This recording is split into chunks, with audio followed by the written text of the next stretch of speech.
why don't we get started? It's 9 o'clock. Good morning, everybody. I hope everyone had a happy new year and are enjoying 2021 so far. Let's do a quick roll call. Before we do that, I just want to double check that Kelsey's with us. I should always do that first. Or anybody else taking notes? Yeah, Madam Chair, it's Christy. Amy should take notes right now. Kelsey's been working with Burrier on the Kent State install all week, and that's where they're at. Oh, okay. Hi, Annette, or Madam Chair. I'm taking notes today. This is Amy. Sorry. Okay, Amy. Thank you. Good morning. All right. I'm Annette Lutz, and I'm here. Tom Neal, are you here? Okay. Good morning. What about Jeff Toll? Yep, I'm here, Annette. Okay. Good morning. Good morning. Scott Allen. John said Scott might be running a little bit late. Let's see if he's on here. Not yet. Okay. Frank Bergassa. I'm here. Morning, Frank. What about Larry Danflis? Larry, or I'm sorry, Annette, this is Dean, and Larry will not be calling in, so I'll be calling in for him today. Okay. Okay, Dean. Thanks. Good morning. And what about Jim Debus? Jim's here. Good morning. Happy New Year, Good morning, everybody. Jim. Okay, so look for alternates. John Canady. Yep, I'm here. Okay. Good morning. What about Doug Brusso? Here. Good morning. Good morning. Christopher Douglas. Good morning, everyone. Morning, Christopher. What about Keith Trammell? Or Dave Bergassa? Okay. What BSVI staff do we have on? Or OOD staff? Sally's here. Morning, Sally. Christy's here. Christy. Greg is here. Morning, Greg. Morning. Morning, Madam Chair. Rick Stantz is here, too. Rick. Good morning. Madam Chair, this is Maria Seaman, OOD CFO. Good morning, Maria. Anybody else? Okay. Let's see what operators we have on board. What about anyone from Toledo? Dwayne Burkholder. Morning, Dwayne. Nicole Myrick. Good morning, Nicole. Welcome. Good morning. Any other operators from the Toledo area? Okay, what about Cleveland? Mark Messa. Morning, Mark. Anyone else from Cleveland? Okay, what about Akron Canton? This is Ben Williamson. Morning, Ben. Okay. Good morning. Any other Akron Canton? Mike Russell. What, Mike? Morning. Anybody else, Akron Canton? Isaac Charlton. Oh, Isaac, good morning.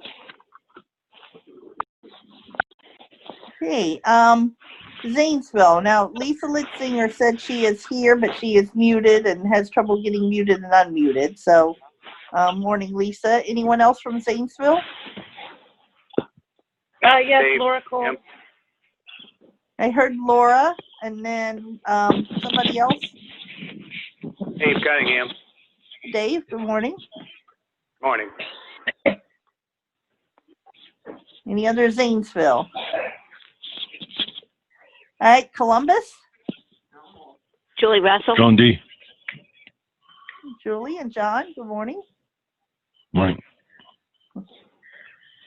Anyone else from Columbus. And Dayton?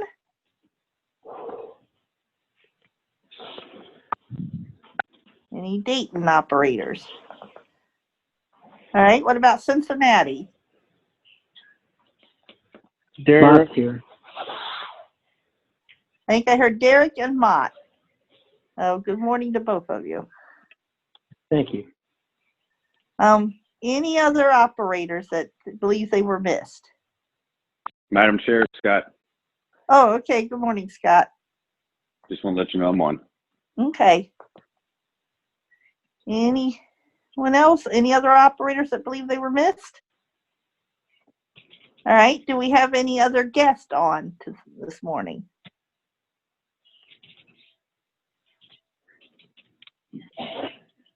Okay.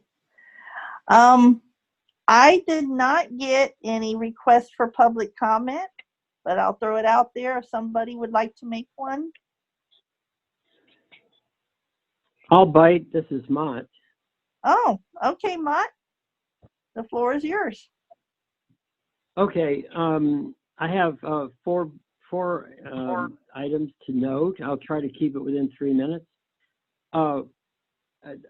I don't need to have responses. I mean, I don't expect or actually want responses during the public comment. It's just I want to get these things out there. I'll be listening to see if any of them are addressed in the meeting. The first thing is that Frank sent me a copy of the rules. I'm not about to go into a detailed review. A couple of things that I noticed are these. I was wondering, number one, I've always thought there were 7 areas for the OVRC representatives, but I noticed it mentioned that there were 8 areas. So I'll be interested to hear what the 8th area is. That's an interesting thing to me. I don't know what that is. The other thing is with regard to grievances, it seems odd to me that the agency would be the one to determine either standing or timeliness of grievances, regardless of whatever the time, the window of opportunity is. Kind of like having the defendant in a court case, make decisions on behalf of the plaintiff. And it seems to me that both items of standing and timeliness should be decided as part of the grievance by the hearing officer. So, that's something I just could not understand how that could be otherwise. Another thing is that I also noticed in the rules, all references to performance in the selection criteria have been deleted. I also noticed that now it's possible to run your store kind of like farming it out, almost like subcontracting it. Active agency engagement, I think active engagement was the term I saw used, is no longer necessary. You don't really have to get permission. You just have to I know that responsibility still remains with the operator, but the fact is that with those 2 items, active agency being active engagement no longer being necessary to run your store, you don't have to be sick, you don't have to, nothing, just let them know, I think is what it said. There really is no incentive to run stores efficiently. And what I've noticed is over the past 5 or 6 years that as it is that efficient or net proceed percentages have dropped from an average of about 30 to 32 down to about 25. Now, what that really means is that $45,000 in match and matchable funds are lost for 5 points of reduction in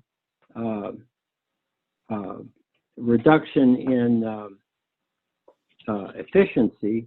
$45,000 per $1 million of sales. So, that's easily about $650,000 in available program funds. And with these two items being what I just described, it seems that we're going to keep losing. We're going to keep losing service. We're going to keep losing service charge and match dollars at probably a pretty substantial rate.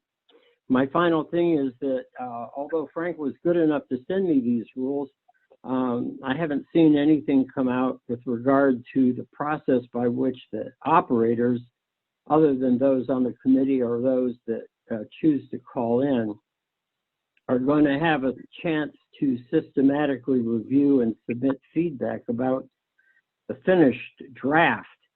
It's one reason I called in, just to see if that subject is going to be covered. So I hope I've kept within my 3 minutes, if I haven't gone too far over, and I thank everybody for their attention. Thank you, Mott. There's a lot there, and like you said, we're not going to comment on all of them. We'll learn the answers to a lot of those as we go. I will say to everybody who is listening that as far as operator feedback, as soon as we have a draft that we are all in agreement with, at least in theory, between the committee and the Bureau, a draft will be going to all operators. And your rep should be holding meetings, local meetings, to allow the operators at that point to give input into what what their thoughts are and their inputs are for what's being presented. So there will be probably here before long area meetings starting to be set up. I assume they'll all be done over some sort of teleconference platform like this, but they will be happening here shortly. Okay, did anybody else have a comment? Okay, well, we will then get started with the agenda items. Our first thing we're going to talk about quite a bit, and we're pleased and happy and welcome Maria. And Maria, I'm sorry, your last name has evaded me. But she is joining us. She is the CFO for OOD. Director Miller has asked her and agreed to have her come. We've had so many questions about the budget and a lot of concerns that Maria is coming here to answer those questions and talk about the budget. Maria, did you want to kind of introduce yourself a little bit and get us started? Sure, Madam Chair. Again, my name is Maria Seaman, and I am the CFO at OOD. I've been in my role for about 2 years.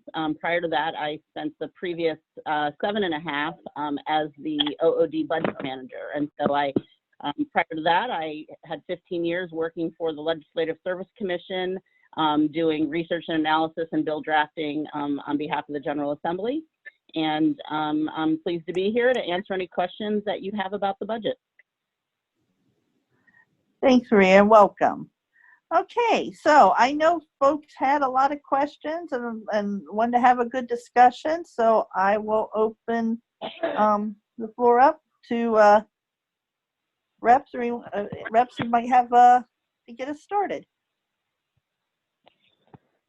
Well, Madam Chair, it's Jeff. Okay, Jeff. Maria, are you at all familiar with the budget report that is prepared for us by the Bureau? I realize you don't necessarily prepare that, but because I want you to understand where we're getting our information from. Madam Chair and Mr. Toll, yes, actually those reports do come out of the Division of Fiscal Management and are provided to the program. So all the information about revenue and budgets and expenditures, that all originates from the Division of Fiscal Management. Okay, good. I'm glad, because I didn't want to raise questions about something. You go, well, where'd you get that information from?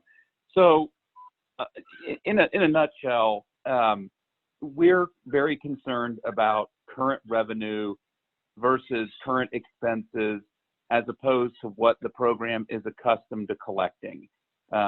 We kind of are concerned that at some point, if the revenue decreases continue, as we suspect they will over the next few months, especially, part of our business is seasonal.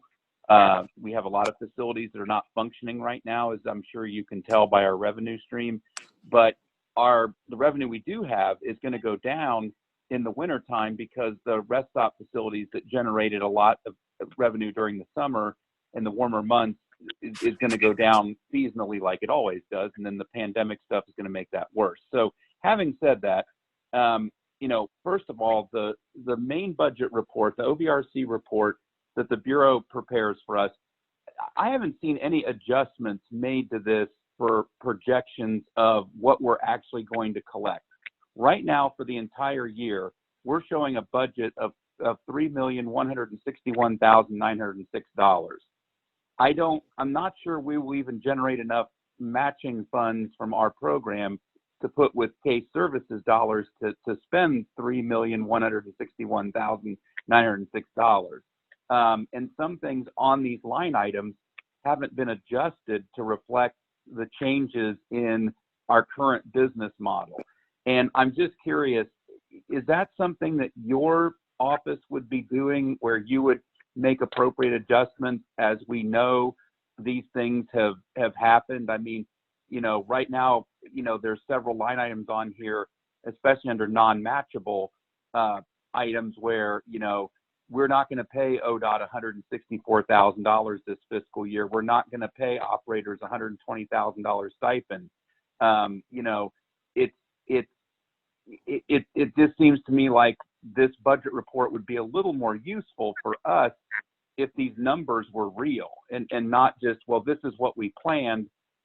We know already that the revenue is going to be sharply lower. Right now, it looks like it's about 50% or less of what we're accustomed to collecting. That's number one. The second thing is that the Bureau gives us a cash report that shows our current cash position. And by our cash, I'm talking about the money that is sitting in the BE bank account, is what we refer to it as, that is program-generated funds, not money that we draw from case services dollars, but money from the program. These numbers, in my judgment, have been relatively unchanged for months. And what kind of concerns us is, and obviously we don't get an accounting of every dollar that's spent. That would be, a little cumbersome. But, there are some fairly large items that we still incur, the two main ones being the staff salaries and the Schaefer distributing contract, who provides our maintenance and repair for equipment and moving and storage.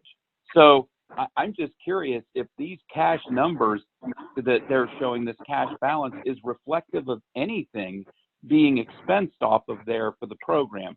And again, I don't know that anyone would deliberately not put something on here, but since these numbers really haven't gone down very much in months, and I know we're collecting limited revenue, I'm just really curious from your vantage point, is there an issue with that? Are we actually paying these bills that we normally would be incurring? So that's my initial thoughts about the budget situation.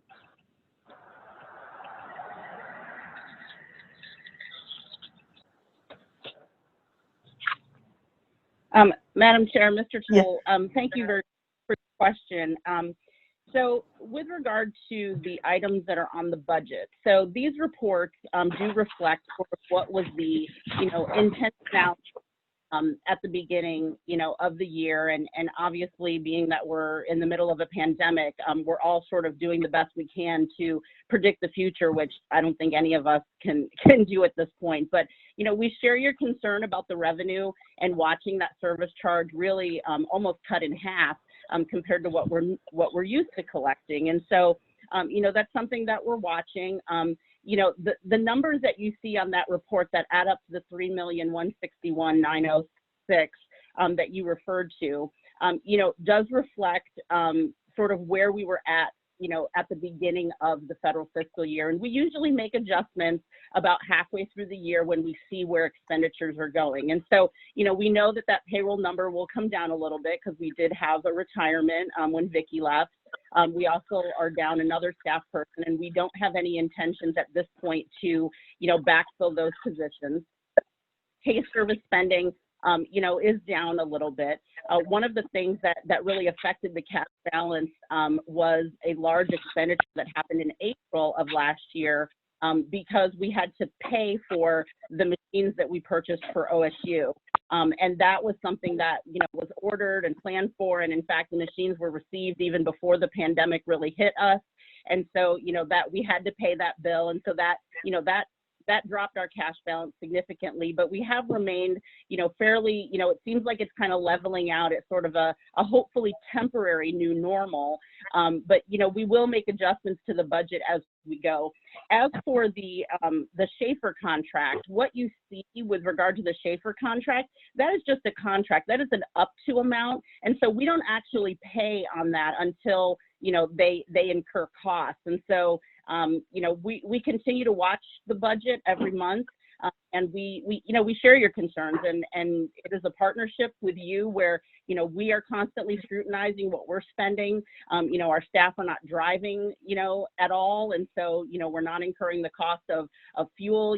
Our BE staff are very mobile in terms of what they expend for, vehicles and such, and we're not incurring those costs right now. So, we will make adjustments as we go forward, but, rest assured that these numbers are being watched very carefully, and we're having constant conversations with the BSVI staff about these numbers.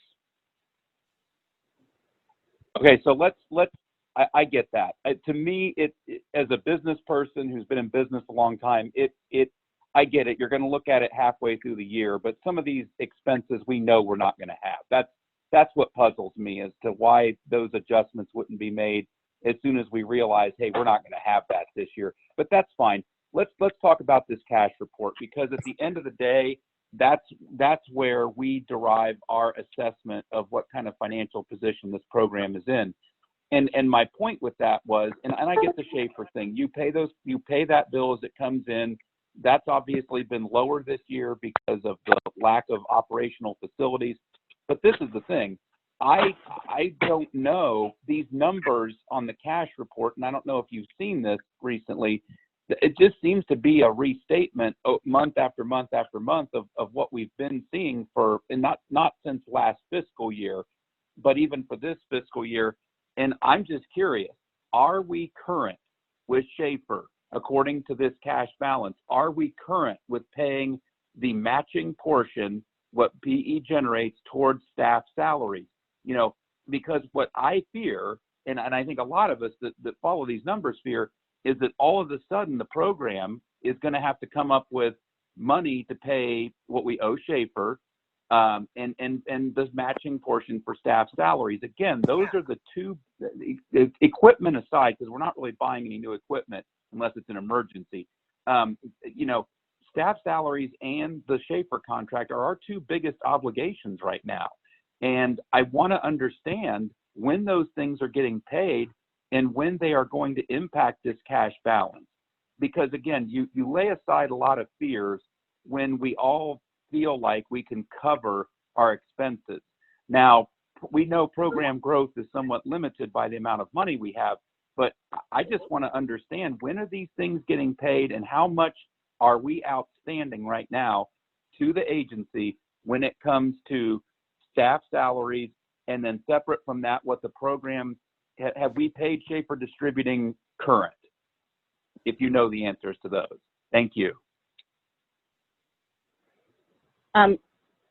Madam Chair and Mr. Toll, the invoices, we pay them as they come in. And so, I think Amy maybe could respond to how frequently those invoices come in, but we certainly don't sit on anything. And I will tell you, from an accounting basis, the way you're absolutely current on staffing payroll, because the way we have our business enterprise staff set up in our state accounting system is that every time we make a payroll, which is every 2 weeks, their salaries are split. 21.3% comes out of the matching funds and 78.7% comes out of our VR grant funds. Okay, so, and I thank you. That's great, because that means we should be current. So this. So Maria, when I look at the cash balance from April, yeah. So in April, after we made that large expenditure to pay off the OSU machines, the cash balance dropped from 727,000 to about 422,000. And I can tell you that the cash balance at the end of September was 414. And so let me see if I can see what it is today. But it has remained fairly stable. It might go up, there might be, we might spend a little more one month, a couple $1,000s than we do the previous month. And then it kind of flips the other way. But the cash balance has been stable since April. Okay, because this report I'm looking at, and unfortunately it says it's November 30th of 20. Available cash balance on this report is 366,236. Now, that certainly is a lot less money than what we are accustomed to having. And, but what I wanted to make sure of, this has been a really static balance. It's been very consistent, which on one hand is good, as long as we are staying current with these things. I feel a little bit better. It still doesn't really allow us much revenue potential for growth, but at least I understand that we're covering our basic expenses of operating the program. And of course, aside from that, our big concern is that when we do start to reopen as a program, when these buildings begin to repopulate, we're going to have a giant surge in maintenance and repair and other things of that nature, because we've got equipment that's been sitting idle for, by then, well over a year. Now, some of that will be, it'll run behind, because Schaefer will provide the service when we open, and we'll get billed for that a month or two later, probably. But I just want to make sure that when we have these discussions with Christy and with Greg, that this number that we keep looking at every month is in fact a real number that we can depend on. Okay, we get it. This is a month old right now, but it's not off by $200,000, and there's no reason it should be, but we just want to understand that this is actually what we have to deal with.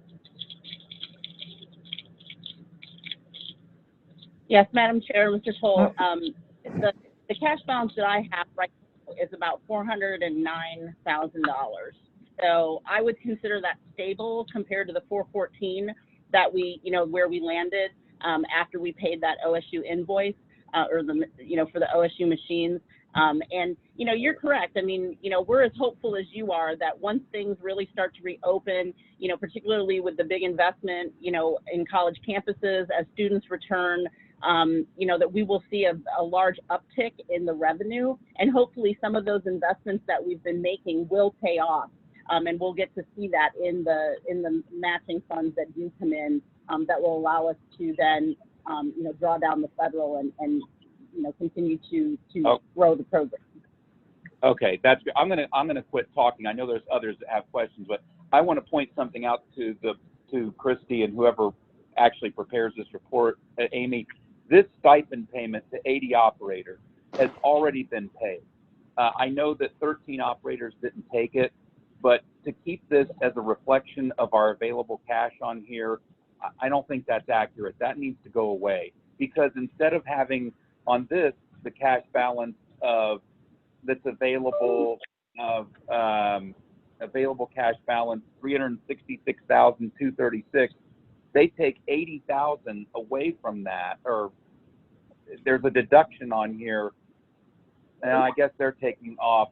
Okay, I see. They're taking off the 13,000 that nobody collected, but there's also an obligation on here for outstanding maintenance and equipment obligations of like 41,581, and I don't know what that means exactly.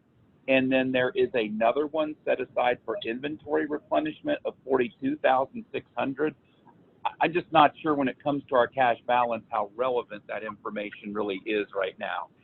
Just knowing what you told us, your figure is, is really more helpful, because it tells us what we actually have, not, you know, what we could have spent or should have spent on something, but what we actually have spent. So, Madam Chair, I'm going to bail off of here unless there's some other way I can be of help. I'll silence myself and let other people ask.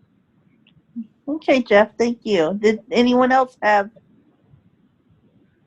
Yes, Madam Chair. Yes, Doug. Yeah, I have a question for Maria. Good morning, Maria. My name is Doug Russo. I'm the alternate representative for the Columbus area, and Jeff Toll is my partner. So I simply wanted to ask, the report that Jeff is referring to, he mentioned that it came out November 30th of 20, and at that time, if my figures are correct, it was $409,000. It's currently $366,000. What accounts for that discrepancy in 30 days or so? Madam Chair and Mr. Yeah. Brusso, I think what Mr. Toll is referring to is that the report that he was referencing had $42,000 that was set aside, if you will, for inventory replenishment. And since that's not something, you know, since I believe the decision was made to, you know, refer you over to open a VR case to get that inventory, you know, replenishment once things start to reopen, that wouldn't be an expense. So I think that cash balance he was citing, well, that is below the 368,195 that he was referring to. The outstanding maintenance and equipment obligation that's on that report of $50,000 is what's left as an authorization on the Schaefer contract. And so that's not actually cash out the door. That's sort of an obligation that exists that is being deducted from that cash balance. The number I cited is actual cash based. So okay, what all right. CSBI send out also includes outstanding obligations on that Schaefer contract. So just for clarity's sake, the $42,000 came out of the budget between November 30th and now? No, I'm sorry. So the 368,195 cash balance that Mr. Toll was referring to yes, did ma'am. not include. It did not include anything for inventory replenishment. That falls below the line. I'm looking at the report that he's referring to. But the discrepancy between the 368 and the 409 that I was referring to is really about outstanding obligations that are reflected on the report you receive that is not included in what I'm looking at, because we're looking at cash. Right, okay. Outstanding obligation.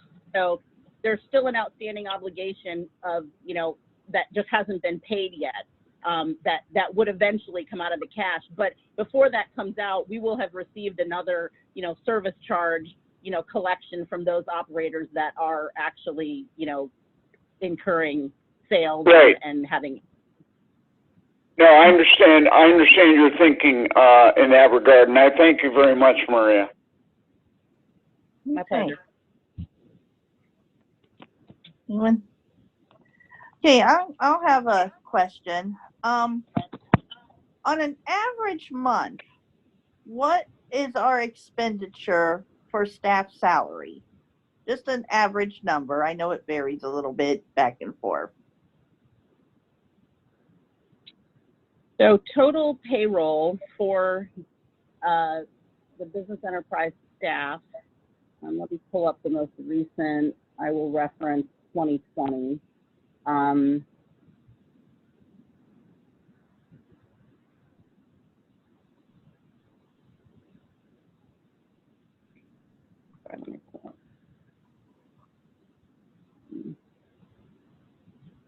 Well, I'll go off of the budget here.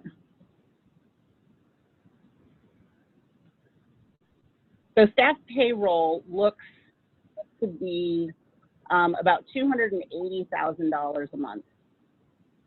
Okay.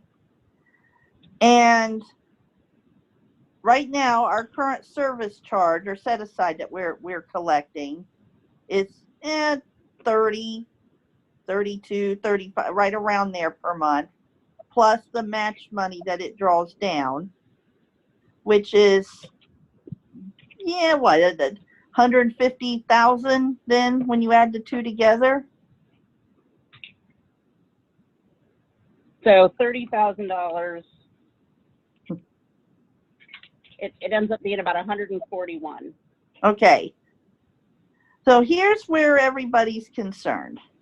And this is the crux of what I think we all want to know about, is if our monthly payroll exceeds 200,000 and we're only bringing in right now about 140 some thousand, how is that going to be sustainable for a long period of time? Madam Chair, I'm going to interrupt.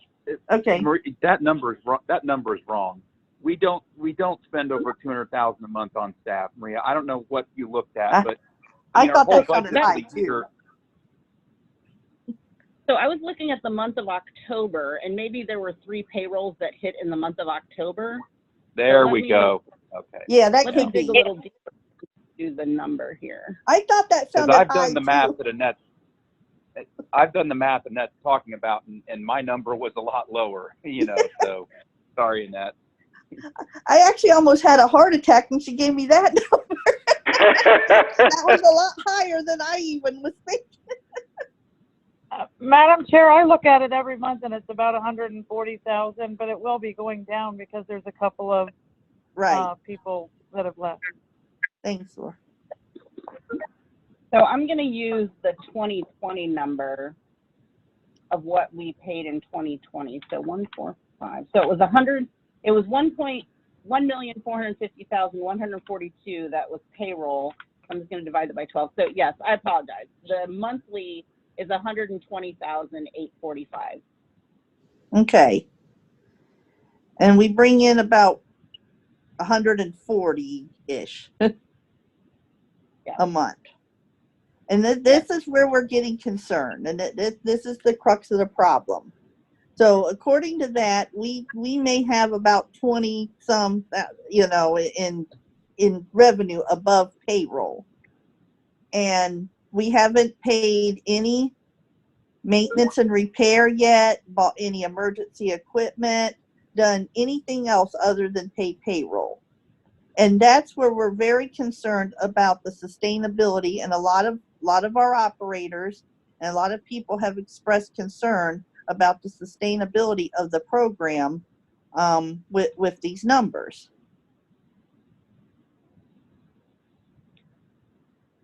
Madam Chair, I understand the point that you're raising. However, I would point out that I don't think anybody expected to find us where we are today. We have staff that are employees of the agency that can't just be furloughed or put out on the street. This program is staying. No, don't ask. This program is staying afloat, by the revenue that's being generated, and the program staff are still working the program. They are still working, and Christy can speak more to what her staff are doing, but it isn't a simple thing of just saying, that we can just put people on the street. And I think Director Miller has had that conversation with you about that our staff are, the majority of our staff are part of the union, and that's not something that is easily, overcome in terms of being able to move staff around. And so, this program is staying afloat, and I think that they are doing the best that they can. No one expected to find ourselves here, and we're all feeling the pain of the pandemic. Right, we understand that, and I know these things are not your decision, number one. Number two, the committee has never, just for the record, I said it before, but you weren't here. The committee has never made any recommendation or even suggested that staff be furloughed. We know many of our operators feel the pain of not working right now, and we do not wish that on anybody else. That's absolutely true. But where we're concerned is how we're going to sustain the program when this very large expense, and this is the thing we're all wanting to put our heads together and figure out. We've not grown any. We understand that. We've all tightened our belts. Our vendors have sacrificed their benefits, which the committee agreed to, for a large part. We're just worried, especially as these winter months come around and roll around, and the revenue is going to go down for the next few months. The janitorial looks like it's going to probably come back, which is going to affect things. That there's going to be a point where almost the entire revenue that we're bringing in is going to pay for staff salary. And Madam Chair, I appreciate the point that you're making. You know, I think we're all sort of holding our breath that the vaccine is going to allow, you know, things to open back up. You know, what we're seeing, you know, what I think we're going to see is a lot of pent-up demand for travel, which, you know, hopefully your rest area locations will just explode with, you know, sales. I think the same thing will be true of college campuses when the students are able to fully return and move about campus freely. I think that, you know, the investments that we've made in modernizing some of the facilities and, you know, adding new machines, new locations, I think that will see an uptick as well. And I think as long as we're able to stay steady with being able to support things, I think that this program will be okay. And you know, if I can just kind of share with you some things that you may not know that the program does not pay for, that the agency picks up, that is not charged to your funds, is rent. So, you know, the staff that we do have do occupy office space. You know, we don't charge anything to the BE program. VR picks up all of that. You know, the program has a copier that's dedicated to them. Our IT department picks up that cost. The BE program doesn't pay anything for legal costs. And as you know, our legal staff are very busy with this program. You don't pay anything for our chief legal. You know, the program doesn't pay anything for the development of Bureau grantor agreements and negotiations that we have. You know, the rule review and the work that's gone into the rules package, none of that staff time has been charged to the BE program. The IT support that this program, the development of BE Web, the previous Beams software program was built on an old technology platform that's no longer supported, and so we had to develop BE Web. And that program was, you know, we were looking at an off-the-shelf package that would have been charged back to this program that would have been close to $100,000, but instead we decided to develop that internally with our IT staff. None of that was charged to the BE program at all. And we probably spent more than $100,000 in salary and benefits for our IT staff to develop the BE web. You also don't pay anything for human resources and our human resources staff that manage, you know, the staff. You know, we have 7,000 items in inventory for our agency. 3,500 of those items belong to the BE program. This program doesn't pay anything for the fact that we inventory those items on an annual basis. You know, the communications and the OVRC, you know, support, that doesn't, you know, isn't charged back. The agency leadership, this program pays nothing towards Director Miller or Greg for salaries at all. So there are lots of things that support this program that are not charged to the program, but instead are picked up by the agency's other funds. And absolutely, we appreciate all that. That all of those things are wonderful. It's good, and we recognize that. The concern we still hold is the stuff that we are paying for, and some other things that we're not paying for right now. We're not paying for new facilities at Cleveland State. We're not paying for a new facility at Tri-C. We're not paying operator stipends. We're not paying operator benefits. We're not paying to purchase and replace equipment that is going bad until it's an emergency situation. So there's a lot of other things we're not paying right now that we could be paying because of being in this mess, and we understand that everyone knows this is a sad time. We're just very, very concerned about losing opportunities for blind people to sustain employment for sighted people when that's not what the program's about. And, you know, does anyone else have any other questions or? Madam Chair. There was a couple people that. Madam Chair, this is Rick Shantz. Yes, I Rick. just want to pipe in here. You know, I'm very appreciative that Maria was able to be on the call today and give us these numbers and be able to discuss with you guys.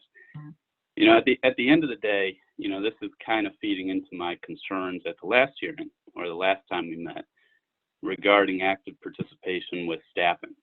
And it seems like OVRC now really wants to be involved in staffing decisions. We heard somebody say that, you know, on this call alone, why can't we lay off employees? I heard it at the past meetings during the pandemic. The same thing has been brought up. The directors had conversations saying that the BE program is going to be taken care of. It's a priority. Money's not going to be an issue. So when I hear this, it's kind of, it's strange to me. You know, we have money, and numbers were being thrown around at the last meeting where somebody was saying that 80% of the service charge is going to staffing. Today we find out it's 20. We have you're wrong, Rick. No, that's wrong, Rick. You were wrong on that. Well, we have the service charge in the CFR being permitted to be used for management. Once that money goes into the state budget, it's up to the state to determine how that money is spent. And it's being spent in compliance with the CFR. And no outside group or entity can direct how that money is being used. Well, first of all, we're not trying to direct anything. You know, we are asking legitimate questions. That is our federally mandated obligation to ask under the federal law for active participation of the committee. We would be not complying with our duty as elected people if we didn't ask these questions. So nobody is making direction here. We are simply asking questions and telling our concerns. And we would be honestly not doing our job if we didn't do that. And second of all, nobody has said we should lay off people. There may have been some person may have said something out of turn and out of order, a comment, but this committee has never said we should lay off people. I've said that several times and I'm saying it again. So don't say that we're trying to make direction here. We are simply asking questions and relaying our concerns over the budget of our program. Right now, we have turned down at least 2 very good jobs for blind people because of a lack of budget. We understand that. That's not anybody's fault. But it is legitimate when we ask these questions about what's going on. And I appreciate Maria coming, and I appreciate Director Miller and the things he said about not letting the program go under. But we have a right and an obligation to ask these questions. My concern is, Madam Chair, to follow up on Yes. that, my concern is during the discussion, there's been more than enough attention paid to concern about how we're administering the program regarding staffing decisions. And that's what I hear. The concern is how we are going to pay staffing. And we talked about this, and the issue is that's not in the purview of OVRC to make these decisions about staffing. I just want to make sure that that's clear. Well, Madam I Chair, wholeheartedly this is disagree. Go ahead, Derek.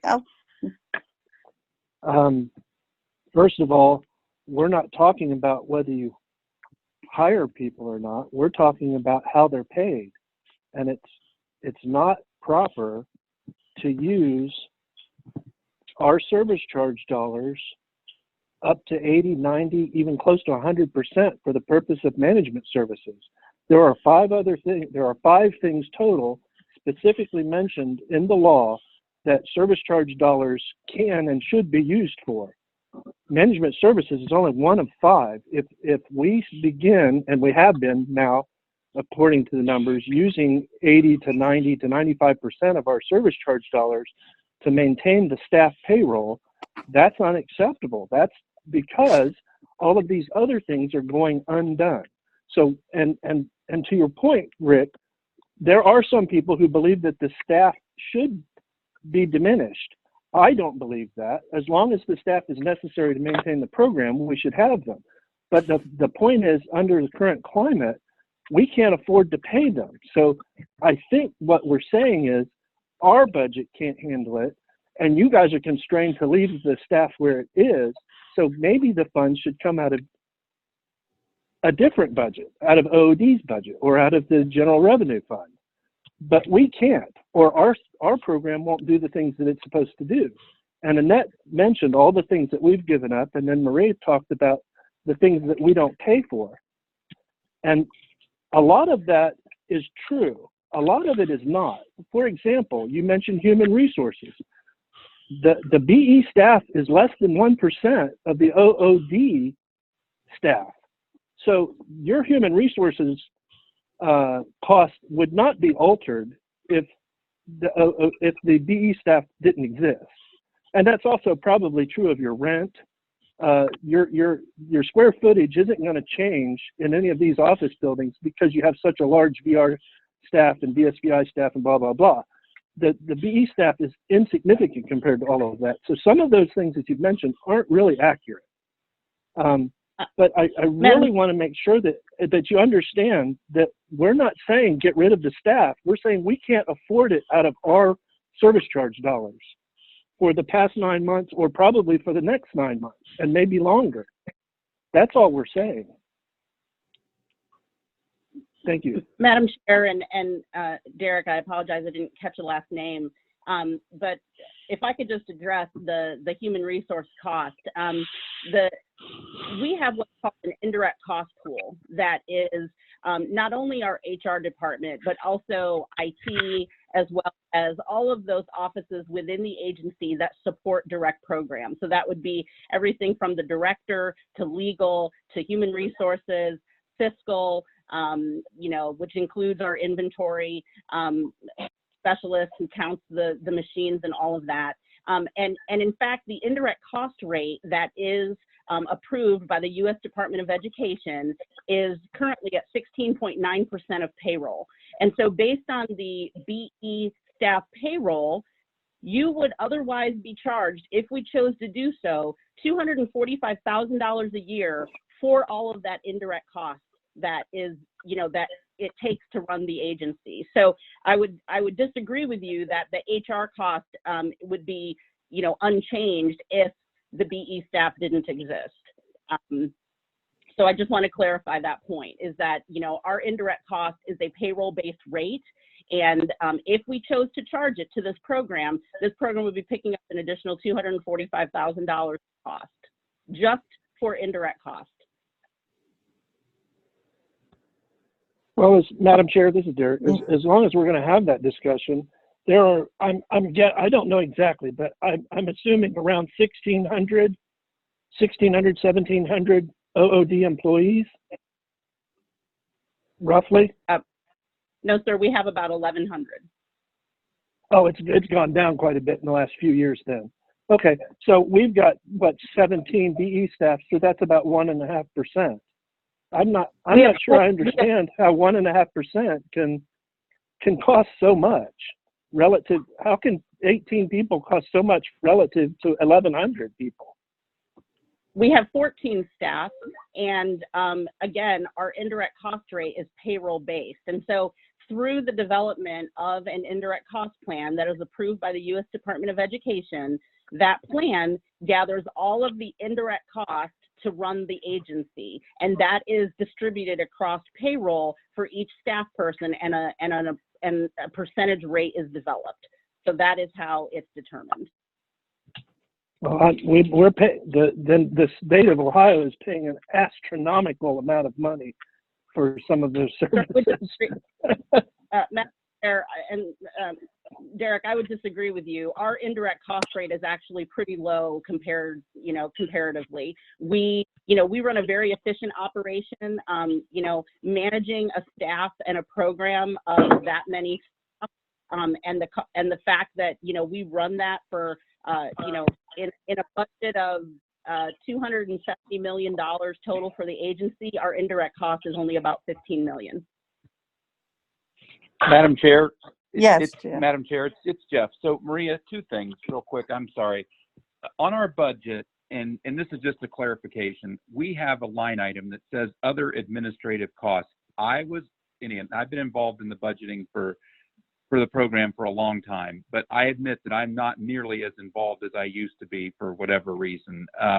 But that other administrative costs did take into account some indirect costs. And I'm going to tell you right now, we count our own equipment. Our BE staff that we pay for are the ones that inventory our equipment. We do not bring in others to do that.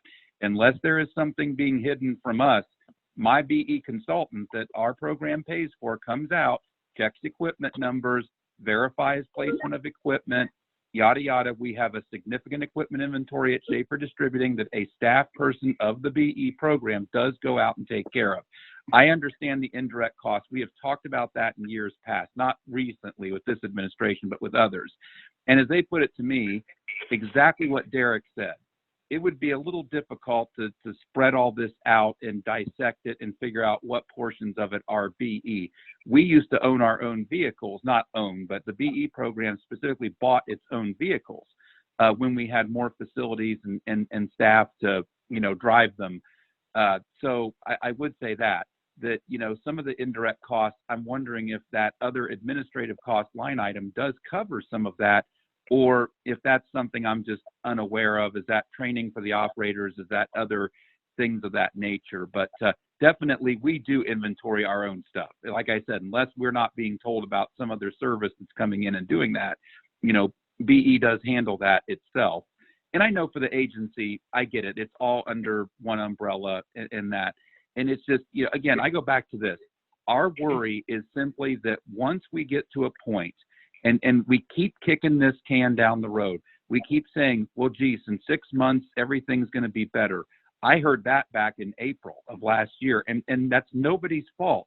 But we do have to start thinking long term, and can we afford, within the confines of the BE program, can we afford to cover these two major obligations, which the largest one is staff. The second one, I believe, is Schaefer. I don't know what that's running per quarter or per month right now. But we are going to get into a situation where we are spending our cash reserve, which isn't near as large as I'm sure you've seen us carry before, which is just very uncomfortable. And when you start doing your predictive math, which I'm assuming in budgeting you do a lot of, predicting revenue and expenses, for me, when I start looking at it, I see us running very short of money, not broke, but not much to work with by the middle of this year, unless our revenue goes in a different direction pretty soon. So that's, again, thank you, Madam Chair, but I did want to point out that, we do take care of our own inventory, and hopefully that administrative line carries some of these indirect costs with it, but I don't know that for sure. We also used to have a line item for the AG, for the Attorney General. Maybe we don't do that anymore either. I don't know. So, So, Madam Chair, it's Christy. Yes, some of the stuff. So, yes, our operators count the inventory, but there's a person in finance that deals with Oaks and deals with the salvaging and has to input the stuff in Oaks. And yeah, you guys aren't aware of those things, but they do occur. He does do that stuff. We don't have direct access to Oaks, so there's different levels. And the indirect costs that we do pay for, we pay for the leased cars that our operators or consultants, drive. We pay for postage. We pay for the hearing officers. We don't pay for Rick or Matt's salary or time. That we don't pay for that. That's what VR's covering for us. I think Verizon and the cell phone bills. so those costs we do pay for and charge to the program. But the other costs, the processing of payroll and the finance and the other IT stuff, we do not. Madam Chair, this is Derek. I'm sorry I took us down that rabbit hole, and I suppose it is an important discussion, but the more important discussion is what I was trying to focus the conversation on, is that our service charge dollars should not be used almost exclusively for staffing. There are other things that it should be used for, and many of those things we're already foregoing. We're foregoing our benefits. We're foregoing the stipend, the fair minimum return. We're foregoing new opportunities. We're foregoing new equipment where it's necessary. We're limiting the amount of service calls that we can have.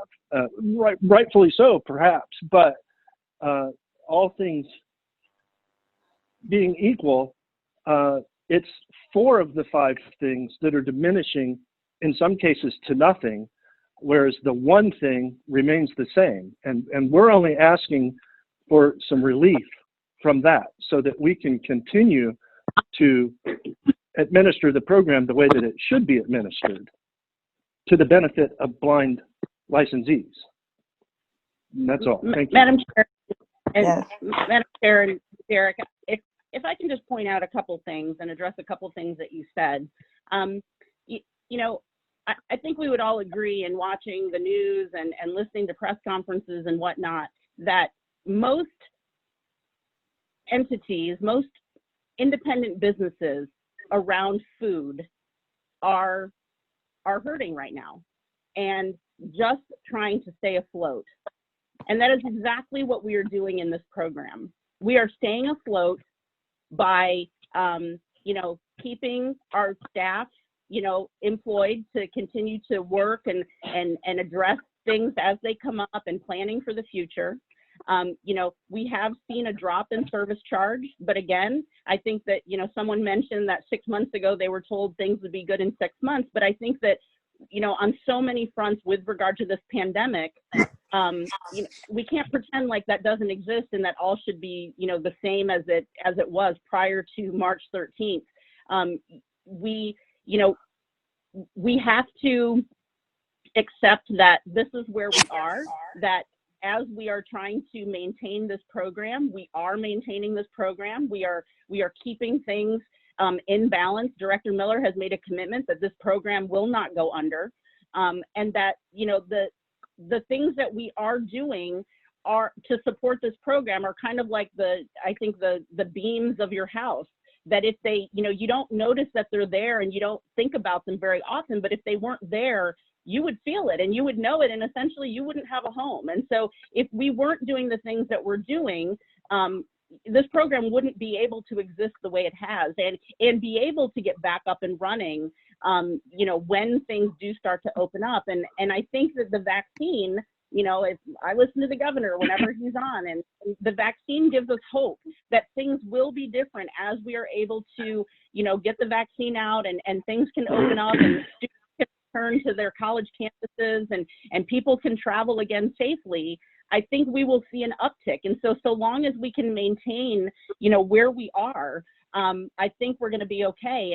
And I also do want to address the unassigned income, that the non-federal unassigned income that OVRC has chosen, except for this year, in the past, to pay that money out, is money that is foregone as federal match that could have come into this program and supported, additional investments in growth. And so, I pulled the numbers and, over the last 3 years, from 2017 to 2019, the amount of the unassigned income on the non-federal side that was paid out to the operator, plus the federal that would have drawn if we had maintained those funds in the program, total $1.7 million. Those dollars could have been kept in this program, but instead we paid out, $368,000 to the operators. And so that was a decision that benefited the individual operator, but not the program as a whole. And so those types of decisions, those those concern me. And so I think that that's something to consider going forward, is making those unassigned income dollars in the program so that we can match the federal. And because we are the designated state agency for the VR program, we can quadruple those funds. Madam Chair. Tom, I think I heard first. I'm a little bit concerned that we seem to have the approach that since our house has walls, it doesn't need a roof. We're talking about, and the numbers, I guess we get back and forth between federal dollars versus actual cash dollars and all that. So I guess I'll stick with the total, which is the service charge dollars plus the federal dollars. And there were a lot of figures thrown around a little while ago, and I didn't have a pen and paper. But I think the way it broke down is essentially with the service charge match, we're bringing in about $145 a month. With the payroll that we're paying out, we're spending about $120 a month. That leaves about $25,000 extra somewhere in there. Again, that's federal match dollars on it. It's not real money to us to spend because it's encumbered by certain regulations. For us to say that we hope things turn around in the future, we hope that businesses open, we hope that rest areas start making money and that the public start traveling again, we're already suffering because I heard that we're treading water right now. We're just trying to keep going, but we're not keeping going. We're cutting services. We're passing up new business. We're being cautious in what business we involve ourselves in now.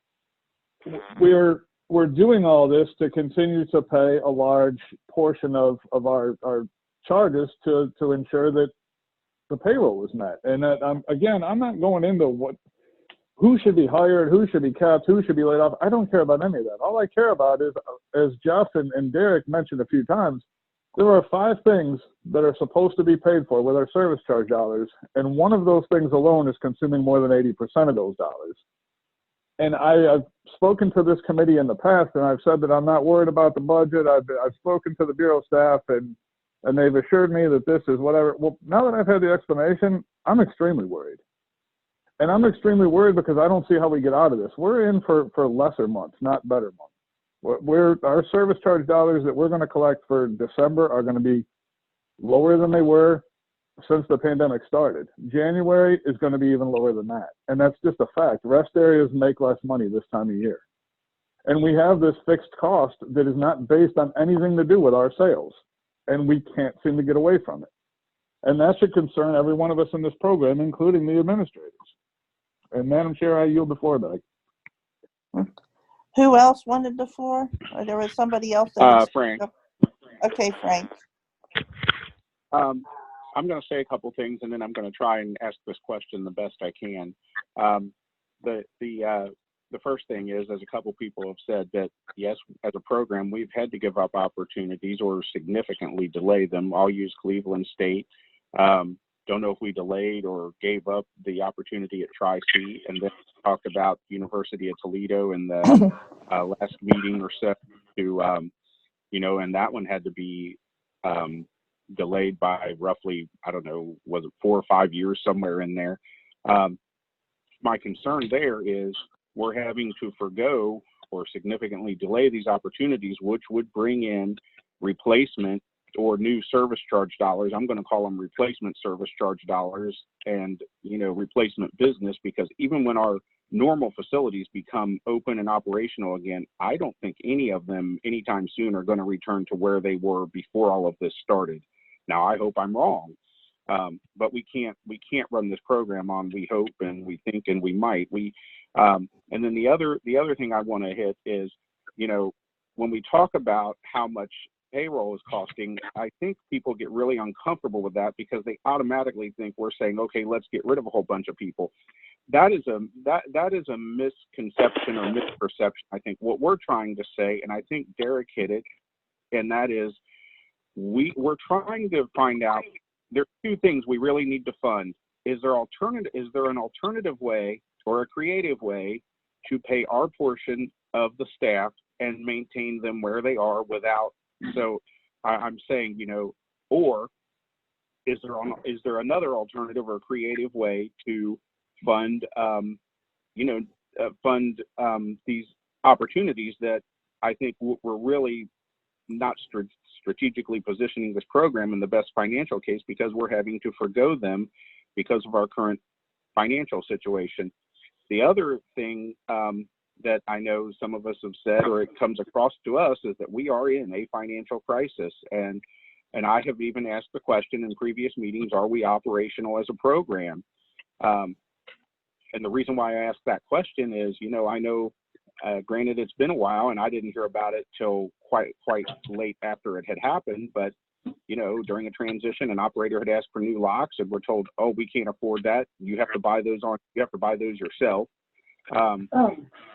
I know of another situation where an operator needs needs a replacement cart or dolly, whatever you want to call it, and I don't think that's been addressed exactly as well as it could have or should have been. And then but anyway, so my question, I guess, to Marie is,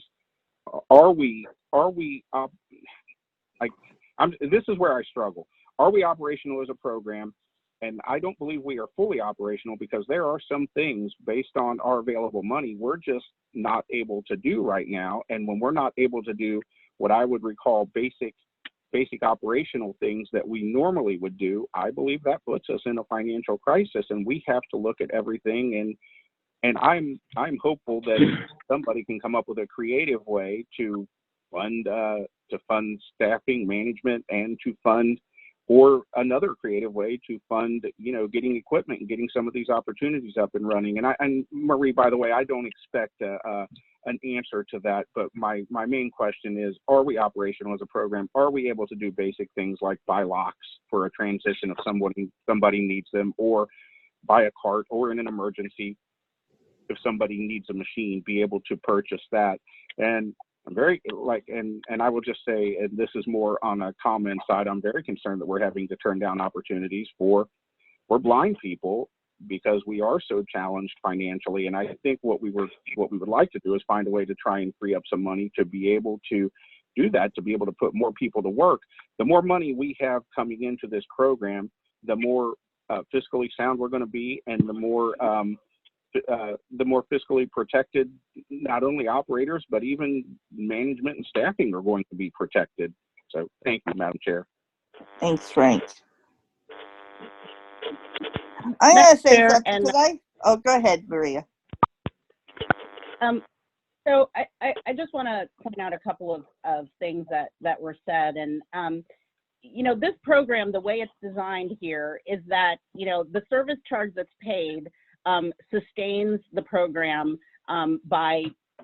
we count that as federal match, or and then we draw down the federal, and that those dollars remain in the program. And so there really aren't any outside funds that can be used, without hurting another, area, and then we're, picking and choosing, which individuals with disabilities that, we feel are more important to serve than others. So, there are lots of competing interests at the state level. And so, just going to the governor and asking for some general revenue funds is it's not going to happen. It's not going to be a successful request because there are so many things. The economy is down for the entire, world, let alone the state of Ohio. And so, as we move into this next budget cycle, I think you're going to see, agencies that take some pretty significant,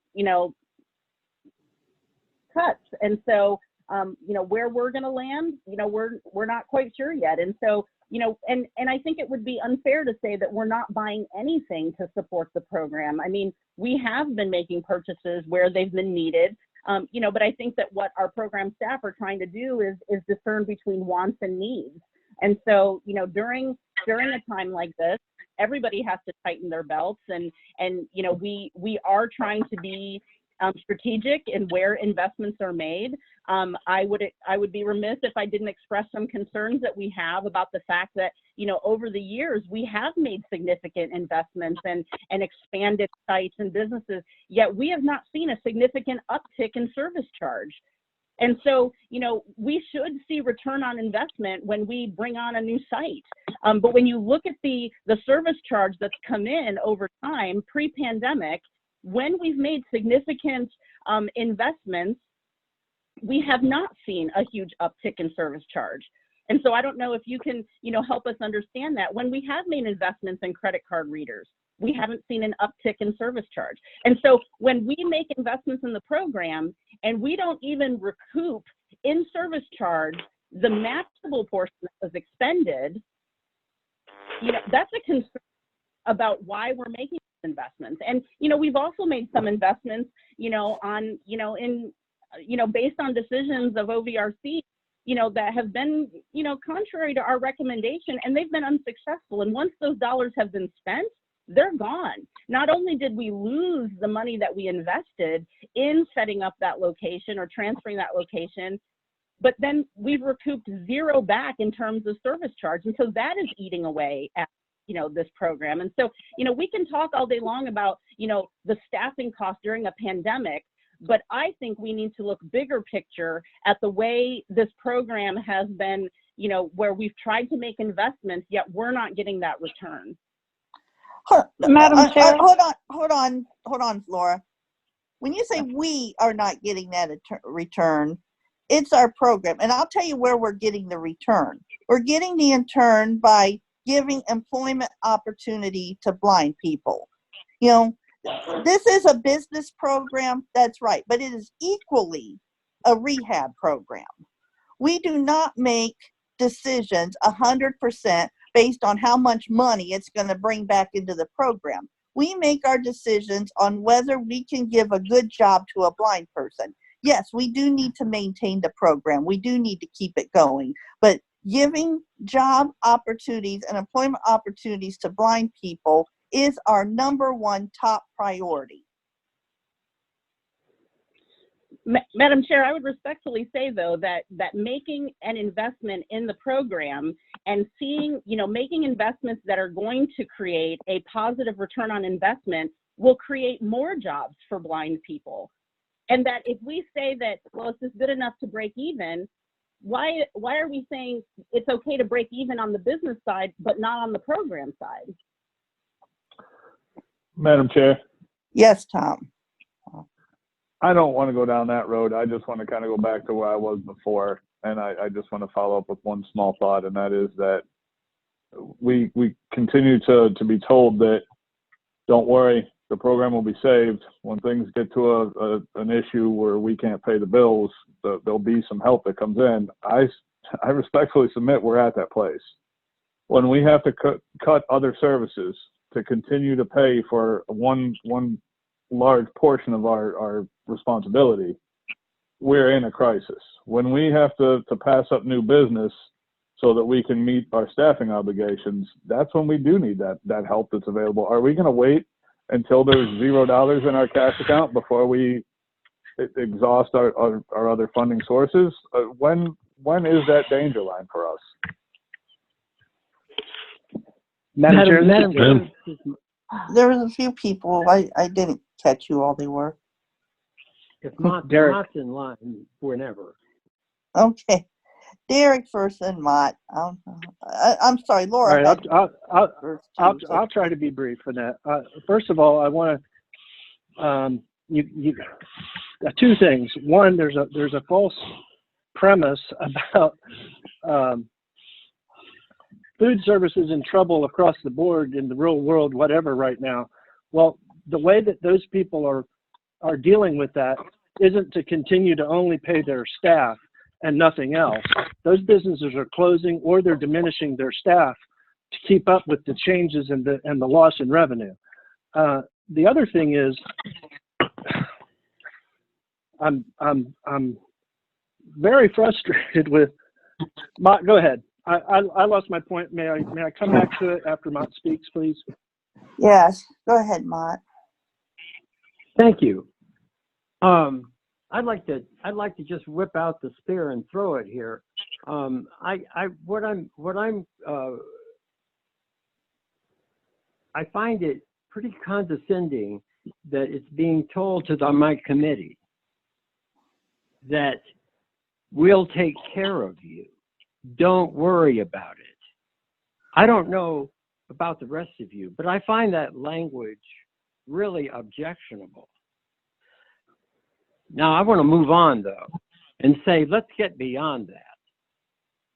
I agree with Rick and with everybody else that says staffing per se is not our concern. But Tom and Derek have nailed it when they talk about the fact that we're up to the line and we're not spending money to keep the program making money.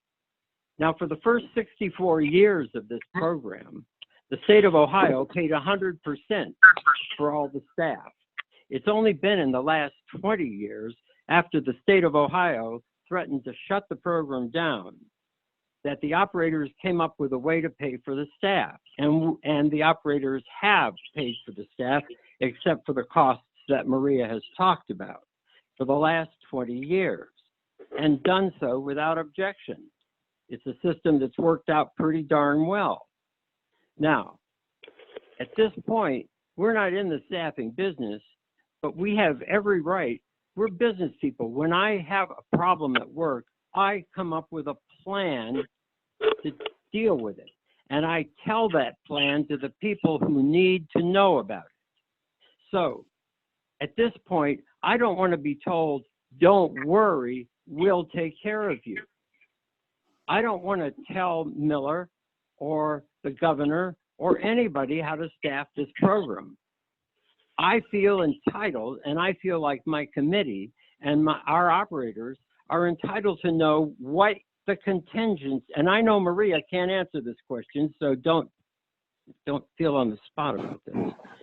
I feel like my representatives are entitled to know what the contingencies are. Because until we know what they are, they can't be talked about. They can't be objected to. And that's what's bothering me too. I think there's the feeling that if somebody tells us what the plan is to take care of us, that we'll object to it, that we'll resist, that we're a big burden, that we are not helpful. That's so untrue. We came up with a plan to pay for the whole staff for the last 20 years. And if the plan to deal with this emergency is brought to the attention of this committee, it will stand on its head to be helpful, to agree to as much as it can, and to come up with creative suggestions that would make the plan work even better. But it's really it's a terrible thing that we are being kept in the dark with these pat on the head, poor blind person, we'll take care of you, don't worry about it. We've got to get beyond that. We've got to be able to talk openly and frankly about the money and where it's going to come from and when it's going to start coming and what it's going to pay for. We are entitled, my committee is entitled, to know that and to be able to talk about it. Thanks very much, Madam Chair. Thanks, Mott. Laura, I'm sorry. I know you had asked for the floor at one point. And... Oh, that's quite all right.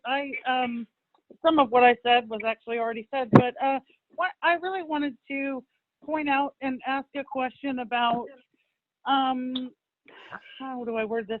You know, they were talking about like the benefits payments that we get every year and how much potential service or match dollars is not brought down by using that unassigned income to pay operators benefits.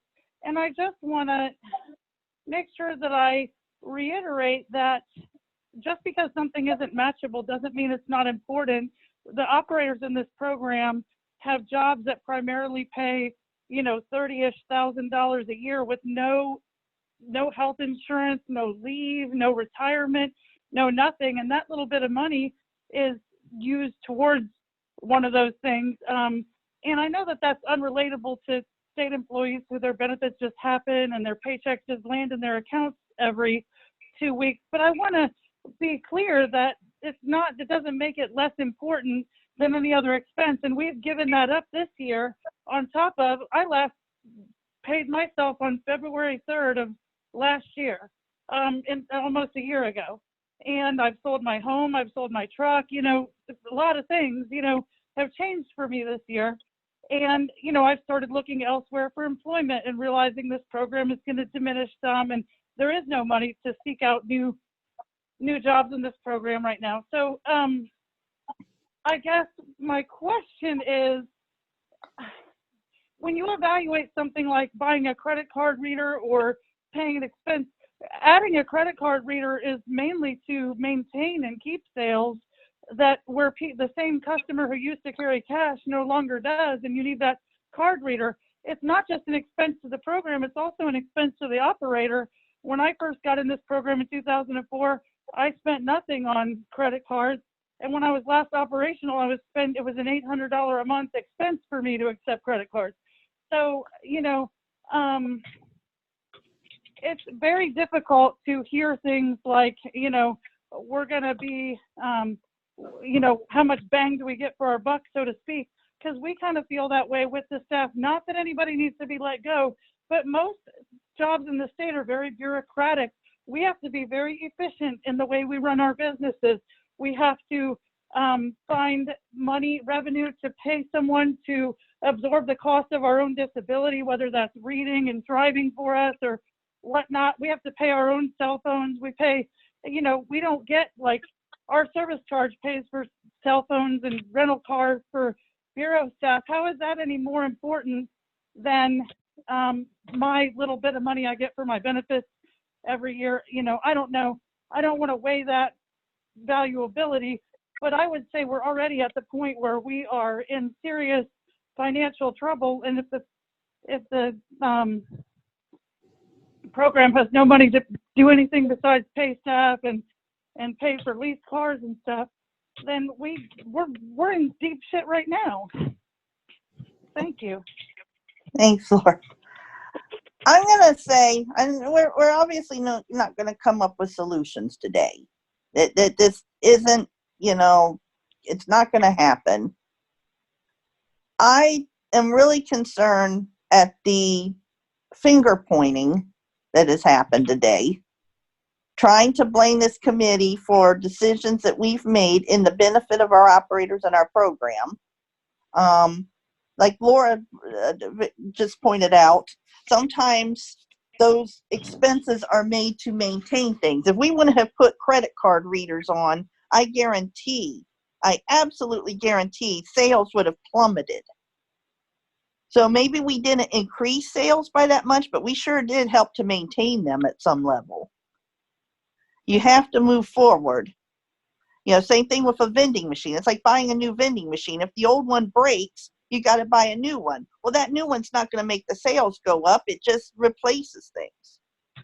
But there's been a lot of finger pointing. And I want to point out this committee, I know there's been some angry talk here and a lot of concern expressed, but we're not pointing fingers. We're trying to find solutions.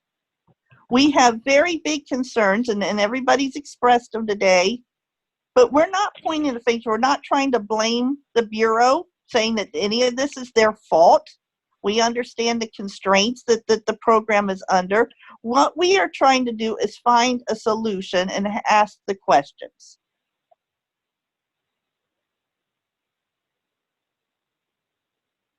And, you know, like I said, I don't know if we're going to find a solution today. Maria has said, you know, we're going to maintain, we're going to try to. I think the time has come that we're very concerned. I do know what Director Miller has said, that he's not going to let things go under, and I appreciate that, and I think everybody else does too. But I really am disheartened by the finger pointing. Madam Chair, this is Derek. Go ahead, and then there was someone else too, and I didn't catch who that was, but go ahead, Derek. John also. I just want to say real quick. First of all, it's disingenuous to say in one breath that we should be do the program like we're a business and rely on profitability, and then in another breath say you have to continue to spend the entirety of your budget or a good chunk of it on payroll. I mean, I was trying to make that point earlier and wasn't able to, but you can't do that. I mean, and we're not asking. We're asking for relief from this. We're not asking to get rid of people We do need the people. When business gets back to normal, we do need it. We do need the staff to be there to support us, and the staff always has supported us, and all of that. But it's important to understand that we need help through all of this. And if we don't get it, I mean, let me ask this question: if the business enterprise revenue had gone to zero, okay, say every business that we have was shut down for the last 9 months, how is the payroll going to get met?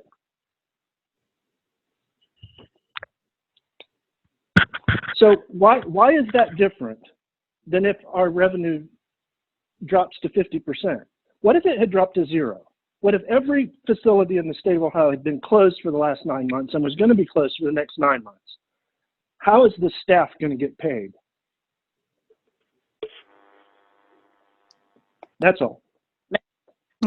Madam Chair, I would submit that, we aren't at that point. And so, that isn't a scenario that we've played out in our minds because, again, we've been watching the numbers, and right now, the program is maintaining. And so we haven't, thankfully, had to entertain that, or even entertain the notion of just closing the program down because of the situation that we're in. I understand that this is not ideal, and I certainly don't believe that Director Miller is trying to patronize anybody by patting them on the head and saying, we'll take care of you. I think he's trying to make a commitment and a communication to the operators and to this committee that, that we're as committed to making sure this program, we understand the importance of the program, and we want to see it continue as well. And so, we have done a lot of work in this program to be transparent. When I got here 10 years ago, this program was run kind of behind a curtain. And, we kind of entrusted the program manager to, maintain things.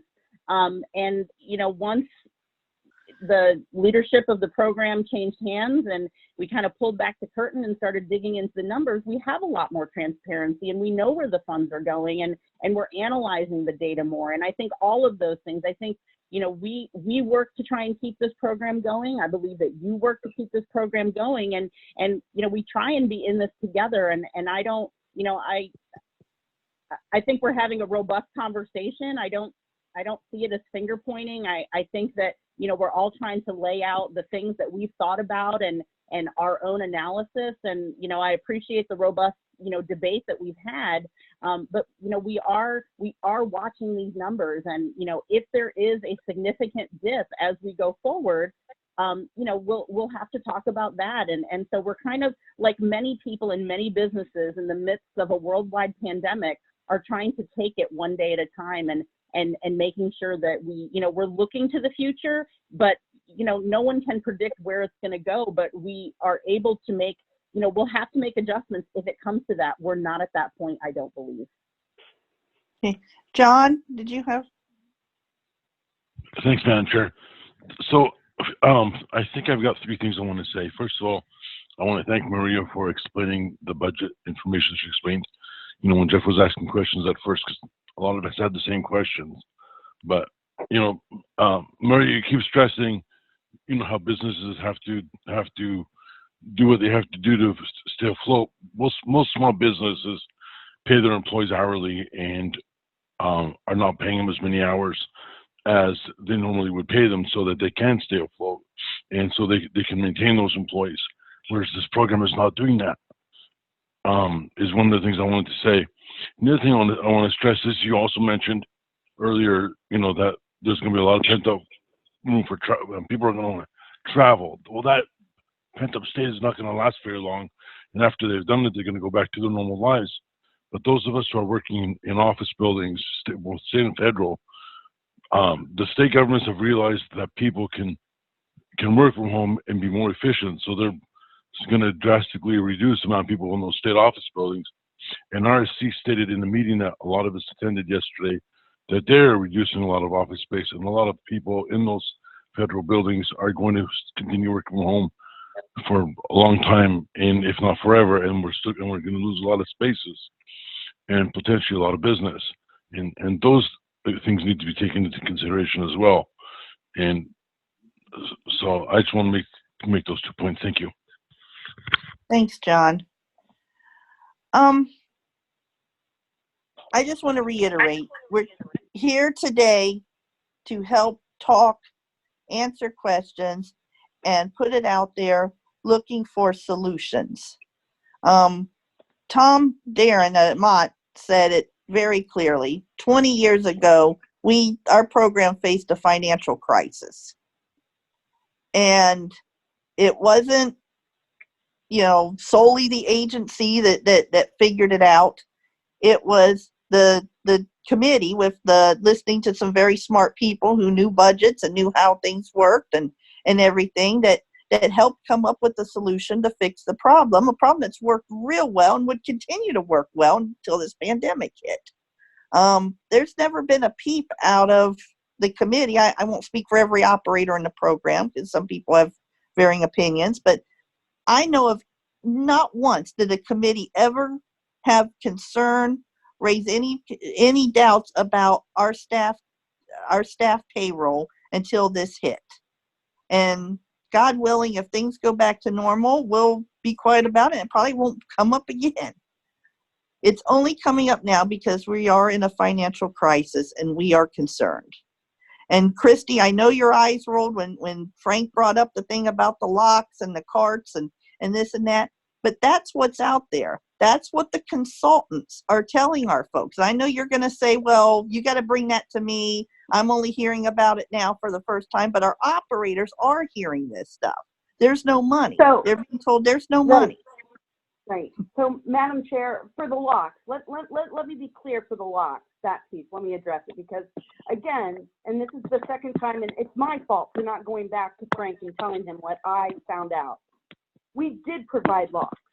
The operator wanted different locks, so he would only have to carry one set of keys. We don't feel that was necessary. He wound up going out and getting his own lock and then expensing it on his MOR.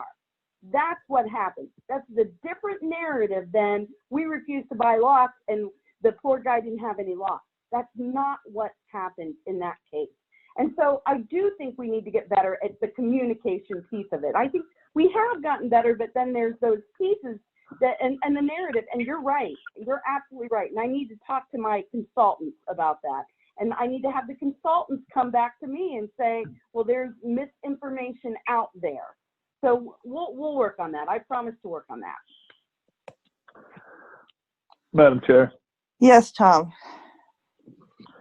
I want to state something that everyone knows, but I feel is worth stating again, and that is that this is more than just a program to us. This is our livelihood. This is 100 people's jobs. This is 100 people's families. This is several hundred people's in job as far as being employees of our operators. This is not a program to me. This is my livelihood. This is how I support my family, put my kids through college, pay my mortgage payment. And when we discuss staffing, you can call it lunch, you can call it gardening. I don't care what label you put on that large expenditure from our on that large line item. It is a huge expenditure that going forward, I don't see how we continue to maintain. We've already eliminated all the other services that we're supposed to be providing to continue to pay for that one line item. And like I said, let's call it gardening because everybody gets personally offended when you say staffing. But let's just call it a large expense. And going forward, we're going to have less money coming in over the next several months. That is a fixed expense that generally doesn't fluctuate. I understand that some of our gardens won't need quite as much tending because we no longer have them. I get that. But it's still a huge expense. This is a very passionate thing to a lot of us because this is our career. We don't have a union that represents us. We don't have benefits. We don't have vacations. We don't have sick time. This is how we support our families. If this ends tomorrow, we're all out of luck. And that's all, Madam Chair. I want people to understand that this is not a personal attack at anyone. This is just something that we're all extremely passionate about because we're extremely reliant upon it. Yeah, Madam Chair. Yes, Frank. I think the concern or the fear, whatever word you want to use, is we all don't want to wake up one day and be told, well, guess what, guys, the program's broke. We have no money. Sorry, everybody's out of work. I think, and that's what we're trying to be proactive and trying to avoid for everybody, not just operators, but our people on management and staffing side too. Nobody wants that. And yes, I know Director Miller has pledged to not let the program go under, and I think all of us, myself included, greatly appreciate that. But and even with that, you know, there's this fear of, are we going to wake up one day and we only have 5 or 6 facilities left, and you know, well, the program didn't go under, we still have some facilities left. So that's our concern, and that concern, like I said, it's not just on the for just operators, but it's on both, you know, for management and staff personnel as well as operators. And I think that's what we're trying to do, is make sure that this committee fulfills its responsibility and obligation to have our active participation in how things are budgeted. We're not telling anybody who to hire or who to fire. That's not what we're trying to do. However, I will remind people, there was a time on this committee, and I know several of us have done it, have sat in on selection panels when people were hired. I think Annette's done it, I've done it, and I know some other people probably have done it on this committee. So, but that was more of a courtesy of the agency and allowing, you know, people to participate on the committee in that process, and we appreciate that too. But you know, I think there, and I'm going to just say this, I believe there is fear and concern on both management and staff side and on operator side, and I believe it's warranted with the way our budget is playing out right at the moment. So thank you, Madam Chair. Does anyone else have any other questions? Madam Chair, it's Scott. Scott, okay. I was not on the OVRC prior to 2000, or where I was not even in the program at that point in time. My question is, prior to 2000, where was the portion of our contribution towards salary that we're paying now? Where did that budget come from at that time? And then is there a possibility that we can dip into that fund, at least temporarily?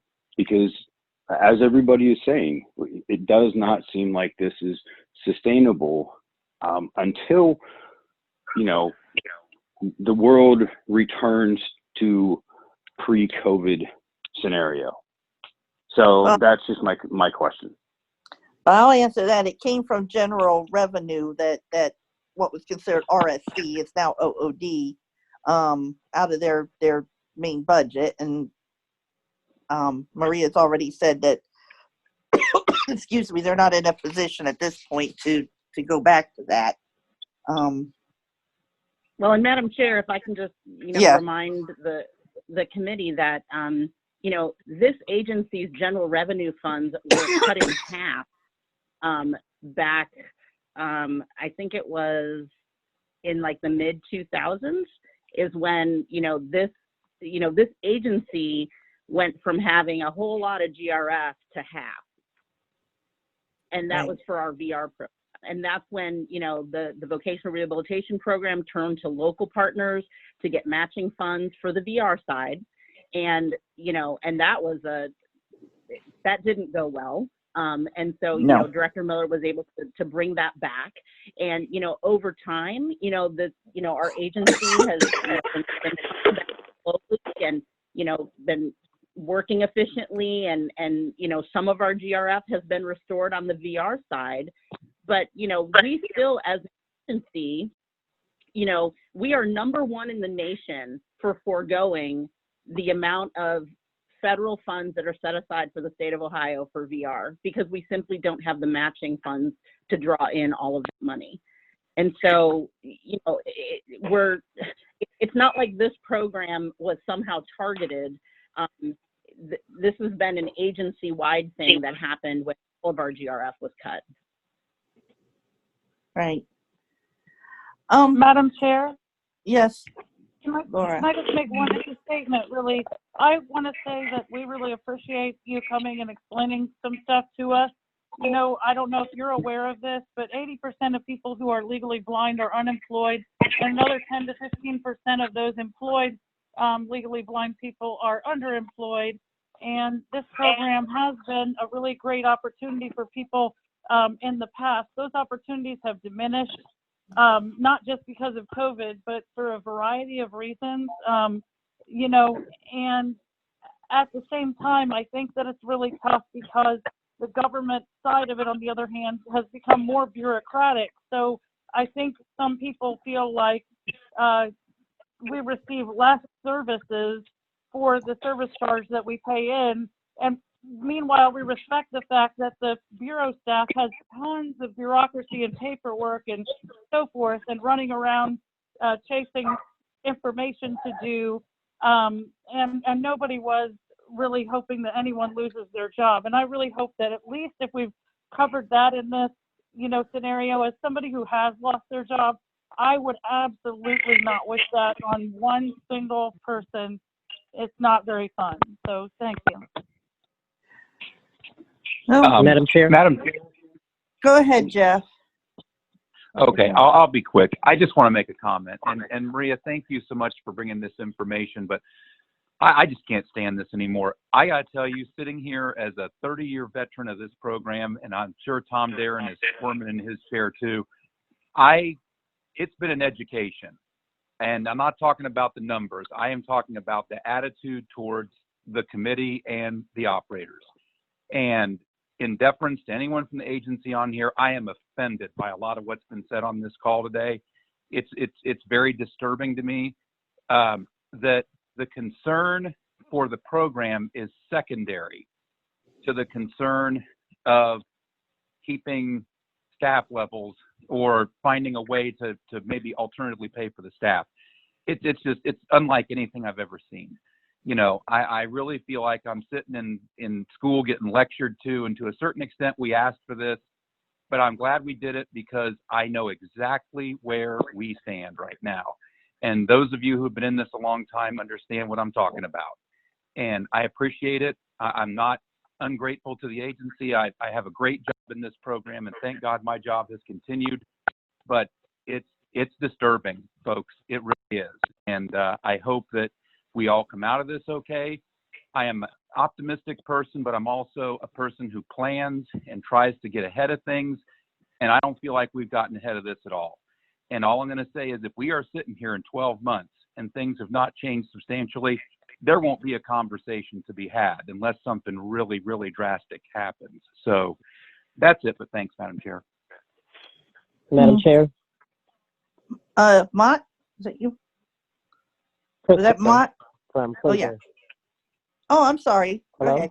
Yes, we hear you. Okay. This is Christopher from Cleveland, and I just wanted to say, as a new licensee, it is discouraging to hear, you know, all this. At this point, I don't know what to do. The facility that I do have, the likelihood of it opening back up, I don't really see it happening because it is a City Hall newsstand, and it had already only been making about $30,000 a year, and I just don't see people actually it actually opening up and people coming back to the offices because of the ability to stay at home and work. So my concern would be, at this point, is there anything in the budget that's continuing to support people that are wanting to come back into this program? Because at this point, it doesn't make any sense to even put money out there for people to get into the program when there aren't any opportunities. And at this point, I don't know what I need to do as far as employment. So I just wanted to put that out there. Appreciate it. Thank you. Christopher, thank you. I was getting ready to kind of wind this up and tell a story. Madam Chair, before you start your story, yes, this is Greg. Can I? Go ahead, Greg. Yes, go ahead, real Greg. quick. I'm sorry. So I kind of just sat back and listened, and hearing the conversation and where everybody's viewpoints and thoughts are on this and where everybody's coming from. And, I just want to say that, there's no it wasn't, this isn't finger pointing. It was discussion about what goes into the budget, what's paid, what's not paid. You know, we're trying to be transparent. And I just, you know, I get it. You guys, this is your program, your livelihood. And so you're concerned about your budget. You know, and the director said, you know, he's not going to let the program fail. And I understand wanting to know exactly what that means and how that happens. But, you know, we have other programs too, and it might be a combination of things. I don't know where that will land. It depends on what happens when we say, will we let the program fail? So I know it seems like we're being not transparent about what that means, but we don't know because, you know, there's been several different examples cited already. Like, well, what if it goes to zero? Well, if it goes to zero, there's massive, and that you can concur, the director said, like that, you know, when we're in that point, it's not even about paying the staff because there won't be any BE and OOD staff around to worry about. So, you know, at the end of the day, you know, which is in line with the entire agency position, is preserving the opportunities for individuals with disabilities to seek and find and maintain employment. And the state, you know, and it is because of, again, union, the contracts, it's not as simple that each division or program can move. And I'm not even going to use the L word, but even just to move staff around, it's more complicated. And, you know, and that's just how it is with that. But, you know, if we're talking those doomsday scenarios, like that's the state's last resort. And when that happens, you know, that's huge problems. And I don't, you know, half of us won't even, or half, it might just be you and me at representing the agency at that point. So I just want to say again, you know, I appreciate, you know, the comments, you know, and the viewpoints, and I understand you guys are just saying and looking for some answers on, you know, what is the next step. And so, you know, it does get contentious. Everybody, you know, it's when you start talking about people's livelihoods, both yours and, you know, the staff at OOD, it does get a little personal and touchy, and I get that. But, you know, I feel like the fact that we were able to have this conversation and get all the information out and ask good questions, and, you know, it's remained, I thought, civil and fine. And I think that's a testament. And, you know, we're not,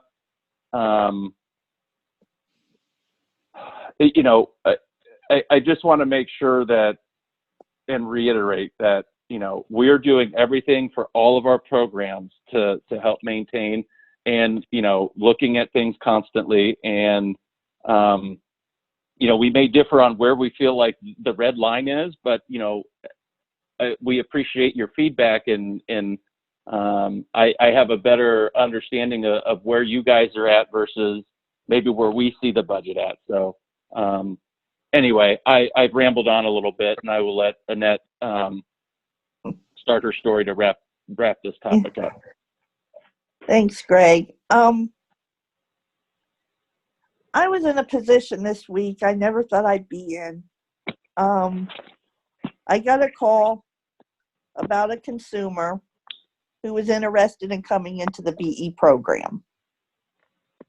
And he had heard about the program, heard about how wonderful it is. I didn't talk to the consumer himself. I talked to somebody who got me, you know, wanted to put me in touch with this consumer. But the purpose they wanted me to do basically was to be hard with this person and talk them out of coming into the program. And not because of anything that this person, any skill they have, any lack of skill, anything to do with their ability to possibly, I don't know that, run a facility. It was because the program is not sustainable for somebody new to come in. Exactly the point Christopher was just making. And I'm actually emotional here thinking about it, because there has never been a time when I thought I would ever be in a position to tell somebody that the BE program wasn't a great opportunity for them. Maybe as an individual, it may not have been a good fit for the individual, but in general, this has always been, I mean, we could go on here all afternoon and talk about how great and how wonderful we all believe this program is, but to have to discourage somebody because of the timing and not knowing what's going to happen, that basically it would be a waste of their time to go through training at this point to come into the program was a horrible thing to have happen. And that's why we're so passionate and so caring and so concerned. So I just wanted to share that. Let everybody know that that's where we are now. So Maria, thank you. Thank you for coming and talking to us. I know it was an easy conversation for you, but we appreciate you doing it and talking to us. And I hope that we have more questions, that we didn't scare you off, and that you'd be willing to come back again sometime if we need you to. Well, Madam Chair, I appreciate the opportunity to come and be a part of this meeting and to hear directly from all of you. You know, I learned a lot, and I hope I was able to convey some information. Just, you know, the comments that Mr. Toll made, I would not want to walk away from this meeting thinking that anybody on this call didn't believe that we as an agency and as, you know, staff care about this program. We do, and that's why we work you know, diligently to track the revenue and to monitor expenditures and to work with Christy's team to help inform decisions. It's because we do care. You know, I worked for the Legislative Service Commission for 15 years and never thought I'd be working on the executive side of government. You know, but I always would say that if I ever did move to the executive branch, I would want to work for RSC, then RSC. And when the opportunity came up, you know, I embraced it. And the last 10 years of my career, I've never once regretted coming to this agency because I believe in what we do. You know, even though I'm a numbers person and you know, we don't get an opportunity very often to talk directly with those we serve, you know, I'm constantly imparting to our staff that, you know, we are part of the, you know, the mission of this agency, and that is to serve individuals with disabilities, to give them opportunities for employment and independence. And we believe that. And so I want you to know and hear from me directly that, you know, we care about this program, and we care about you as individual operators and your businesses. And so we do want to keep this program afloat. We do want to keep, you know, you in business. You know, this pandemic has shaken everybody. I think give each other, you know, the grace to know that everybody has good intention, then I think that we can move forward together and hopefully come up with some solutions that when we get on the other side of this, we look back and go, you know, thank God we were able to have these conversations and be able to make some decisions that would move us forward, and that we're all still here 12 months from now. So thank you. Thank you, Maria. Okay. Madam Chair. Yeah. Christy. Is that Christy? Okay. Before we go on, I'd prefer to talk about the University of Toledo before we get into the rules, if that's okay with you. That's fine. Absolutely. So I'll be brief, and then Rick and Greg can add on. And we found out additional information late yesterday too, that I wish I had the chance to talk to you before this, Annette. But so where we are, everyone, to catch everyone up, part of Facility 304, the coffee kiosk, was the operator shut down at the beginning of September. The university notified us that they believed it was a breach of contract, gave us 30 days to cure it. We went back to the operator. He was unwilling to open up, stated that he would initially open up January 18th with a couple conditions. So they canceled the contract, the BGA, and again, this is just for the coffee kiosk. We have 2 BGAs with them, and we're just referring to the coffee kiosk. The other BGA is the vending in the micro market, which is still intact.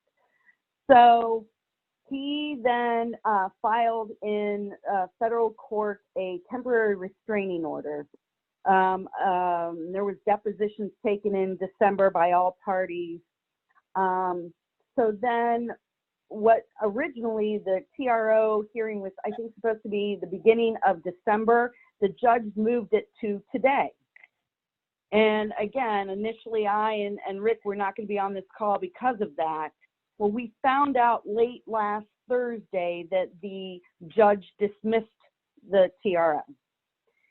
So this week we went back to the operator through his attorney and said, okay, you know, one more time, can you open up? Are you willing to open up?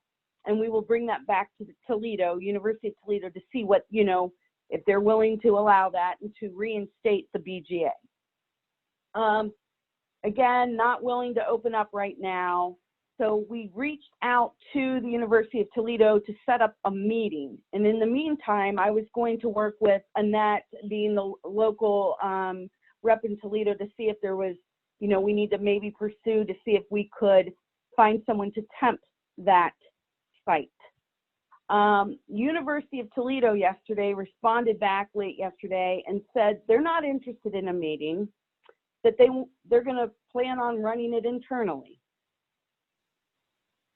So, right. So now we're at the point where, you know, we've got an operator that has decided not to run it, and now we've got a grantor that states that, I mean, they have not said it's not suitable, but they want to run it internally, and so we've got to make some decisions.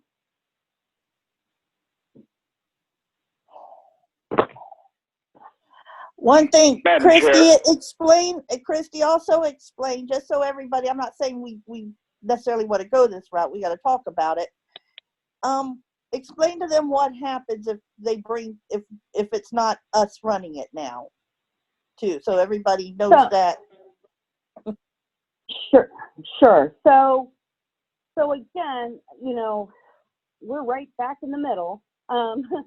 So again, one of our choices is to take them to a 3-panel hearing. And it's my understanding that the 3-panel, this is not RSA, this is an internal state process where we would pick a panel, I think the university, and then there's an agreed upon panel. And then they would make a judgment. And it's my understanding that, and again, I'm not the lawyer, that you can bring a suitability, 3-panel is for suitability. So we would talk about suitability on this. Now, here's where, and we're just being honest with this. I mean, I think that we're all supportive of if this is the route that you guys want to go, but it has implications where if it's a good ruling, great, wonderful for us in our program. If it's a negative ruling, you know, we're going to be, you know, it's going to hurt other operators and other colleges and universities.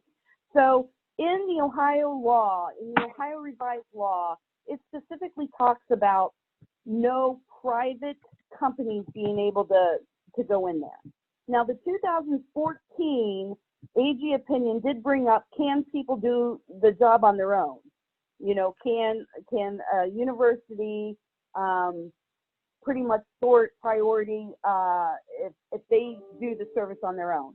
And I don't know. I see it in both places in the AG opinion. Again, I'm not a lawyer but that's just an opinion. That's not law. It's an opinion. So it could go 50-50 on that, on whether a panel interprets that as, puts weight into that opinion, I should say. I don't know. That, Rick, if you want to add to that. Again, I'm not I just get my 1-800-law degree on TV or anything. No, when you said I'm not an attorney, that should have probably been my cue to start talking, right? But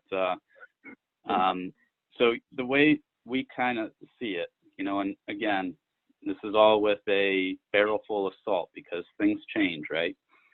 So UT we're aware that, you know, they're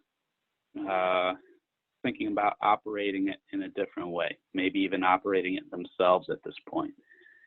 You know, so as Christy was alluding to, there's 3304.33, which only speaks to, in the mini Randolph Shepherd, in the revised code, it says that universities shall not enter into private contracts. And so based on that, you know, is there a gray area where universities can use their own employees to operate a vending facility or vending site? And that's kind of where we're at. And we're in discussions with, you know, amongst ourselves as well as our Attorney General, Assistant Attorney General, and determining, you know, what we could do under the law. So, you know, if they do end up using one of their employees, you know, there's a different analysis that we're going to have to use moving forward. You know, the additional thing that Christy was speaking to at the first point was the suitability. You know, so I guess, you know, like the concern is if there's an operator in there who is not making money, I think is the main issue with this particular site. Is it suitable for an operator to vend there in the future? You know, so if we say it's not suitable, we all know that we're out of the game, right? But if we say it is still suitable, you know, then, as Christy was saying, you know, then we start going down the analysis of what could we do under 3304.33, or if they do a private contract, it makes it a little easier if we still believe it is suitable. You know, and clearly it's in violation of the revised code at that point if they use a private contractor. Does that make sense? It does, at least to me, if anyone had any questions. Okay. Also, don't they owe us like a significant amount of money if we do not go in there? And I'm not saying that's necessarily part of what we should know, Yes. but everyone should know everything, all the... Yes, Madam Chair, that's a good point. So under the BGA that they terminated, there is a clause in there that if, I think either party, I don't have it in front of me, but I believe it's if either party terminates, that UT will reimburse us for the amortization of that kiosk. So whatever the value is, you know, at this point, when the contract was terminated, which would have been back on October 5th, I believe. Yeah. So, Madam Chair, I think it's around $90,000 or $95,000. Okay. One question I have, and this may seem like a piddly little question, but I think when it comes to determining suitability and trying to decide if this is a you know, by the sales that we were all told pre-pandemic that this place could do, it seems like a no-brainer that it's a good job and a decent job for somebody. But do you know if that place had separate storage, or did Jim use his other storage with it? Because if there's zero storage with that, and I know there could be at any time because the university could try and take it away too, but I think that's part of determining suitability too. If it's just, you know, if there's nowhere to store anything. Madam Chair, again, this is where Vicki, God, I wish she was here. She could answer that with absolute certainty. I believe part of the coffee kiosk, there is down below, there's a prep area. And I do know that we bought cabinets with locks. So there is available storage there to store like the products, the syrup, the coffee. So there is. I just don't, you know, I don't know how many. I think there's a couple cabinets. So if that helps. And I believe he has separate storage too for the rest of his facilities. Yeah, because I know Jim Amy. talked about Amy's hauling familiar. stuff. I know he talked about hauling stuff from a storeroom to there, but I didn't know if he had a separate place or if he was using his, you know, for the other stuff that he has.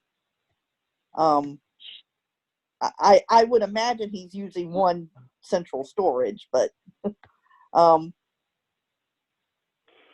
Madam Chair, there is storage. Yeah, there's storage in the basement of the Mulford Library, including a walk-in freezer and a walk-in fridge. So, yeah. Okay. Madam Chair, Yes, Frank.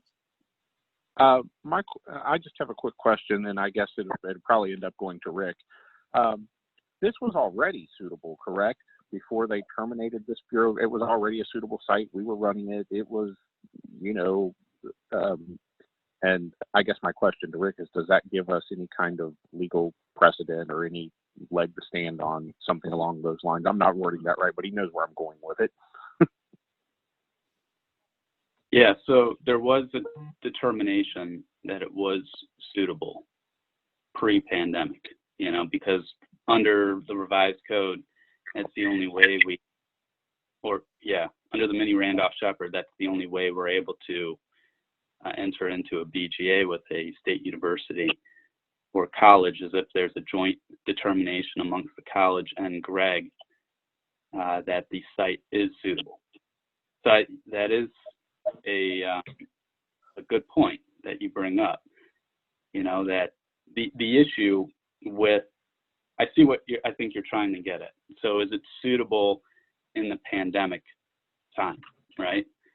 And limited to that. The issue with that is there's uncertainty regarding the duration of the pandemic in terms of suitability being equated to profitability. So at what point are we determining what, that it is profitable, and what measuring stick are we using to determine what profitability actually is? Madam Chair. Yes, Doug. I remember a meeting last year regarding UT's coffee shop that involved the operator, and the question was asked by somebody, was this making money? And at that time, it was told, if I remember correctly, it was doing $15,000 a month. Now, my facility does anywhere between $12,000 and $14,000 a month, and I was perfectly happy. And I couldn't understand at that time why Mr. Cyrus couldn't be satisfied with $15,000 a month. And yes, it would have required that he himself get behind the counter, and I think that was an issue, is that he refused to work his own facility. Well, I don't want to go down the road of, I think what we got to decide is the facility, no matter who runs it, something worth going for? Whatever Jim did or didn't do, I don't know if that's relevant as far as how he operated it. I think we need to decide if the facility is worth something. Is it going to be a job for a blind person? Yeah. Do we have access to the last MOR? Well, we would need to hear a couple of Madam Yeah, Chair, that's where I was going to say we ask can't. if we had any numbers. Yeah, pandemic numbers are, that's not going to tell us much. We need to know prior to the pandemic, and then we also. I disagree because we're trying to make a decision here as to whether the suitability under pandemic conditions is still a suitable site, and the only information that I can see that we can get our hands on is the last MOR that the operator submitted. That at least would get us close to what that is, I think. Well, So, we should Madam look Chair, at both. Go ahead, Christy. Yeah, Madam Chair, part of it, remember, Doug, we've got the counter sales, but his expenses are all part of 304. So that would also include the vending and the micro market there. So it's not going to be a separate MOR where you can distinguish it. But we we sent out the big book to the OVRC members, and anyone else who wants it, just call Kim and we'll send that out. That's there too. But yeah, I mean, that business, you know, there was a lot of wages associated with it, and it was high-end stuff, you know, Starbucks stuff and high-end. But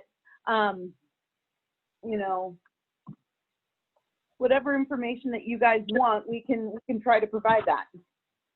Madam Chair, Yes, Tom. as an operator, we're required to keep separate sales for our counters versus our vending. So the information should be easily available should the committee need it. But that's not even what I wanted the floor to remark upon. I think we need to be cautious about looking at how we handle things just because we're in a pandemic, because as we heard earlier, the hope is out there that this is a short-term problem. And if we look at the thing now and say it's not a suitable site, and 6 months life returns to normal, it's most assuredly a suitable site. So we have to be careful changing our rules and our policies and our standards just because of the pandemic. Yes, we shouldn't go in there and try to run a full 8-hour-a-day operation, because clearly, well, maybe not clearly, but the contention has been made that that couldn't support itself. So I want to caution us to make decisions with a thought for the future. No, I absolutely agree. And I do not think we should, I mean, the pandemic, if we decide to move forward and go for the 3-person panel, by the time this thing is heard and done with, you know, it would be wonderful if the pandemic would be a good chunk of the way through. You know, and this isn't a hospital, it's a university, it's a teaching hospital, but it is in a business that I would like to think will come back to itself at some point. Rick, did you have something to add?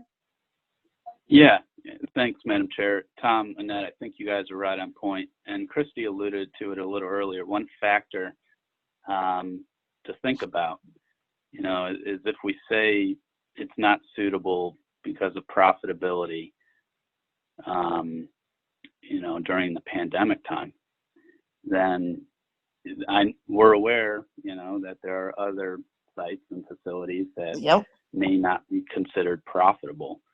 So at what point do these, because this suitability consideration is a joint determination, you know, so are we giving states or university colleges an out, you know, in their suitability determination that they're making with us? So I think you guys are thinking about it appropriately and giving it due deference in regards to that consideration. Madam Chair, I have one more point that Rick just brought to mind, if I may. Yes. I would think by definition, if the university determined this is something they were willing to fight us over that they wanted to run, that would kind of automatically say they think it's suitable. So that's something we should definitely consider. Because if it's not something they think is suitable, why would they want to run it? That's exactly right. Right. And agreed. I'd like to think when Rick's presenting or whoever is presenting in his place at a hearing, that would definitely be a point that would be argued. So, Madam Chair, can I just address that? Again, and this is where suitability gets kind of crazy. Is suitability profitability or not? Because it's our understanding that they are running a cafeteria at a loss. We don't know whether they're going to run this at a loss. I don't think it's necessarily the making money is their motivation. I don't know what their motivation is. What we were told during November and December is that they want coffee for their staff. So again, I don't know if that's going to be brought up in a 119 hearing or not. So can you, prior to, go back to, if you can, January and February, December, what monthly sales were?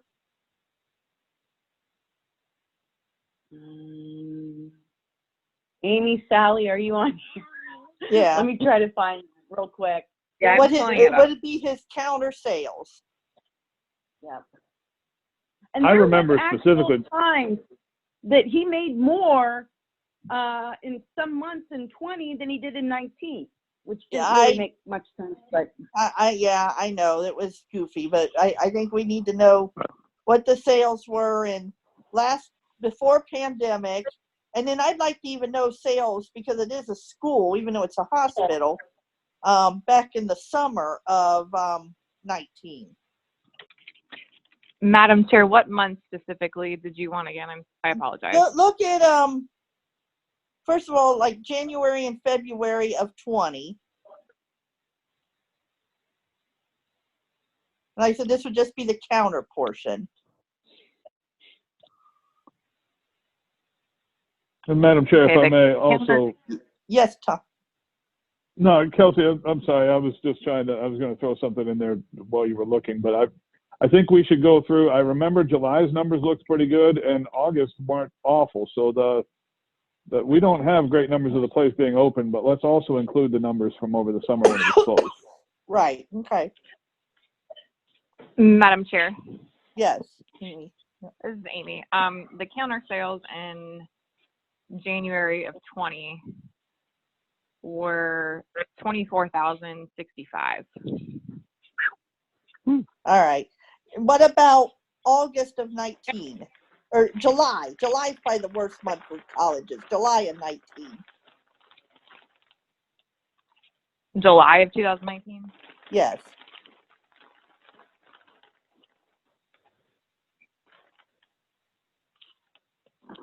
$31,219. Oh, yeah. Okay.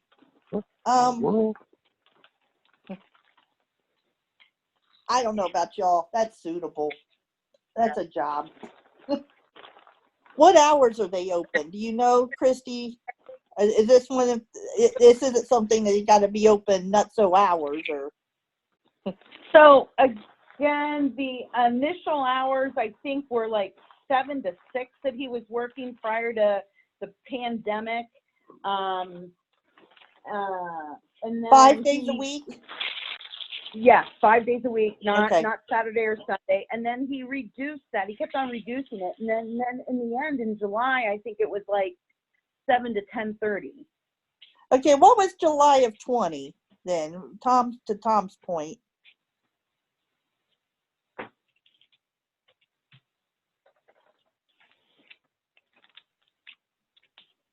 Madam Chair, the counter sales were $16,108.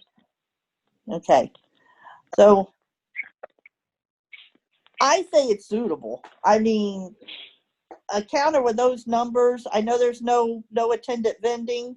That's 100% over the counter dollars, but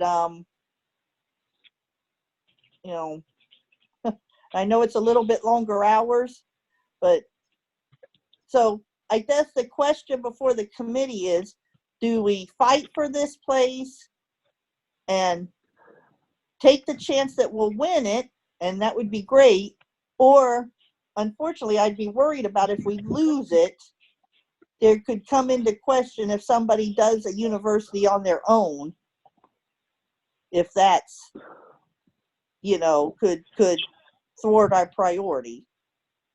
Madam Chair. I would assume the Bureau won't argue that. I assume that the university would be the ones to try and argue that the Bureau's sole argument in asking for the hearing would be solely on the suitability of this facility.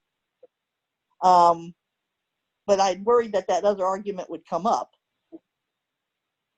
Yeah, and Madam Chair, also full disclosure. I mean, this is because we're trying to play this out, and again, we really want your guys' opinion on this. But my also fear, and I understand this. Again, we've talked about this with the rules. They've made it clear that they're not interested in the current operator, and I understand that grantors don't have a say in that. But the other thing is, if that person is not operating it, do we, one, have an interested operator in that area or someone that is interested in that? Because again, not everyone wants to work 5 days a week and wants to have that type of business. So what I would hate to do is to go through this long process for us to have to give it up on the back end because no one wants it. Or if there's any, I don't know the current operator and how. That's another legal question. But I got to put that out there too. Madam Chair, Yes, Doug. does he really deserve it at this point? Because he's let down the program, he's let down the rest of us. Whether he's interested or not is not relevant here, I don't think. Yeah, and that's it. We're not even talking about Jim right now. We're talking about the facility. Okay. Yeah. But Madam Chair, yes, it's Jeff. This is going to be my question. Was let's say the program fights for this and wrestles it back. The pandemic's over, and the operator in question says, "Oh, I want that back. That was mine. I didn't relinquish it. If the agreement's still in place, then that should be my, because I don't know what that person's BOA looked like, but if it was inclusive of that kiosk, I just wonder what Rick and Christy feel the odds are that he's going to come back on the program and say, you owe me that location. Because frankly, I'm with Doug in a way. Is it worth fighting for if it's just going to get turned back over to him, or the university says he's not allowed in that building or not allowed? I mean, I'd like to see us preserve the opportunity because I think it is a legitimate opportunity. We know it is. So, but how does the Bureau feel about that? Madam Chair, it's Christy, and I think that's very possible. Exactly the scenario that you just played out, Jeff. And I don't know with the rules, the current rules, what we can do right now. Again, I believe that, if we get this back, I would want to temp it to reestablish sales. But I do believe that there is a possibility that he will come back and say it's his. And I think that the university will want some sort of guarantee, which I don't know what that looks like, that he does not go back. So, that's where we're at. Madam Chair. Yes, Tom. Tom? Oh, I think we lost Tom. That was Tom, wasn't it? Can you hear me now? There you are. Yeah, Okay. yep. Okay. Okay. First off, I don't know what the Bureau can do. My understanding is it's one BOA but two BGAs. And one of the terms of a BOA is that you'll uphold the terms, or one of the terms in a BOA is that you'll uphold the terms of a BGA. So I don't know what leeway the Bureau has there to handle that, but as a committee, we cannot in any way recommend that the Bureau not advocate for an operator. And we run the risk, and that operator would be well within his rights to file a grievance and say, the Bureau, when they thought I would get it back, decided not to fight for it, and I want paid. So we got to be careful of that type of language. I guess we have to look at it as we do what's right for the facility in our program, and the Bureau does what they feel they need to do with the operator to preserve the relationship with the grantor. Madam Chair. Yes, Doug. I really don't think that we shouldn't lose sight of the fact that the operator gave up his opportunity by completely walking away. He didn't seek compromise. He didn't seek anything. He just walked away from it. And I think that's inexcusable for an operator to do without involving the state or the committee or anything. He made his own decision. I think he gave up his rights to advocacy. Well, I'm with Tom. I think we gotta decide what's best for the program and what's best for the facility. I honestly think we should go for this. I do too. I just think we should exit him from that portion of the location and put somebody else in there. Everybody would be happy, honor would be satisfied, and hopefully there'll be a little money there.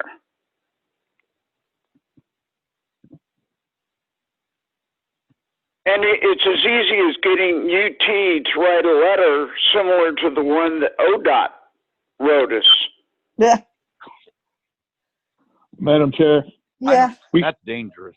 Yeah, I don't want to start seeing us go down that road. I don't. That is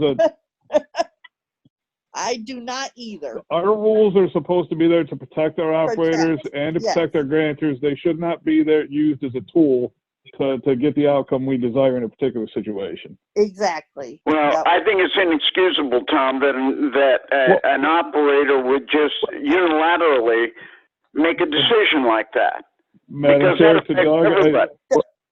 Madam Chair, to Doug, you're entitled to your opinion, but as a committee, we have to be careful how we present ourselves and what we express as a committee opinion. And I as a agree. member of this committee, I do not support using our rules to remove an operator just so we can make this decision a little bit easier.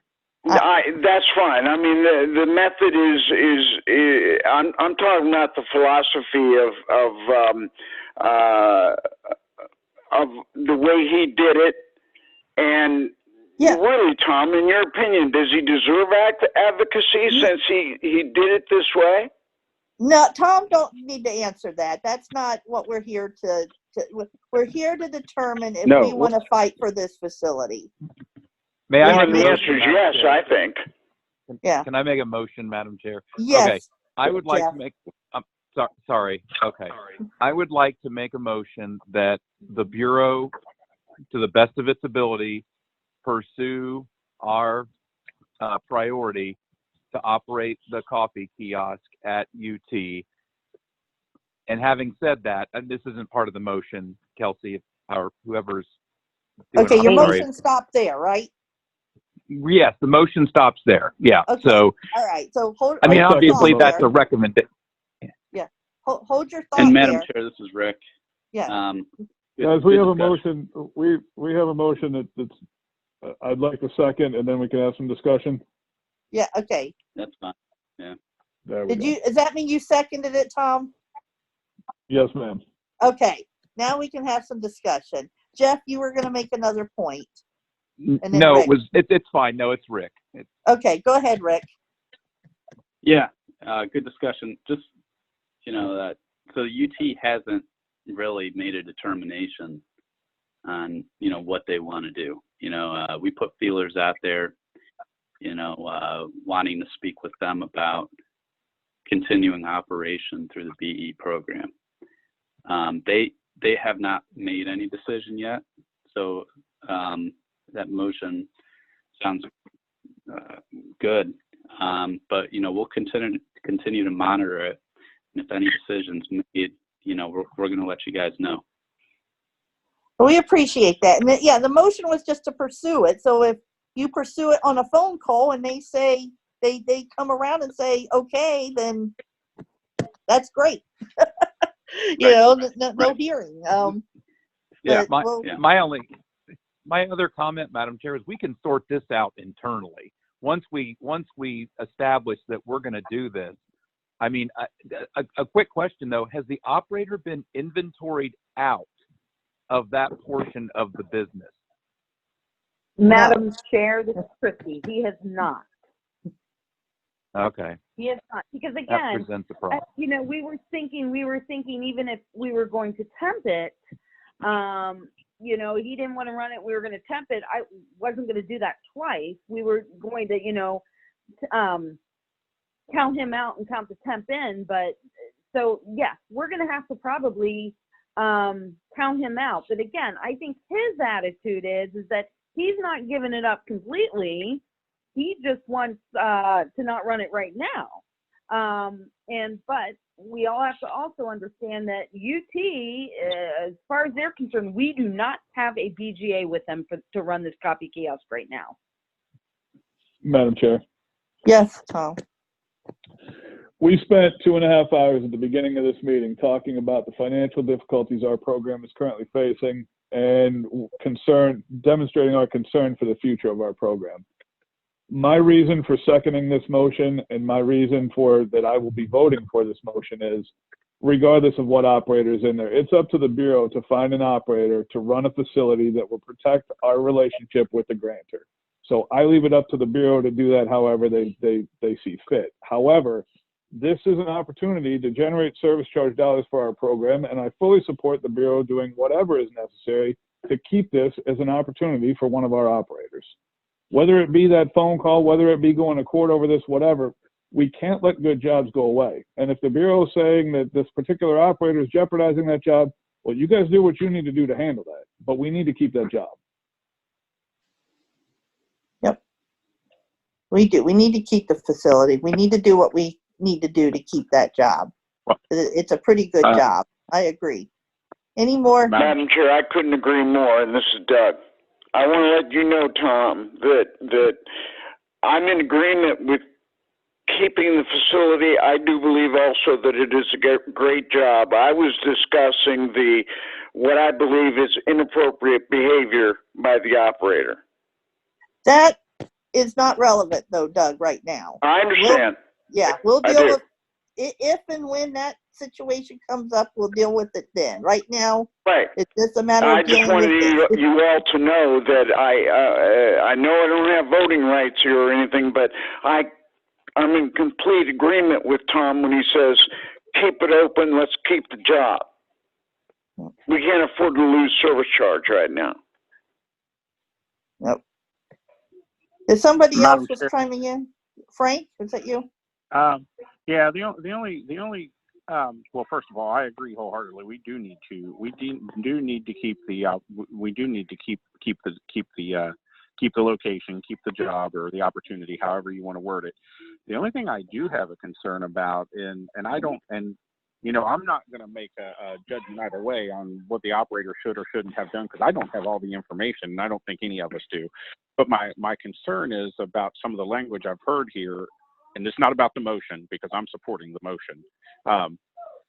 But my concern is, are we going to go down a road of where we're going to tell people, you're going to have to go in and open your counter even if you're making, $20 a day? I hope that's not where we're headed as a program, because that's dangerous too. But anyway, I just wanted to point that out, because I don't want to force people to have to open during this pandemic when there isn't business there to support opening, I guess is what I'm trying to say. So just a concern. We know. So, any more discussion? Okay, we'll call for the vote. Everybody clear on the motion? Okay. Jeff? Yep. Tom? Yes. Frank? Yes. Scott? Yes. Jim? Yes. And Dean? Yes. Okay.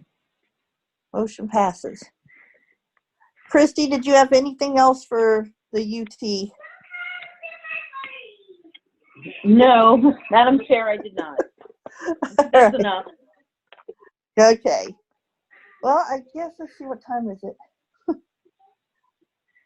11:38. So we have a little bit of time left. We can do some with the rules. I think somebody probably needs to be muted, because someone's having way more fun than we are, it sounds like. I can't have that in my meeting, having someone else have more fun.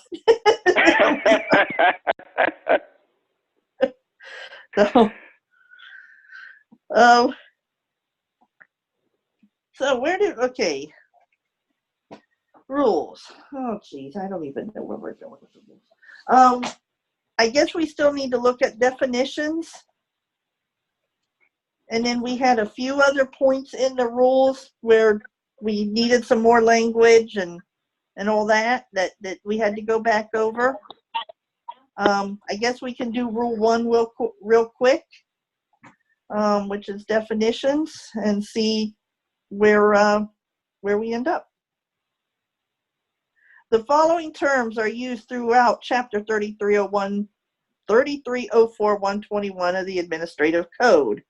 Accessible format means the format requested in writing by the operator and kept on file by the business enterprise program that informs the program of how any operator wishes to receive documents, information, forms, BE computer programs, and other correspondence sent by the program, including but not limited to regular print, large print, braille, or electronic mail. Active engagement means an operator is the manager of the assigned business operation and is physically present at a vending facility at least once every 30 days. Hold on, did we leave that? So, Madam Chair, Yeah. I thought we changed this in the operator's duties, and I think we need to mirror it with that. I thought it was that there would be some sort of contact monthly that could be phone or email, but present quarterly maybe? I don't know. Let me pull that up. I think it was Rule 3. No, it'd be Rule No, 4. It'd be Rule 4, Christy. Okay. And there was something in Rule 4, but I don't know where we fell on this at least every 30 days thing.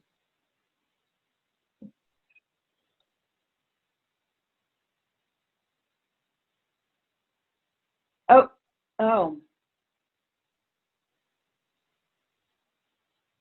Let me find Rule 4 if you can't find it. Where it says it here. Rule 4 states, maintain active engagement in their assigned facility.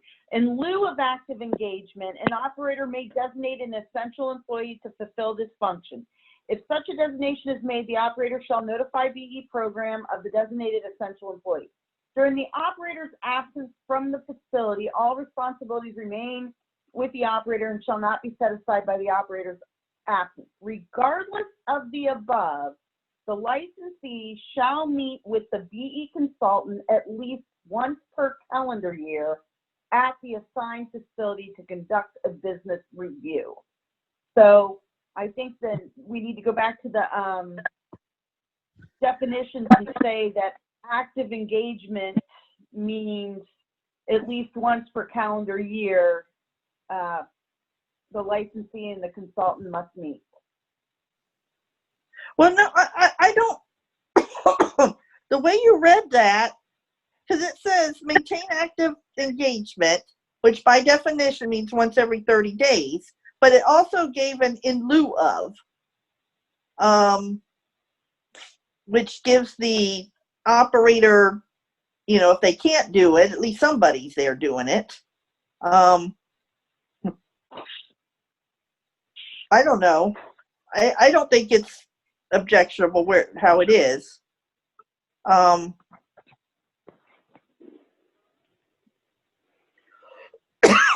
Excuse me. Because it does say in lieu of. So by the rule, what you just read, it says the operator, for all intents and purposes, has to be present at a vending facility at least once every 30 days. But it then says in lieu of that, they can designate someone else to do that. And then they got to meet with the program once a year. So I don't think it's necessarily bad the way it is. So what I want to, Madam Chair, what I want to avoid though, and I want to make sure it's clear that if that this is not satisfied by a consultant meeting with a designee once a year. That's what I want to make sure, that they have to meet with the actual operator at least once a year, that it's not a designee. I think it said that in Rule 4. But it maybe, let me bring up that Rule 4 because I want to see it myself. That's 3. Okay, here's Rule 4.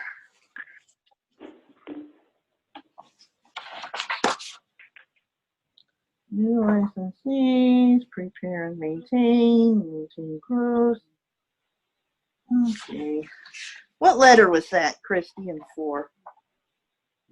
It is. I found it. It's 9. 9. Yeah. Yeah. Maintain active engagement in their assigned facility, period. That would mean you got to be there every 30 days. Then it says, in lieu of active engagement, an operator may designate an essential employee to fulfill this function. If such a designation is made, the operator shall notify the BE program of the designated essential employee. During the operator's absence from the facility, all responsibilities remain with the operator and shall not be set aside by the operator's absence. Regardless of the above, the licensee shall meet with a BE consultant at least once per calendar year at the assigned facility to conduct a business review. Why don't we take that last sentence and make it another number.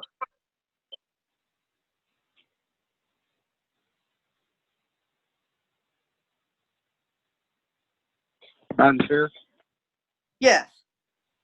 what is a business review? That's Yeah, I don't know what that is. I thought the same thing, but we'll figure that out here in a minute. Okay.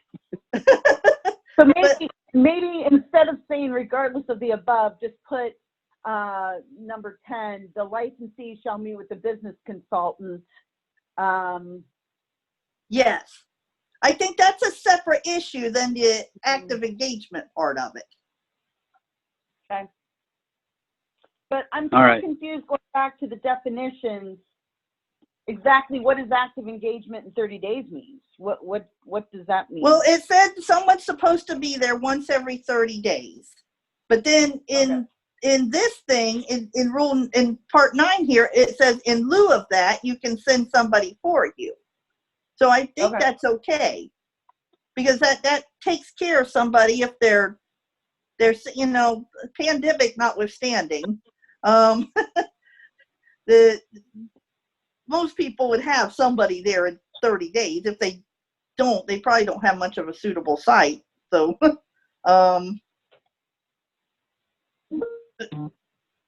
now, the business review, I think I don't think we need that business review. I would just think the licensee shall meet with the BE consultant at least once per calendar year at the assigned facility, period. Get rid of that conducting business review stuff. Because we don't know what that is. All right. I know we kind we're of jumped to rule 4, Yeah. but That's in rule 4. Okay. See. so Rick, you got that? We're going to make another enumerated thing here. Yeah, I got number 10 now reading. The licensee shall meet with a business consultant at least once per calendar year at the assigned facility. Yeah, period. Done. Okay. I think that takes care of that. Put rule 4 back in where rule 4 goes here. Everybody else good with that? Okay. Active engagement. Oh, the good one. Active participation means meaningful collaboration on major administrative decisions and policy and program development decisions affecting overall administration of Ohio's vending facility program between the BSVI and the Ohio Vendors Representative Committee. I'm trying to think if there was any wording with the RSA guidelines that came out today or That's the what I other was day. ready to ask you. That's what I was getting ready to ask you, if there was a way to incorporate some of that into that. The definition. They didn't really give a good definition. They just kind of said what it is in that. If I remember correct. Oh, I don't know. Anyone have any thoughts? It might be okay because this does definitely not go against what that says. What the technical assistance guidelines say. And we obviously can't Madam put that Chair, I as think document. it would be hard to work some of that in. It's very It specific. I think rather than do that, we as a committee, the committee in general, should use that information if there is some kind of disagreement over where active participation is appropriate. Right. I think that's a good tool to use to. But I've always liked this new definition we have, or newer, I should say, definition of active participation. If everybody follows the spirit of it, I think we're fine. Yeah, I like the meaningful collaboration. I always thought those were good words. So, yeah, Yeah, I don't see us being able to put in the definitions, especially that anything from that. But Madam Chair, who's that? that's Derek. Oh, hey Derek. Okay, go ahead. Well, I want to say is a term that sometimes lawyers scoff at because they'll say, what does that really mean? So I don't think it would be a bad idea for the committee to put some effort into looking for a more refined definition of active participation. And Jeff is right in that there was a lot of stuff in the RSA paper that you couldn't get in the definition, and it wouldn't be appropriate in the definition. But where it would be appropriate is peppered throughout the rules, where different people are required to do different things. And I think that needs to be addressed again as well, so that that stuff can be implemented within the rules where it's appropriate. But I do believe that, and I wish the committee's lawyer was here to validate what I'm saying about meaningful collaboration isn't really a good term necessarily. And I do think it would be worth some effort for the committee to work on a better definition, not necessarily at this moment, but maybe to work on it and come back to it next meeting or next rules meeting or whenever, because it is important enough and significant enough to spend some time on. Anyway, thanks. It is. We'll look at that. For right now, we'll leave it unless somebody has some other wording. But Derek's right. All right.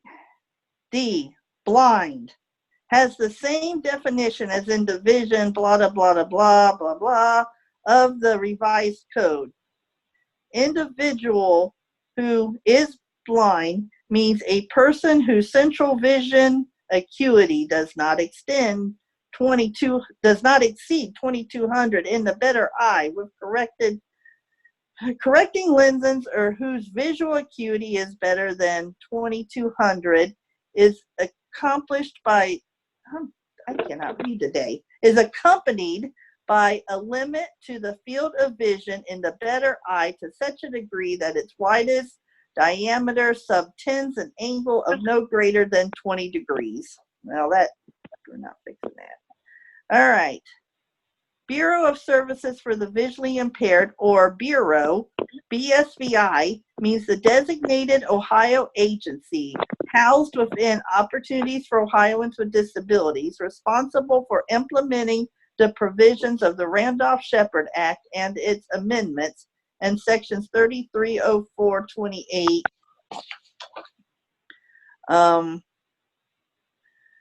of the revised code. Bureau Grantor Agreement, or BGA, means the signed agreement between BSVI and a grantor for a facility. Bureau Operator Agreement, or BOA, means a signed agreement between BSVI and an operator assigning them to a facility. Business Consultant means the BSVI employee assigned to provide occasional consulting directly to an operator in an effort to maximize efficiency, income, and performance. That's a strange definition for what they do, I think. But okay. That just seems awful simplified, I guess. Business Enterprise Area Manager means the BSVI employee who reports directly to the BE Program Manager of BSVI or the Director's designee and is the Principal Field Manager for the BE program in an assigned area of the state. Business Enterprise Program, BE, means the program within BSVI responsible for training, licensing, regulating, and supporting operators, purchasing equipment and initial inventory, negotiating and entering into Bureau Grantor agreements, agreements with operators, and settlement agreements, and that performs all other functions necessary to operate the program. BE Program Managers means the BSVI staff person who reports directly to the Deputy Director of BSVI and who directs and monitors the operation of the business enterprise program, its staff, and its funds statewide. Business enterprise rules means the complete set of administrative rules governing the business enterprise program, which have been promulgated in accordance with sections 119.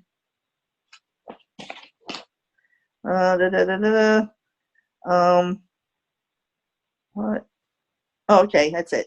Criminal activity means a conviction of, plea of guilty or no contest to, or a judicial finding in any jurisdiction of a felony, a crime of moral turpitude, or a crime involving fraud or deceit in procuring or attempting to procure a license. Designee means a person authorized to carry out a responsibility or task. Discipline means a denial, revocation, or suspension of license.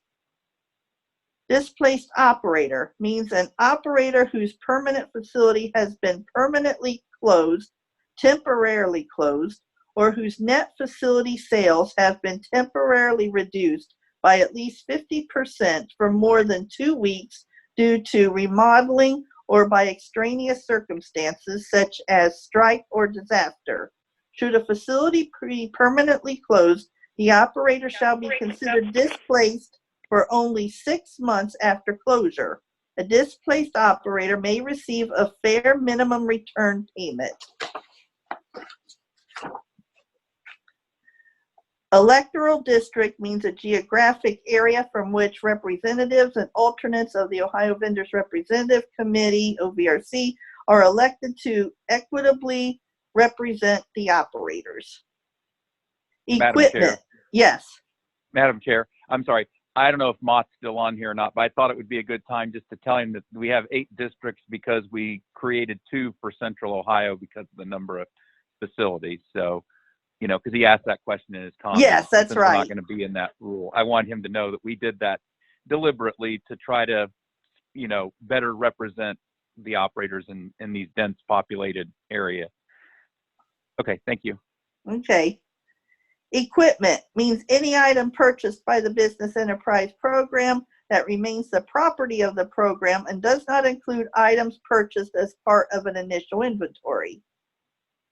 Facility means an entity created by the business enterprise program and assigned a unique number that may consist of 1 or more sites that the business enterprise program reasonably believes will earn enough in sales to independently support a single blind vendor when an operator is awarded a permanent facility.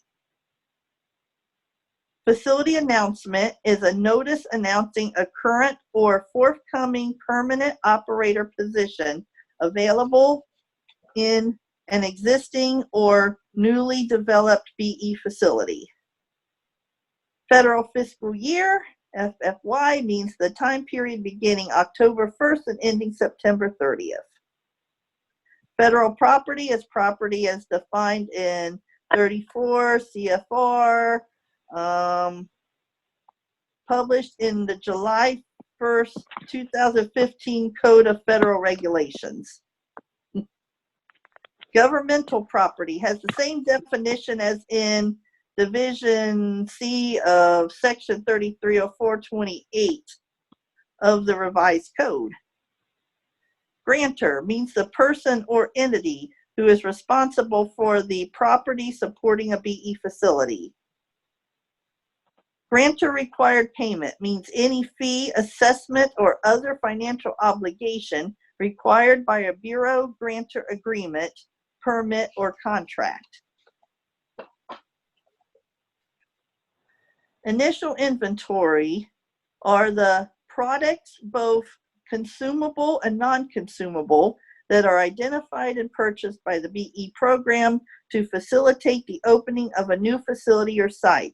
Initial inventory does not include lottery tickets, and any purchase of lottery tickets is governed exclusively by an agreement between the operator and the Ohio Lottery Commission.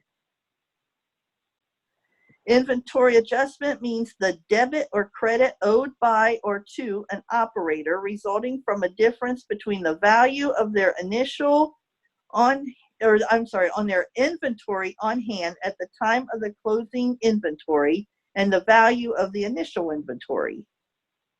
License means a written document with a unique identification number issued to an individual who has met all of the eligibility and licensure requirements to operate a facility in the BE program.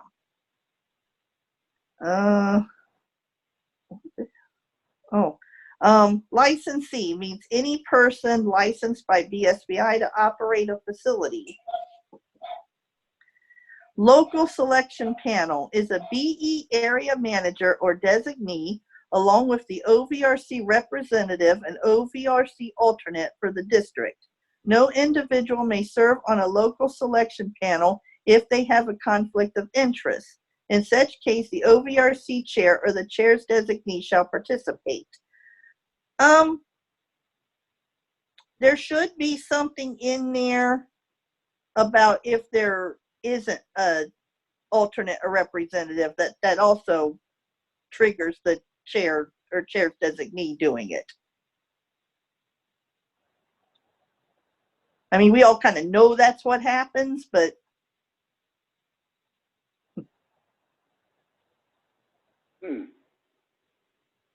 So, Madam Chair, my only thought on that is whether or not, again, you know, a lot of the definitions prior had like how we deal with things, and then we moved it to the actual applicable section of what happens when a local selection or when, you know, a representative.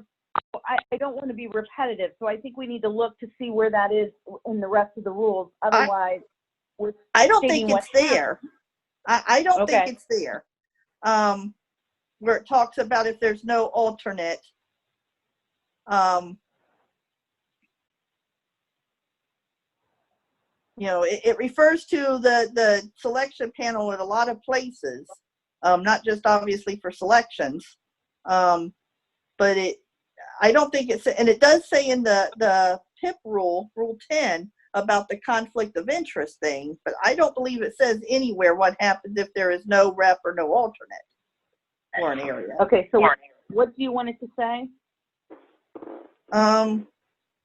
Let's see, representative, no individual, okay, may serve on a local selection panel if they have a conflict of interest. That's true. In such case, comma, or if there is no elected representative or alternate,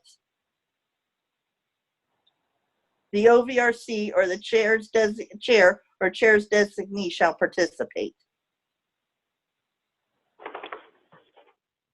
Did you get that, Rick? Yes, in such case, or if there's no elected representative or alternate, the OVRC chair or the chair's designee shall participate. Yes. Okay. Oh, the ministerial decision means a decision which has no material impact on the nature, quality, or quantity of service provided to BE licensees and will not adversely impact opportunities for licensees.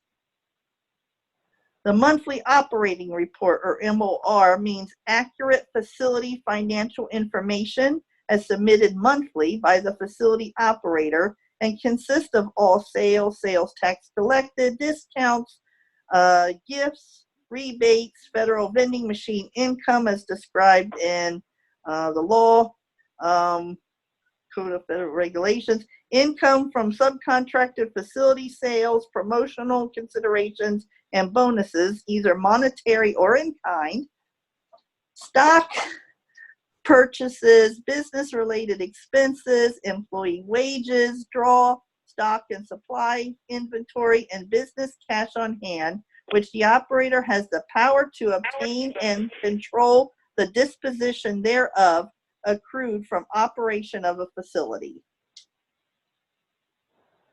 Non-priority property means property where the BE program does not have a statutory priority to operate, including but not limited to county, city, village, and township property, and private property. I'm running out of gas here. Ah, it just went dead. Damn it. I will. Hey, Doug? Yes. You're not muted. Oh, I'm sorry. I thought I lost you completely. Oh. Sorry. No. Okay. Opportunities for Ohioans with Disabilities. OOD means the state agency responsible for helping people with disabilities seek and retain substantial gainful employment in Ohio. Ohio Vendors Representative Committee, OVRC, means the group of operators elected from their respective districts who represent the interest of all operators, sorry about that, in the business enterprise program statewide. That'll stop here in just a second.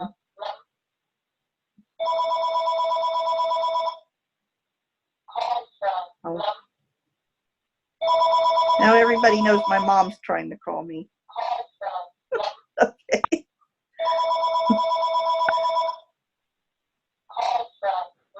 Okay.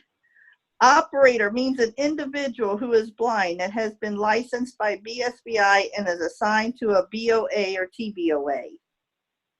Other expenses means expenditures on the daily cash report as defined in Appendix A to this rule. Professional manner means upholding standards of professionalism and customer service, demonstrating consistent sound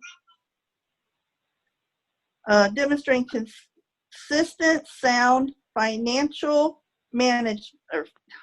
fiscal management and practices, and exhibiting conduct and behavior that brings credit both to the operator and to the business enterprise program. Records review is the review Madam of Chair? records. Yes. Okay, so on mine, it goes from LL to NN. Did we deliberately not do an MM? Yeah, I didn't notice that. Was but that just a typo? I kept looking for MM, and I'm like, where is it? And but that's just a typographical thing. Yeah, Jeff, thanks for that. Change that. Okay. Yeah, that's the silent. So everything rule. has to get slid down one. Yeah. Yeah. All right. Records review is the review of records as prescribed by BSBI. The review pertains to the operation of a BE business and includes financial information regarding, here we go, sales tax collected, discounts, gifts, rebates, federal vending machine income, in the regulations, income from some subcontracted facility sales, lottery commissions, promotional considerations and bonuses, either monetary or in kind, stock purchase, business-related expenses, employee wages, draw stock, and supply inventory and business cash on hand. Regular meeting means the meetings that are required to occur at least twice each federal fiscal year and any other meeting scheduled in a month. As opposed to meetings not scheduled in a month, okay? A schedule of all regular meetings, including dates and times, will be set in July of each year, and any meeting not on this list shall be considered a special meeting. Should we say of the OVRC somewhere in that?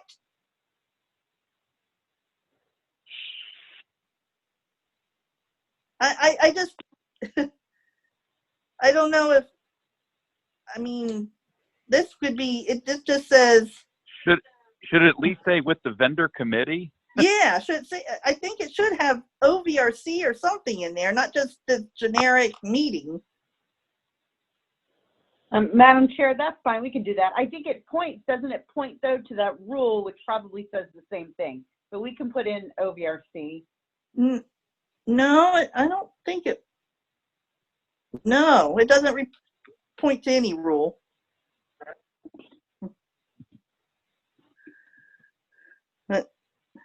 Seniority. Oh, okay, here we go. Seniority means the length of time that has elapsed since an operator was first issued a BE license based on the earliest information available to the BE program. BE maintains a list of the current seniority of all BE operators. All right, we got to stop because this is where we've. Madam Chair, Yes. it's Jeff. So, a couple things, if I may, to ask or point out. Number one, I was very plainly called out by one of our operators for my support of this type of use of seniority. I will make a couple of comments real quick. The first one is the first pass I saw at my personal seniority based on time served was wildly inaccurate. That scares me a little bit. Not that I can't substantiate it, because I can. I've got 30 years worth of records that I constantly get yelled at having. But I am concerned, and I can't believe I'm going to say this, that we're going to this because the pandemic, and I know we can't live life around the pandemic, but there are some people who have been forced into some very unfortunate situations where they didn't really have a business to run, but yet for financial reasons had to resign. And this rule, this new definition, would seek to punish those people for that decision. Now, in general, I believe that when you make these kind of decisions, they're your own personal choice and you've got to deal with it. I just want to point out to the committee that I'm not sure it's as cut and dry as what I might have liked to have believed it was. I still believe it's the best measure of someone's seniority, but I'm just not sure we're there yet. That's all I wanted to say. I'll support whatever the committee ultimately wants to do, but I don't feel as good about it as I once did. Thanks. Madam Chair, if I may. Yes, Tom. I just want to present the opposing view to that, and that is that I've heard it argued that this is unfair because people can't use the time they held the license while they worked in other states, and that it's not going to count for their seniority.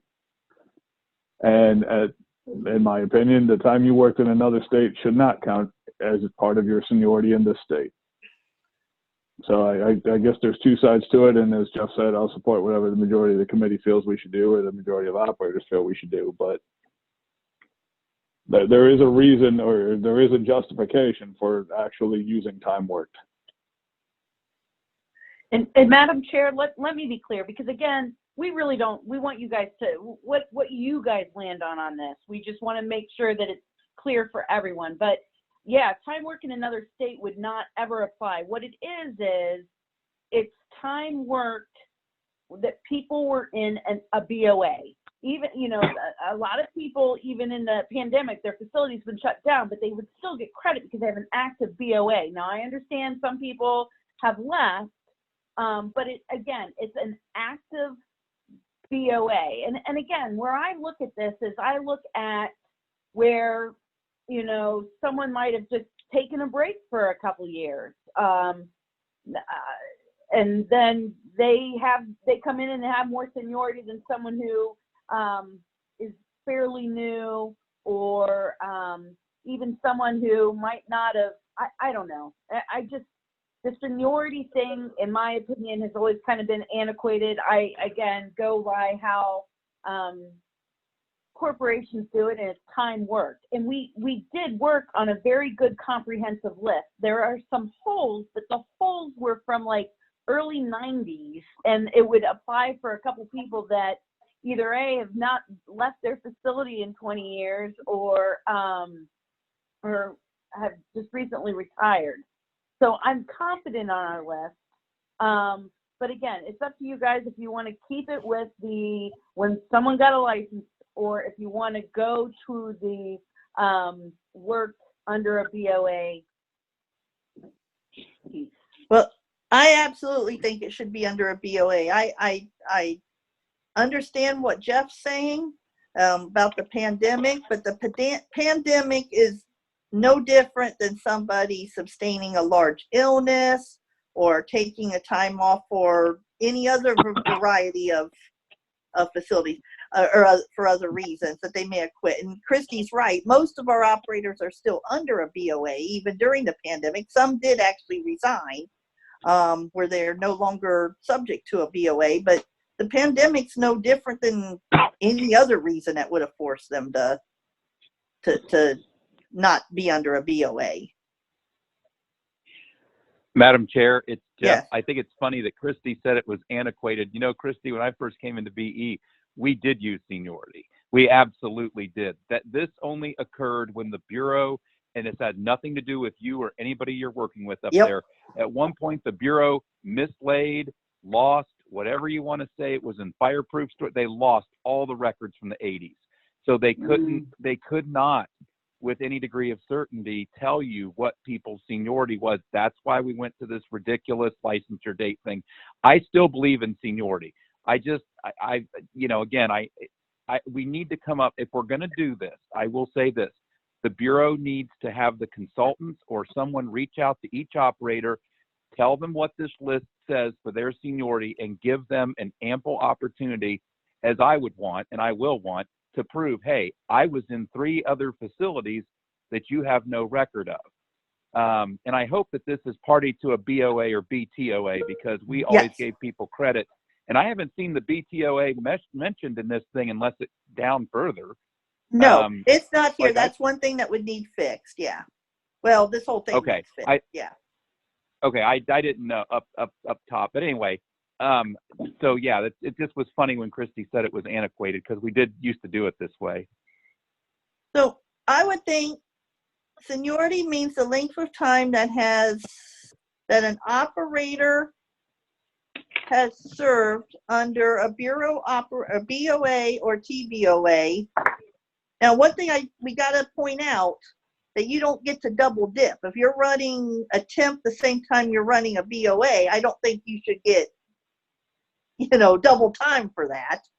I don't want someone to read it that way.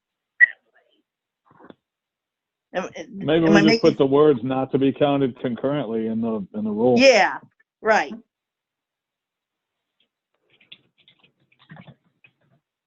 Yeah, when it used to be, if you were an operator who had a BOA and you were running another facility, we called it a proxy agreement rather than a BTO. We did. BTOA. We used to call them proxies. I don't know why we got away from that, but it differentiated between someone who had a permanent agreement and was running something additional, and someone who just straight up was running a temp. But it's fine. As long as we differentiate here, it should be good.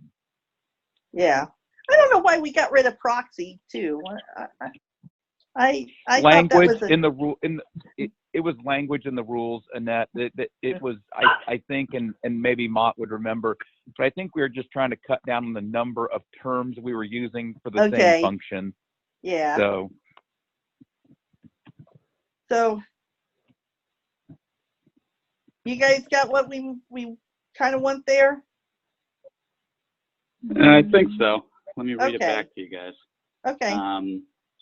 Seniority means the length of time an operator has served under a BOA or TBOA. If the operator is operating under a BOA and TBOA at the same time, that time is to be run concurrently to determine the length of time. Okay. I think that's good. Yeah. Yeah, I think it's cool. Good. Yeah. All right. Oh, we did a good thing there, I think. I know some people won't agree with it, but I think we did a good thing. Service charge means the total of fees assessed by BE upon the operator's net monthly proceeds. Site is a business location. Oh, my stuff is all falling apart. A business location suitable for vending determined not to have sufficient gross sales to exist as an independent facility. Special meeting is any meeting other than a regular meeting when notice is provided pursuant to paragraph F of Rule 12. I think we should insert OVRC in there also. Yeah. Now this one does refer to a rule at least. Because this actually does point to Rule 12.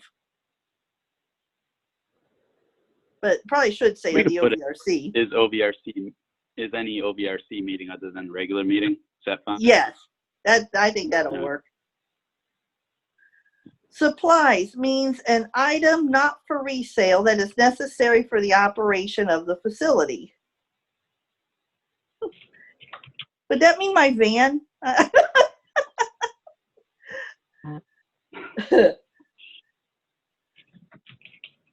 Stock means any item available for retail sale at a facility or site. It does not include lottery tickets, and any purchase of lottery tickets is governed exclusively by an agreement between the operator and the Ohio Lottery Commission. Did we not? I guess it probably should be in both places. Temporary Bureau Operator Agreement means a signed temporary agreement between BSBI and the operator of a facility for a limited period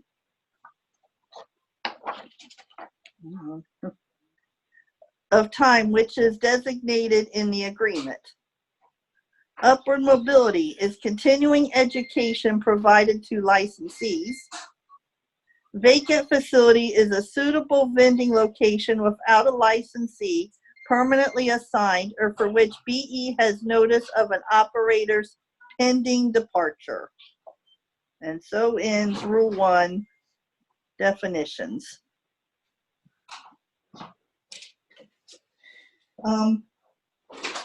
So I think other than the expenses, and I don't know, do we want to go through the expenses?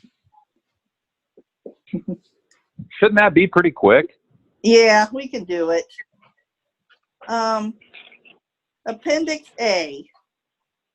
Other expenses are costs personally paid by the operator within the reporting period for the following goods and services necessary to operate a facility. An operator may subtract such costs from the gross monthly income if the expenses are documented by receipts, paid bills, invoices, canceled checks, or other documentation that identify payee, amount and proof of payment.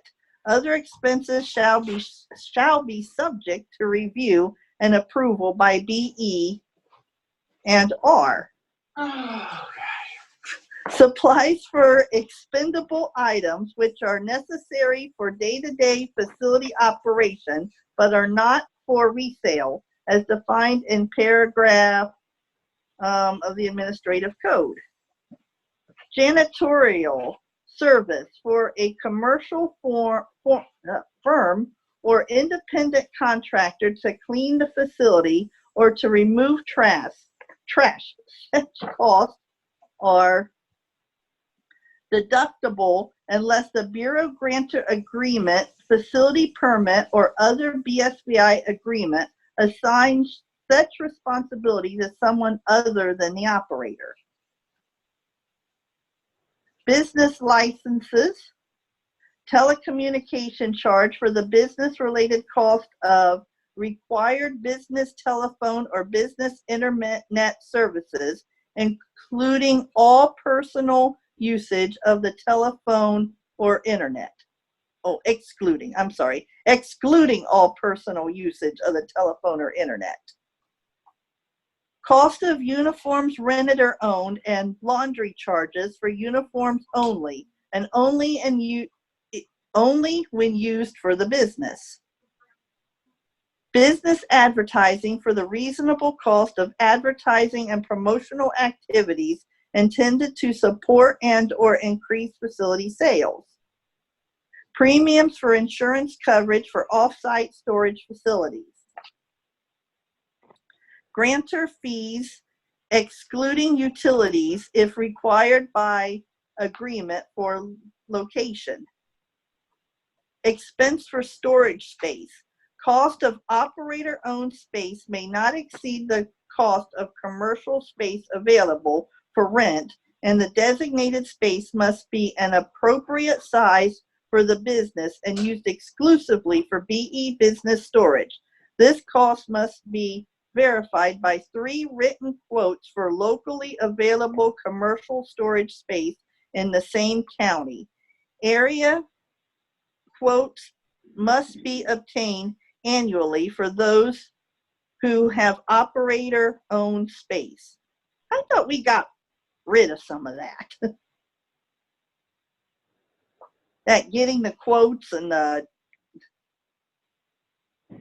I remember us talking about it, but. Madam Roll Chair, the through only that thing again, I please. possibly, yeah, the only thing I remember is maybe talking about contingent counties, if it's not that counties. But again, this, we felt, because some people are writing off home storage at a 2-3 times higher rate than what is available out in the community. Madam Chair, could you read that again? I'm sorry, Yeah. I had it on my thing until the battery just died though. So. Okay, expense for storage space. Cost of operator-owned space may not exceed the cost of commercial space available for rent, and the designated space must be an appropriate size for the business and used exclusively for BE business storage. This cost must be verified by 3 written quotes for locally available commercial storage space in the same county. Area quotes must be obtained annually for those who have operator-owned space. Madam Chair. Sometimes that might be hard to obtain. I think that's a challenge. Yes, Tom. Could we change that to a quote? Yeah. Because like in my area, there's only one place to get a quote from. So I would then have to go to other counties. And if you're going to other counties, you're going to get wildly different rates. And the whole point is to make sure that the rate you're charging for your space is equivalent to the rate being charged in your area. So I think one quote suffices to prove the charge. I would think one quote Madam would Chair. be good enough. Yes. Yeah, this is Greg. I'm fine with the one quote as long as it's, and I don't know if it needs to be specified in here that it's not like I don't just email Christy that says here's what Public Storage told me. Like it's a written quote from the storage company that they have to give to us. Does that make sense? Can it Greg? be off a website or something? Yeah, Madam Chair. Yeah. Greg, you could get business listings like in Columbus. Columbus Business Monthly used to give you the, for different zip codes, what the average square foot price is for, commercial dry storage, office space. You know what I mean? Would that suffice too? I don't know. I might defer to legal. I would really prefer, because at this point, and somebody made a good point that, you can get on. I remember we had to rent storage space a couple of years ago, and I knew what the price was just by simply, I went to the 3 closest places around me and figured out for the size. So you can get the prices right off most of them on the internet. Yeah, because I hate to see somebody hauling in and bugging some storage place once a year for a place they're not going to store at and saying, I need a written quote, and every year they show up there and. Could we add the language published or written quote? So I'm okay if it's an internet search. I'm okay with that. But then I want 2. It's not people having to call up. Then I think we need to split the baby and say two other quotes that you can get it off the internet. I will warn you guys. I said this before, Madam Chair, and I'll say it again. You may open the door to justifying people expensing more money for this reason. These use storage places, and Christy, you guys can all call around and be told this, because this is what people have been being told. They are not letting people store food and beverages in a lot of these places anymore for obvious reasons. I don't blame them. A lot of them don't understand our stuff is packaged, but so then you're forced to call a commercial storage like I have, that I know you don't particularly like the rate, and then that will justify a much higher expense. So just be careful what you wish for, because the program may end up suffering negatively from that, And I know this is designed to keep people from expensing $1,000 for their garage. I get that, but it is, there are limits to what you can find out there sometimes, especially for a reasonable price. Are we making a solution for a problem that doesn't exist? So, Madam Chair, part of the reason we want this, and I get it, it could bite us on some things, but I feel better if anyone were to ever come in and audit our books, whether that's RSA, OBM, or anyone else, and I just have a lined piece of paper that says $750 storage, how do we defend that? And that it's also being able, accountability and defense of it. And that's why I think that we were pushing for this. I understand that there are going to be operators that it'll be more money. It might be less. But I literally had a couple operators where it's a lined piece of paper that just says rent $750, and that's all I have. Okay. Yes, John. We also need to take out the words in the same county as well, because some people might be on the fringe of two counties, and it just doesn't make any sense necessarily. Madam Chair, is this appropriate at all since we don't work for the state? Is that maybe more between the operator and the IRS, or is that really, I don't know what I'm trying to ask. Is that what somebody pays for storage? Is that really, is the Bureau even capable of determining whether that's a fair rate based on, like what Jeff said, somebody might want to store a vehicle inside their storage and might want to do all kinds. I don't even know. I've never expensed the storage, so just a thought. I've always been told that if you want to expense it on the MOR, report it as an official expense, then you need to justify that. Well, yeah, I think you do, but I don't know. This just, Madam Chair, yeah. this is Greg. So we, it's been 18 months, but we talked about this and came up with this language back as a group in July of 19.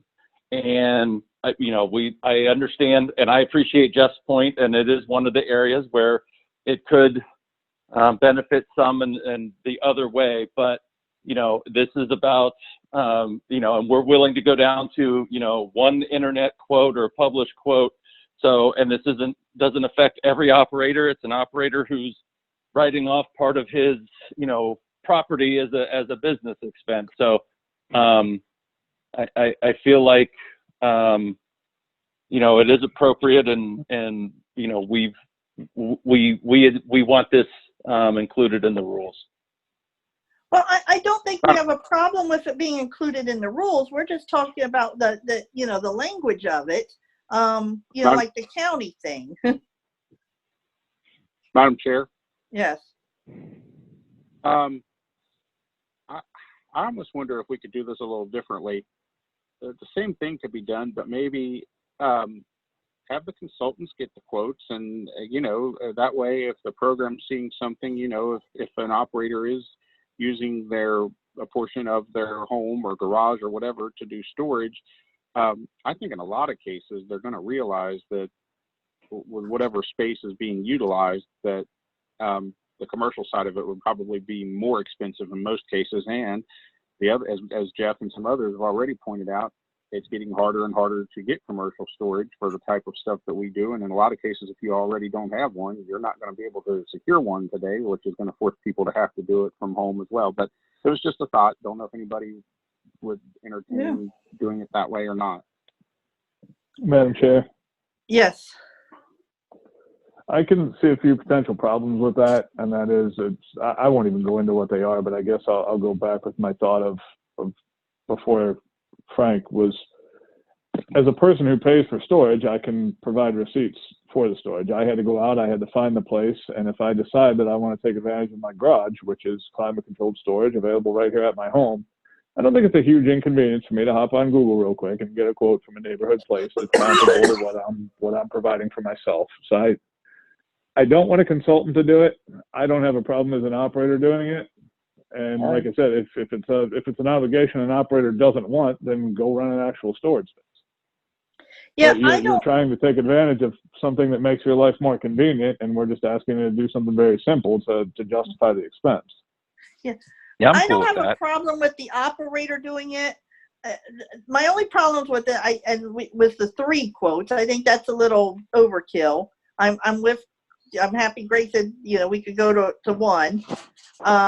And I think we need to talk about the county thing, because the in the same county, would that be in the same county that you are storing in as your, if you're using your own private storage, or where your facility is, or Why don't we just use the words locally available storage and then yeah, that's what I was takes all thinking. I that think we should be kind of generic there.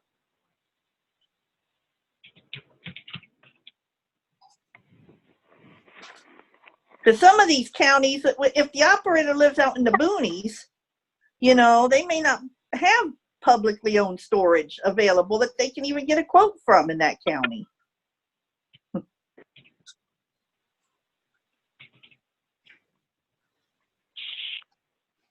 That's fine. Okay. All right. Utilities for the facility when not included in grantor fees. Employer contribution for Social Security, workers' compensation premiums, Ohio unemployment taxes,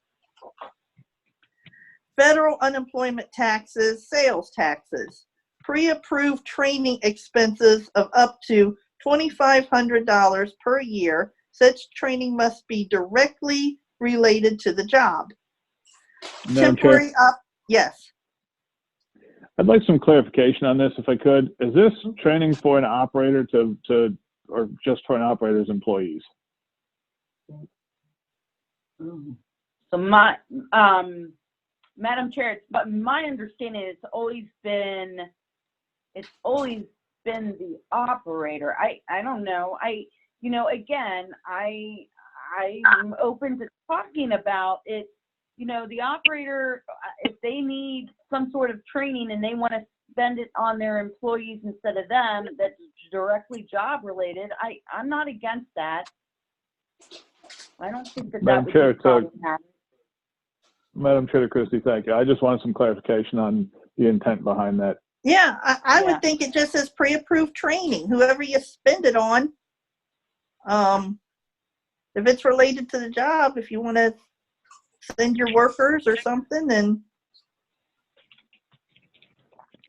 Madam Chair. Yes. Chris Johnson.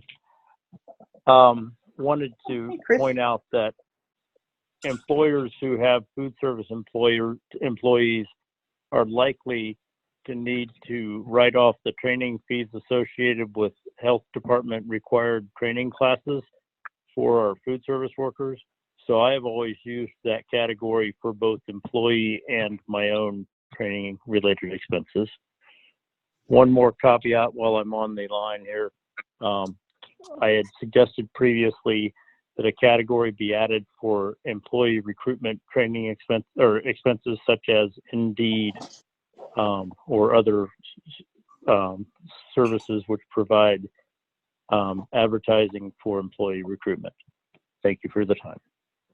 Madam Chair, and I had that note, Chris. I had that note, but then I thought the committee, everyone agreed that would be part of F, business advertising for the reasonable cost of advertising promotional activities, that any type of advertising for employees would just be stuck into F. And the reason being is, again, for us to change OBG, IVR, it's a lot. It's a lot, and a lot of coding and a lot of work goes into it. And if we could just expand, and maybe we need to go back to F and state in F that business advertising could also include advertising for employees. Madam Chair, why don't we just add the word recruitment to F? Yeah, that's it. Madam Chair. Business advertising for the reasonable cost of advertising and promotional activities intended to support and or increase facility sales. Yeah, we should put something about recruiting in there. Madam Chair. Yes. I would point out that I believe there was a cap on that number, and I don't. The problem with Ms. Hauk's suggestion is that then the resources available to an operator to do the things to build business are reduced as by a function of their turnover and the necessity for those recruitment expenses. Yeah, Chris, there's no no cap. There is no There's cap, no cap. Chris. Okay, they took that off. Okay, thank you. Yeah. Thank Okay. So we did the training. Okay, temporary operators on TBOA on fee. Vehicle expenses to be used only if a vehicle is required for a facility. Any vehicle expenses listed on the monthly operating report shall require an additional vehicle expense report to be completed and retained by the operator for that monthly operating report. Only one method of expensing the vehicle shall be allowed each calendar year unless a new vehicle is acquired during the year. Commuter miles, personal use of vehicle, and/or depreciation costs must be excluded in either method. Method 1, actual cost shall include the business percentage of the following expenses: vehicle insurance, vehicle registration, gasoline, oil, other maintenance costs, and monthly lease or payment. Method 2, standard mileage rate as allowed by the Internal Revenue Service for that calendar year for each business mile. Then pre-approved miscellaneous expenses, business dues, professional merchandise delivery services, pest exterminator services, bookkeeping or accounting services, the purchase of a computer and/or business-related computer expenses, business legal fees not associated with any adversarial procedures against OOD, air conditioner, filter, fire suppression service, security system cost, banking fees associated with the business, documented refunds to customers, CAT tax, or credit card fees related to processing customer credit card purchases. And that's it.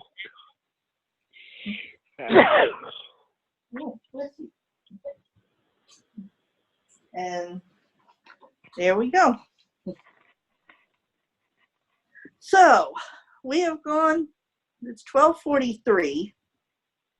We have gone through the entire rules thing. I know we had some notes in a few places of things that we had to come back to.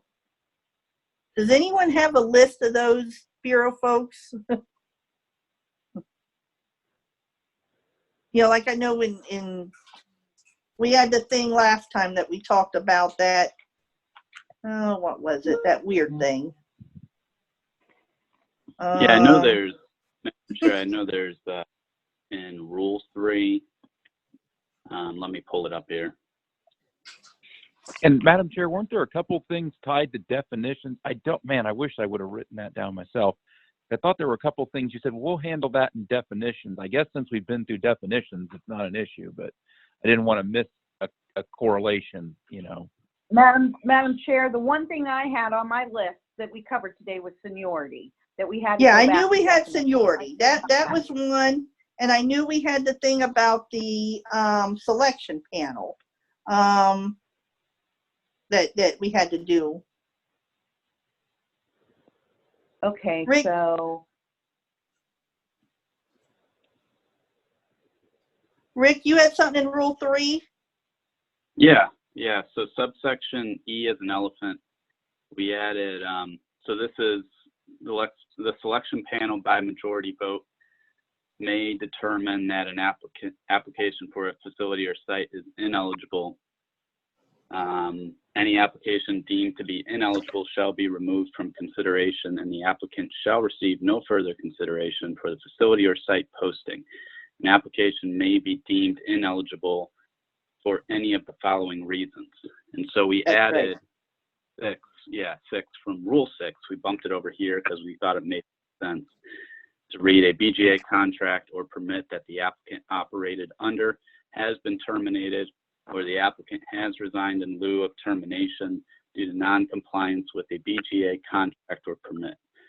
So I guess looking back through this, you know, I think we were going to circle the wagons on this one, but you know, the main section where it says the selection panel by majority vote may determine, I think that local selection panel probably should or shall determine whether an application is ineligible. You know, I think that's probably what we meant there, as well as an application may be deemed ineligible for the following reasons. I think these 6 criteria that we have under here are criteria that determine whether or not an application is ineligible. So I think we should probably change may to shall again, just to make it clear that these are the reasons why an application would be ineligible. So that's what I have on Okay. 3. Yeah. So the language you read, that would be number 6 under subsection E now? Yes. Okay, Yes. can you read that again? Sure. So I'll just pick up from the last sentence of E now. An application, changing it to shall, so an application shall be deemed ineligible for any of the following reasons. A BGA contract or permit that the applicant operated under has been terminated, or the applicant has resigned in lieu of termination due to non-compliance with a BGA contract or permit. Okay, that covers. If we don't do shall, that makes it kind of dumb to have it, right? Exactly. Yeah. Yeah, I think I don't think we meant that. Yeah, these are pretty basic things. That's the only one that Yeah. because these other ones, the applicant is not licensed by the BE program or whose license is inactive. The applicant fails to submit a completed application on a form prescribed by BE. The applicant has past due program charges as of the application deadline. The applicant is untimely or is not, the application is untimely or is not sent to the correct address as listed in the posting. The applicant attempts to obtain the facility or site through fraud, falsification, or criminal activity, or, and then the thing that Rick just read. So those are pretty cut and dry. There's not a lot Madam of Chair, wiggle room. I have a Yes. question just for my own clarification. Are we saying if someone has resigned from their facility, are we saying they can't apply for any other facility, that it'll be that an application for a different, or are we saying for the facility they're in, if they're trying to apply where they were, that, you know, the grantor agreement was terminated or the grantor doesn't want them there, then in that case, the application has to be, which I would believe it would have to be in that case. I'm just asking for clarification for my own understanding. I'm sorry, Rick, can you read it one more time? Sure. A BGA contract or permit that the applicant operated under has been terminated, or the applicant has resigned in lieu of termination due to non-compliance with the BGA contract or permit. Good catch, Frank. That's exactly what Frank said. According to that, then this applicant could not apply for anything. Yeah, I know what you're. I see what Yeah. Yeah. Good catch, So Frank. let me workshop this really quick here. I think we all know what you're trying to say. Yeah, I'm Madam just Chair, not can saying. you just add for this facility or for the facility in question, or? Yeah, something like that needs to be in there for the vacant facility or. Yeah, something.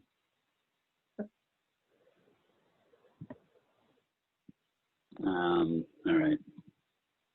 Say that again, Annette and Jeff, what your recommendations were. For the vacant facility that they're applying for, or. Yeah, Rick, like for the vacant facility, a BGA contract or permit that the applicant operated under has been terminated, or the applicant has resigned in lieu of termination. due to non-compliance with the BGA contractor permit. Yeah. But I think specifying that it's just for that, it's funny, you work on these rules long enough and you know in your mind what you mean, but it doesn't always Translate to your mouth. Right. That's Well, very it's on great. the paper. Yeah, thank you for that. Yeah. All right. Good job, Frank. Take it. Oh, thanks. Yeah, that was a great catch.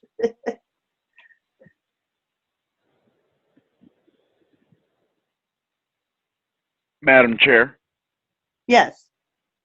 I have a question regarding seniority, if it's appropriate to ask it right now. Okay.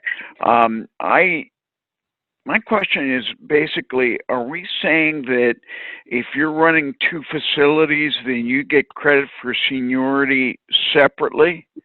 No. But you get credit for seniority for the second facility you're running? No. Okay. If you're running a temp, We're that's saying you don't. exactly what we specifically said wouldn't happen. If you're running two facilities at the same time, you don't get to double dip and get double credit for. Right. Okay. That's what confused me. I didn't have a chance to ask about it. Thank you.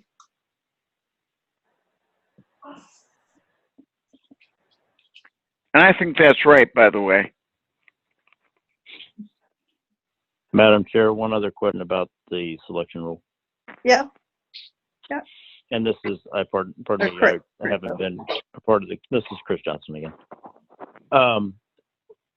Has there been a change made to correct the language regarding the posting of the cleaning schedule within the facility? Because that cost me a good job. I think we did. Let me double check. I think we, if the applicant, I thought the applicant has been DEI for less than 1 year. The applicant is applicant Thought we got rid of that. more than 5 years. I'm double checking. It has no late. The applicant has no I operator certainly performance. respect the need for a documented cleaning schedule. I just did that language posted in the facility when I didn't have a facility of record at the time was the minutia for costing me the necessary point to be competitive in a selection. I don't think it's in here anymore, Ned. I'm not finding it if it is. Yeah, I'm not seeing it either. We got rid of some of those little gotchas, Chris. Well, yeah, I just think I can certainly, Yeah, like I say, respect the need for a cleaning schedule, but I think, if an operator has a track record of, we got rid of supplying that. We got rid of the marketing plan thing. It just that some of those things were just not really serving the purpose we hoped they would. Oh, they were goofy. All right. They- All right. Well, yeah. Thank you for entertaining the question. Yeah. They were just busy work in some cases. All right. Any other questions that anyone had with? Right. I thought we had something in Rule 4 that we had to change the language on from last time. 2. Maybe it wasn't Rule 4 because I don't think we did Rule 4 last time. Didn't we do Rule 12, 13, and 14? We last did. time? There was that one thing about terminating the agreement we wanted taken out, and I think we put it in the Rule 3. I think that's what it was. Yeah, we So there did was- that. Yeah. Okay, that kind of different thing that showed up in there. Okay. Madam All Chair, right. Yes, Tom. what you may have been thinking of was I called you the other day to express my concern of the way we had changed, I believe it was Rule 10, and the PIPs and how PIPs are evaluated. We had some discussion about this in our last meeting. The discussion was specifically in the new changes that are being proposed is that the program manager, if they disagree with the selection panel, the final decision then goes to the director. The way that I'm sorry? Yes. Go ahead, I'm So sorry. I went back to the 2010 rules, and in the 2010 rule package, it just stopped with the PIP will be evaluated by the local selection panel. And I'm wondering why we would move away from that. It seemed very cut and dry, it seemed very simple, and we spent a lot of time arguing in the last meeting of how these changes should be worded. And I guess my question is, should they even be included? So, Madam Chair, I'm confused with what Tom's saying. Can you repeat what you're saying? I'm lost. We made some changes to it. Like I said, I believe it was Rule 10, but it's talking about who will evaluate the successful completion of a PIP. And it's the local selection panel, but if the program manager disagrees with the selection panel, then it goes on to the BSVI director. In The actual old language. rule package, Okay. I'm sorry. I said I have the actual language here, so. Okay, yeah, if you don't mind, Madam Chair. Okay, it's letter B. BE shall provide information for the local selection panel to determine by a majority vote whether the operator cured the violation within the time frame. If the local selection panel determines that the violations have not been cured within the time frame, they shall find that the terms of the performance improvement plan have not been met and recommend that the director of BSVI terminate the operator's BOA. If, by majority vote, the local selection panel determines that the violations have been cured within the time frame, the local selection panel shall recommend to the director of BSVI that the terms of the performance improvement plan have been met. After reviewing both the information and the recommendation from the local selection panel, the director of BSVI shall ultimately decide whether the terms of the performance improvement plan have been successfully met. If the director of BSVI determines the terms of the performance improvement plan have not been successfully met, the director of BSVI shall terminate the operator's BOA in accordance with Rule 6 of the Administrative Code. If an OVRC member, okay, that goes into the personal interest and stuff.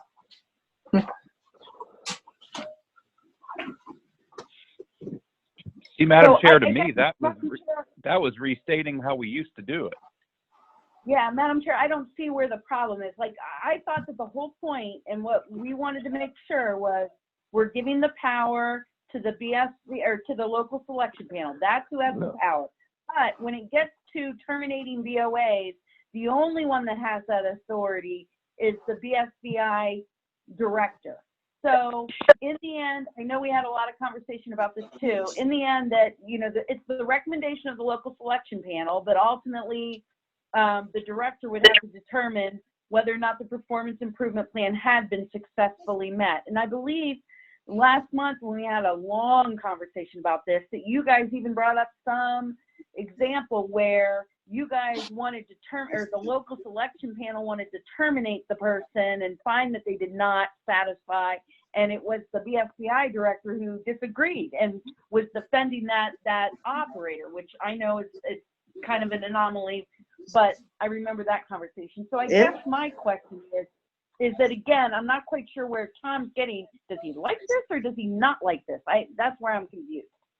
Madam Chair, this Tom. language that you just read was not the language we discussed at the last meeting. So maybe that it has been changed since then, but the pertinent part of the discussion was at the last meeting where we went round and round with all the arguing was that if the program manager disagreed with the local selection panel's recommendation, then the director could make their own decision.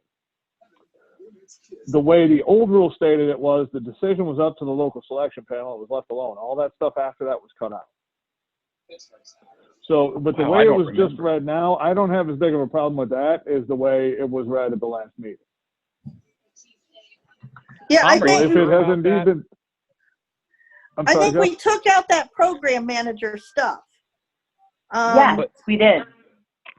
Okay. Madam Chair, Yeah. is it your recollection that in the, okay, because the thing I talked about where the BSVI director overruled the local selection panel was one I was on, and that happened, I believe, after 2010. So I was trying to make sure Tom wasn't thinking that maybe there was another part to it that gave the ultimate decision. I'm sorry, man. Go ahead, Tom. Jeff, I didn't mean to cut you off, man. No, I was done. I don't remember. I'm trying to explain it. I just reread it the other day because I was going through some stuff, trying to dig up going through some old meeting minutes, and I found the committee's Virginia toll grievance from 2012. And the basis of that grievance was that the program manager ignored the local selection panel's recommendation. So I went back in the 2010 rule package and I looked for the relevant section, and that's where I found that that's what gave us the opportunity to file that grievance. Okay. Because it just stopped with the local selection panel would make the decision, and it was left there. Yeah, in that case, the program manager just, I don't even think there was a majority vote. Frank, if you remember correct, I think they just did it.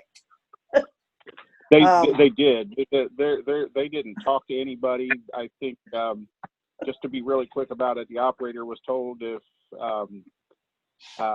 I think they were told if they would resign, they wouldn't get some really bad letter or something. I don't know. And for whatever reason, it was done in a very weird way.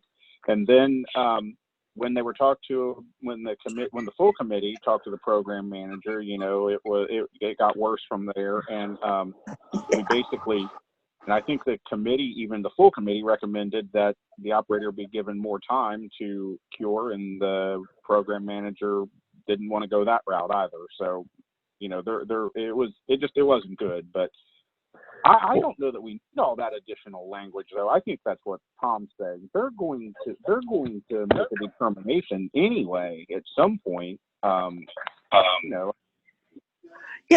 this is new. This language that I just read is new from when we did Rule 10. When we talked Rule 10, the last version of Rule 10 that we saw prior to this one, when we talked about it, had the program manager all over the place in it. And we all agreed that was kind of weird and it was wonky. So we took the program, to Christie's that the program manager didn't belong in that conversation. And we took that all out. Now we have the majority vote. It's going to go to the director. And Madam Chair. Yes.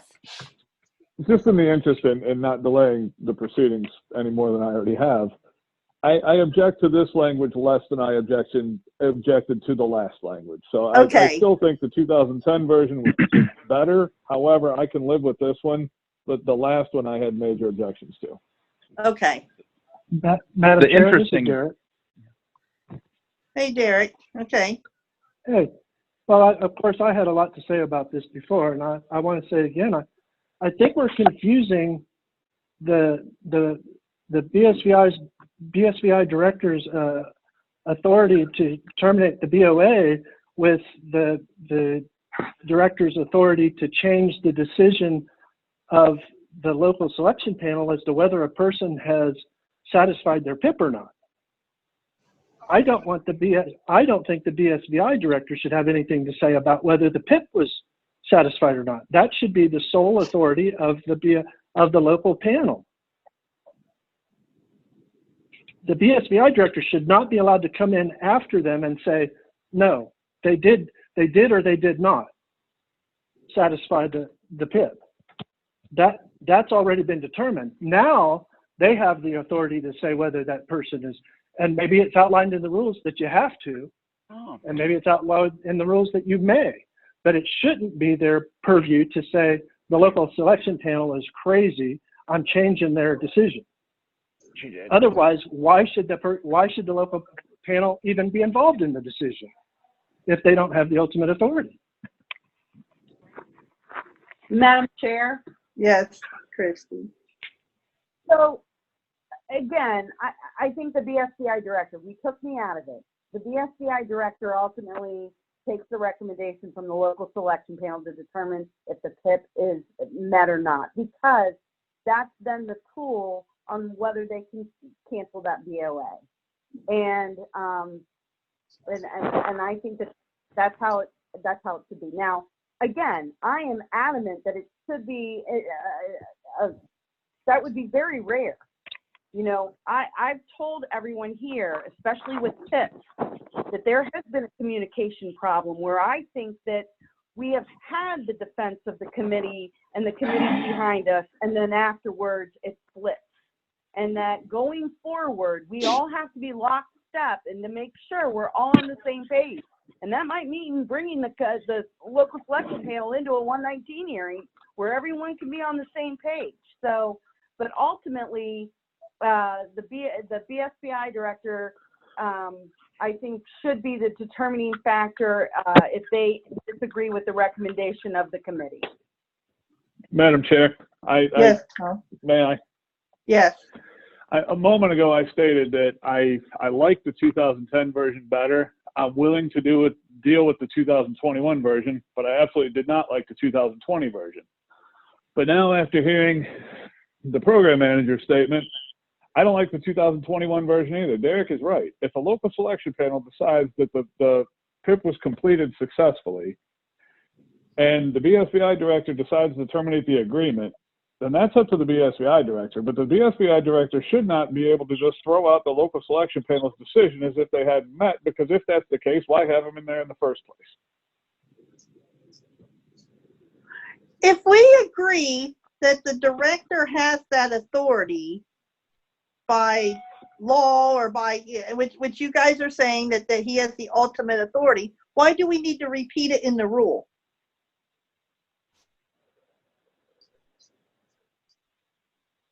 And Madam Chair, I disagree with that. I don't think that the program manager or the BSBI director has the ultimate authority of determining whether or not a PIP was completed. I believe that responsibility has been given to the local panel. Yeah, well, my point being, Madam Chair, correct? yes. So the issue is the BOA, right? The director has the authority to do it because he's entering in, or he's signing the agreement with the operator. So it's not, the local selection panel or OVRC is not entering into contracts with operators. So if we're going to say that he has to make that decision to terminate the BOA. So ultimately, yes, the rule is completely accurate that he's going to be the one who has to ultimately decide whether or not they fail to meet a PIP and terminate him from the BOA. Madam Chair. Yes. Yeah, Madam Chair, Derek. No, let Tom go first, Derek. Go ahead. Yeah, absolutely. I just want to make go sure first. I'm in there. No, I'll let Derek go first. Go ahead, Derek. Well, I'll use the same argument I used last time. The BSBI director signs a BOA with an operator who the local selection panel has selected to join in an agreement with. The BSBI director has nothing to say about who that operator is. It's the local selection panel.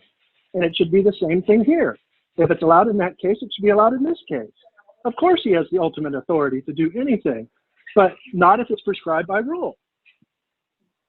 And that's my point here. There's a prescription in the rules that says the local selection panel makes the determination of who gets to enter into the BOA with the BSBI director. Same thing with a PIP. The local selection panel gets to determine who satisfied a PIP and who didn't. Then it's up to the BSBI director to take the next step. Same as signing the contract for the selection. It's the exact same thing.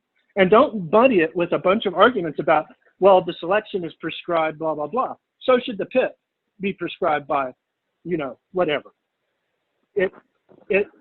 They're feigning that they want us to have some control and authority and involvement, but not really. And that's what I object to, because it should exist that way. And they should be grateful to have, and they talk about dragging us in to when it's fine. I mean, that's okay. We shouldn't have a problem with that, because probably most times the local selection panel is going to make a much better decision than the BSBI director will make. If you look historically, when they lose and when they don't lose hearings and arbitrations and stuff, usually the committee's done the right thing or suggested the right thing. Anyway, that's all I got to say. Go ahead, Tom.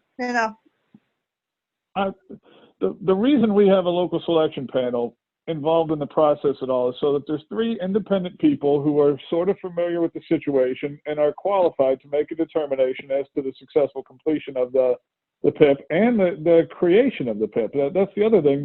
the local selection panel is now going to participate in creating the PIP, so ultimately they should be the ones deciding on its completion. But putting that aside for the moment, the BSBI director was just stated a minute ago by Rick. They absolutely have the right to terminate a BOA anytime they want. However, if they choose to terminate a BOA because they disagree with the local selection panel's decision, that should be something that an operator has some recourse. And if we say you can just throw out the local selection panel anytime you want and do whatever you want, then that takes away any ability for those three independent people to have an opinion, and ultimately it comes down to one person deciding what happens with operators and facilities. And that's not right. Yeah. I don't mind the BSBI director canceling BOAs. That's the BSBI director's job. But in evaluating a PIP, the people who created the PIP should be the evaluators of it, and their decision should stand. If the BSBI director disagrees with it, then by all means disagree with it and do what you're going to do. But you shouldn't be able to just throw it out. Yeah, that was kind of my point when I said I don't know that it has to, what the big deal is, why you guys, the Bureau, wants it specifically listed in the rule. If you feel the director already has that authority, then let it, it doesn't need to be in the rule, and then let the operator have the recourse of challenging that at some point, if need be, if they go against what the selection panel says. Because Derek's right. Why would you not put it in the rule then about a selection to determine who the selected operator is at the selection level, but you really want it in this part to remove them? So help me with this. You know, this may be something where we hear your recommendation on this and we'll have a conversation programmatically on it. But just help me understand this point though. So if a PIP fails, that is at least in part enough for a BSBI director to terminate a BOA. Isn't that right? Yes. Okay. And we have that, I forget what rule. That's in Rule 6, I believe. Yeah. Okay. Thanks. And so because of that, again, like I think what the hang up is because ultimately he's still making that decision. It's going to be based on a PIP that's not met. So there's a recommendation coming in from the local selection panel. And what you're saying is that the local selection panel, regarding PIPs at least, should be the ultimate decider whether or not a PIP is met? Yes. Yeah, okay. Yeah. Yeah, it wouldn't be a recommendation, it would be a determination. I see. Now, Madam Chair. Yes. What I see, if the Bureau is looking to more or less protect the director's ability to act on the finding, you know, either way, you could reference the fact that if an operator fails to complete the terms of the PIP, you know, you could quote that section in Rule 6. You know, the action may be taken as granted in Rule 6, whatever the administrative code, because ultimately, you know, and I agree with Derek and the others, but ultimately, you know, if we recommend that a PIP was not completed properly, that they failed in the PIP, and we make a recommendation as a local selection panel, well, the BSBI director probably isn't just going to rubber stamp that and go, okay, he's out of here or she's out of here.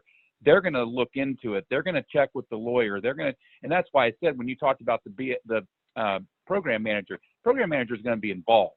You know, the program manager won't be involved at the local level, but you can bet that if there's a recommendation to you know, that the person did not complete that PIP and their agreements in jeopardy, that is all going to get run through the Bureau's process, you know, and the BSBI director will ultimately say, yeah, this is solid. this is defensible in a grievance, or no, this isn't, I'm not doing it. That's what happened to us. The BSI director didn't feel that what we determined was, proper enough to defend in a grievance. And that's what it sometimes comes down to. So is that what you're looking to do, Rick, is protect, the rights of or just make it understood that, hey, you can find that this person failed. If they completed it, that should be the end of it. The BSI director probably won't care too much about that, because they're not having to take an action that potentially could have negative consequences for the program. When they should care about it is when they are compelled or have the option to get rid of the operator agreement, right? Yeah, I think that's a big part of it. The BSBI having the ultimate determination whether or not to terminate a BGA. I think it's in Rule 6 right now. Yeah. Failure of an operator to successfully complete an operator PIP. So the director isn't really determining the success or failure of the PIP. What the director is determining is the action that they are or are not going to take against the operator, correct? Say that again, I'm sorry. Okay, the BSVI director is not really determining the outcome of the PIP as far as success or failure. What the BSVI director has to decide, in fact, I don't even know why this would cross the director's desk if the local selection panel said that they met the requirements of the PIP. It should end right there, by at least the way it historically had been done in the past. It never even gets on Greg's radar. But if the local selection panel says, no, this person did not do it, that we recommend removal of or just recommend that, say that they failed it. At that point, then Greg would need to make a decision as the BSI director. Okay, I do have the option to either grant this person more time to correct the problems, or I can go ahead and, rescind their agreement. And that's already here. If you just want to reference it, then just tie this rule to Rule 6, if I'm understanding Annette correctly. Yeah, I think it's already in Rule 6, and it's the selection panel determines, we'll use Derek's example, just like in a selection. If the selection panel determines that this person met they cured the deficiencies of the PIP, then it should end there. Just like normally it ends if a selection panel chooses an operator to go into a facility. And Madam Chair, here's my question then, to go further. And maybe this is Rick too. So, and again, I'm leaning for fine. I'm just telling everyone, unless there's something in the other rule, it could cost us a facility. It could cost a facility. I don't believe it will, because Rule 6 has other guidelines for egregious things that could cost a facility. For example, we put the thing about the reputation. We put the thing in there about, not complying with a BGA. All of that's already in Rule 6.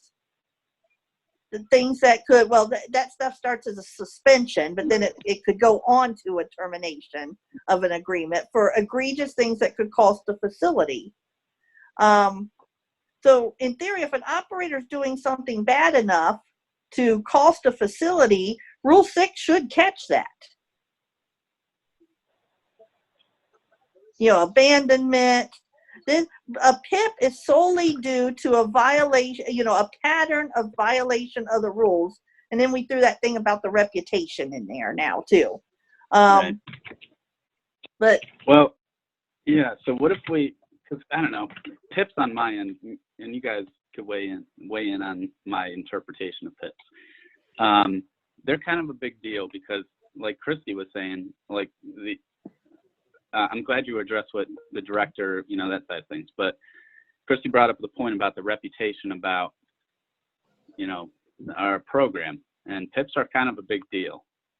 So what do you guys think about, instead of the majority vote of the local selection panel, that it's unanimous vote? Oh, yeah. Yeah.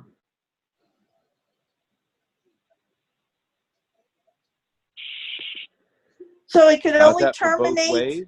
No. Yeah.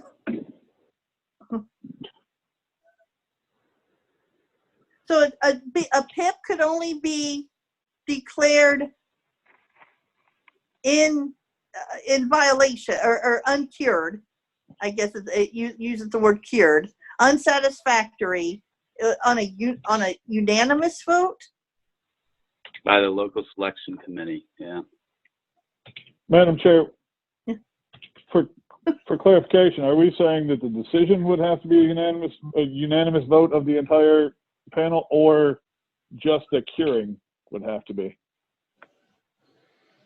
So it would read, BE shall provide information for the local selection panel to determine by unanimous vote whether the operator cured the violations within the time frame. But what if they Madam don't Chair. cure it? No, hold on a second. Or if they don't cure it? Right. So I'm sorry, yeah, because that's later in the paragraph. Yeah, I understand that. But So, yeah. what if they don't have a unanimous vote? What happens then?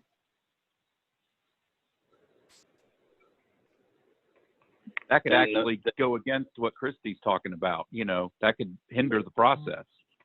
Yeah. I think that decision would be passed on to the director for the termination of operator's BOA. I knew we were going there again. No. No, that really doesn't solve it. No, that doesn't. Well, we agreed, though, that the BSBI director is the one who's terminating the BOA, right? And if they fail to, by unanimous vote, cure within a timely frame, then it's still the BSBI, and we agreed that the BSBI director is the one who's terminating the BOA. No, Madam that Chair. takes the entire protection out of the process for the operator.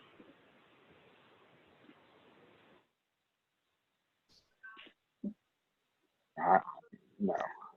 Because the BSBI employee who is part of that selection panel is going to vote basically how they're told to vote.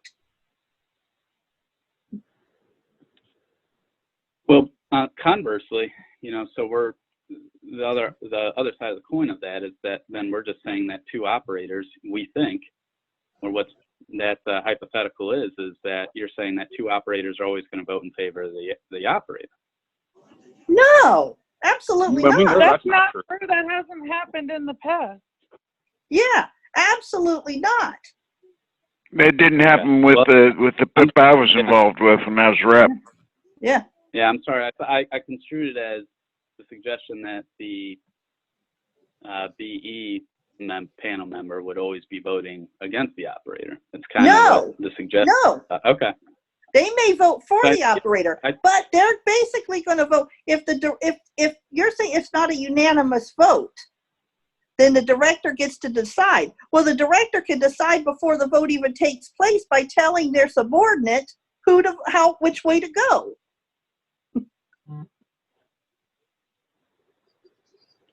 I'm not sure I understand the risk to the program, Rick. That's what I'm trying to figure out. I get where you're coming from. I just don't know that we've ever had a situation where the selection panel has said, yes, this person successfully completed it by majority vote, and the Bureau felt compelled to take some kind of action. The only example they gave was when they completely ignored even talking to the local selection panel, which you guys won't do. So as long as you've held all the proper meetings and gone through the process properly, I just don't understand what the risk is to you guys just tying this rule to Rule 6.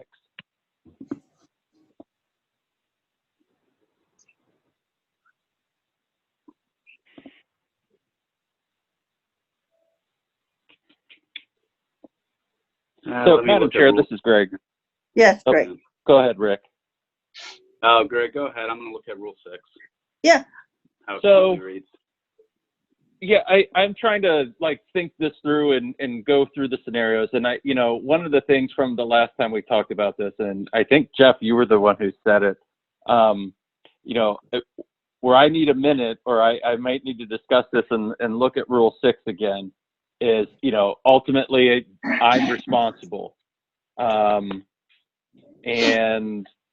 while I don't anticipate ever needing to intervene, and as Jeff said, I don't need a bunch of stuff coming across my desk that it will obviously get managed. And, you know, this is a very narrow and maybe never has to be used, but, you know, as it's my name on the agreement and I'm ultimately responsible, I'm not comfortable right now taking all of that second part off of the language yet.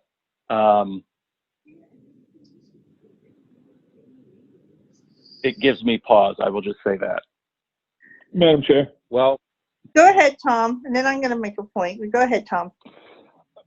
Leaving the language on the rule gives me a little bit of pause, because the way I feel about it is if it's left up to the local selection panel and they make a recommendation and then the director decides that regardless of what the local selection panel decided, they want to terminate that agreement, that operator can then go through the grievance process and say, listen, my peers evaluated this plan and my peers said I completed it successfully, and the program manager, for whatever reason, just decided to terminate my agreement, and they have some sort of recourse. If we do this, we're essentially saying that we don't need a local selection panel, because if the Bureau's participant disagrees with what the local selection panel is doing, it goes right back to the program manager, or sorry, the director. And not saying anything bad about Greg, I don't know that Greg will do that, but as we've discussed many times, administrations change, but rules go on.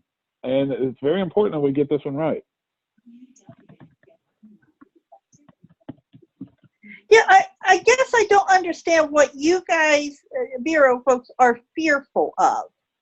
If a selection panel, and it's been proven, we can count timeless times when a selection panel voted that somebody did not cure their PIP, to remove somebody. But if a selection panel votes that the PIP has been cured, the pattern of violations has subsided, the reputation is intact, the PIP, the selection panel believes that, what is the Bureau fearful of happening if the director doesn't agree with that?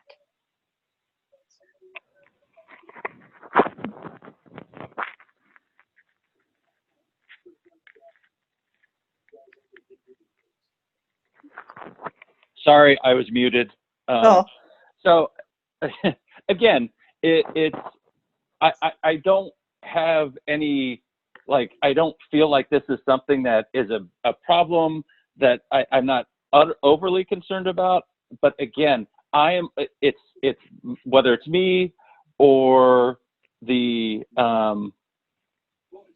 somebody after I'm gone, you know, I am ultimately responsible for everything, and I want to make sure that if there is an issue or something, that I have some, I'm really just not wanting to give up some authority that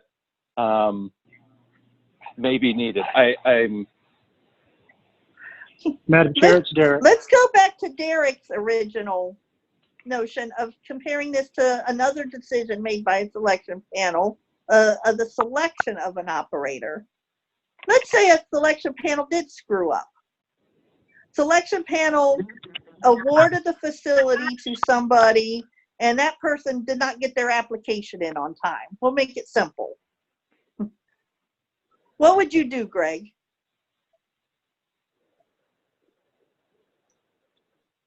sorry, say that again. All right, so on the selection side of it, another decision that the selection panel makes by majority vote. Say an applicant doesn't turn in their application on time, but the selection panel ignores that, screws up, and says, we're going to go ahead and award the facility to this person. What would you do as the director? Well, if it didn't meet the rule, I'd send it back, say you have to make a different decision. You have to go through your selection process criteria, which is very specific. Right, you wouldn't sign off a PIP on, is way more subjective on some things sometimes. it is subjective, but it's the same thing. If the you know, you believe you have that authority to not go by the selection panel's vote. It's not in the rule. We don't have to have a specific rule to say that for you to send that back and everything. So why do we need to put it in the rule at this then? All right, so let me make sure let me rephrase so that I make sure we're on the same page here, or I understand your example. So, Annette, what you're saying is a local committee makes any decision, whether it's PIP, a selection, either one. Let's take out whether it's a PIP or not. And the committee votes, whether it's unanimous or 2-to-1, whichever way. We'll take out whether, it doesn't matter. At the end of the day, you're saying that even if the committee says, this is, we're putting, Tom in this facility, this is who we want, or Tom has completed or satisfied the PIP. If I get that decision and you're saying, and I see some problem with it, I can reject that? Is that, I'm just trying to understand. I mean, you're just telling me you would. You already told me you would. If the selection panel messed up, that you would send that back to them. That's not written in the rule anywhere. So what I'm saying is, why does it have to be in the rule here? Because if we put it in the rule, what Tom said is absolutely correct. We put it in the rule that you can go against the selection panel's determination, then that takes away the recourse for that person to grieve. Even if you Madam Chair? believe you have that authority. Madam Chair? Yeah. Nothing in what we're suggesting with this modification would remove the ability for the director to ignore that recommendation and do as they wished. We're just saying that the recommendation not be allowed to be pushed aside and invalidated. You can ignore it if you want, but it still stands. Okay, so let me rephrase then. So what you guys are saying is that you make your determination, or the local committee. The local committee makes a determination, and so and at the end of the day, it's not me overturning your determination. I'm deciding as the BSVI director to go a different route or make a different decision. Madam Chair, to the director, that's the power given to you within the rule. In my opinion, that's you ultimately have that authority. But my major concern is that we not also leave it up to you to overturn. And I don't mean you personally, so please don't take it that way. But that we don't just say this decision by this group gets thrown out and I'm going to do what I want. That's all. It's not it's no more complicated than that.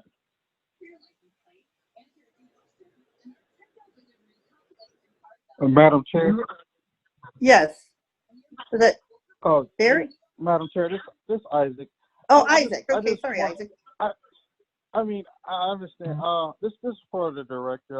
I want to, when he says that he's responsible, I mean, I understand, a person that signed in a contract or an agreement, whatever kind of terminology you want to use for the legal, ultimately or technically, that's the person that's responsible. But in this instance, I kind of see it more like a statutory agent of signing for a company. I mean, they're responsible, but there's also the owner or the manager of that particular company who really is responsible for whatever happens. So I'm just trying to figure out what is, when you say responsible or liable, what are you referring to in that instance? So, Madam Chair. Yes, go ahead. So I'm responsible for everything that we promise to do in any BGA or contract. Ultimately responsible for any actions of the operator in the grantor's facility or area. I am responsible that if OVRC, the local committee, and my employee, one of my staff, decide that something was cured and the grantor says, no, it's not, I'm responsible. I'm the one who has to explain that and work through that. So I, at the end of the day, as the director of BSVI, I'm responsible, whether I'm directly involved in the action or not. Everything that happens under every program that I oversee, ultimately at the end of the day, I'm responsible for everything that happens, good, bad, or otherwise. You know, it's the tip of the spear, so to speak, euphemism. So Let him finish, Laura. Go ahead, Greg. So, and that's why, and I think I understand what Tom is saying. And maybe, and Tom, correct me if I'm wrong. Are you saying, maybe this is the group, I shouldn't just single out Tom. I'll single him out. Are you?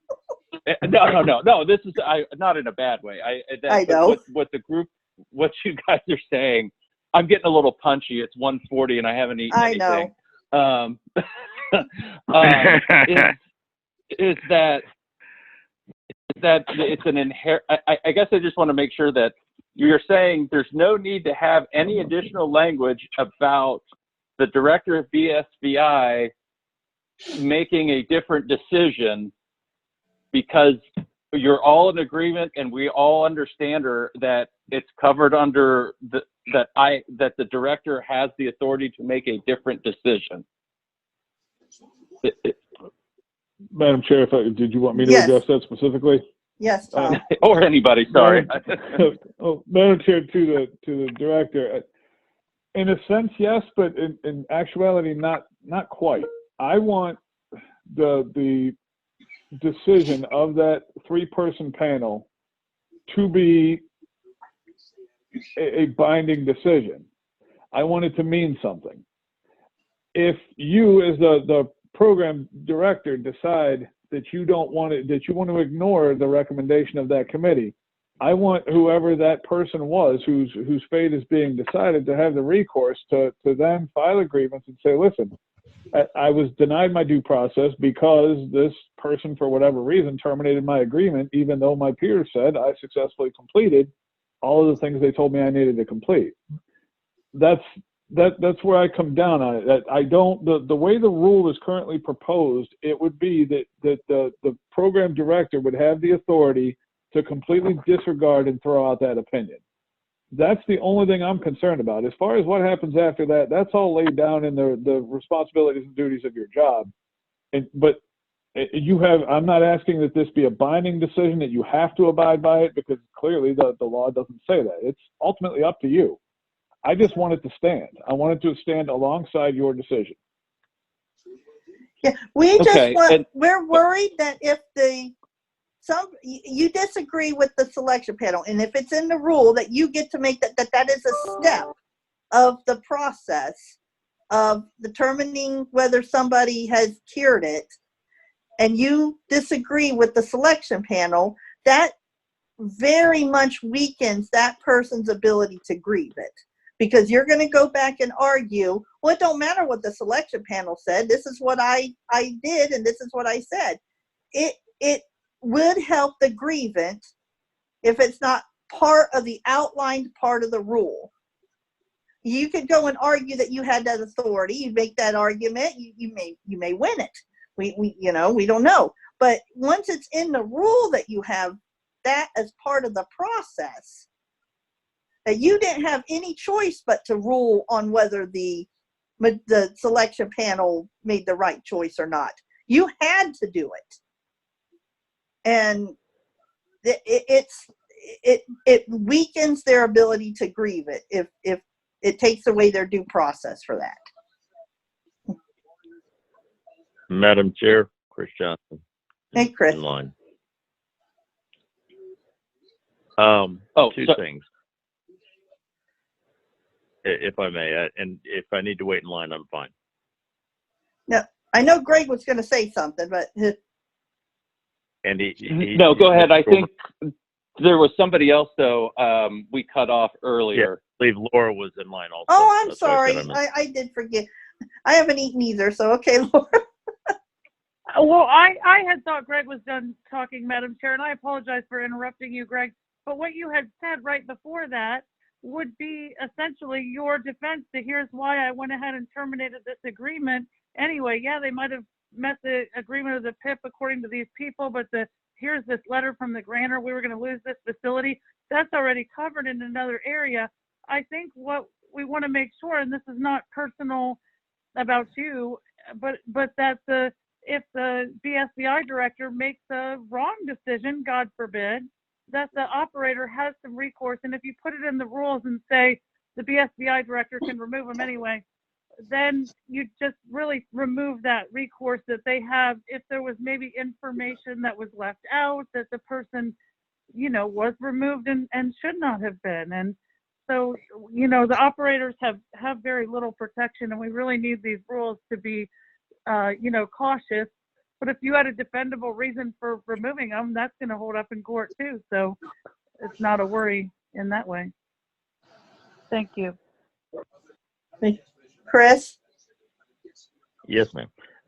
There's two things that I haven't been hearing discussed in the conversation that I think are relevant here. First of all, I didn't hear any allowance for substantial improvement on the performance of the operator. And I think this is really important. Most of these situations that give rise to PIPs are essentially unpleasant interactions between an operator such as myself and customers of the facility that are then reported to grantor contacts. And so, first of all, that grantor is working on, something other than eyewitness information. They're working on very subjective reports of somebody who's trying to defend their own part in a problem.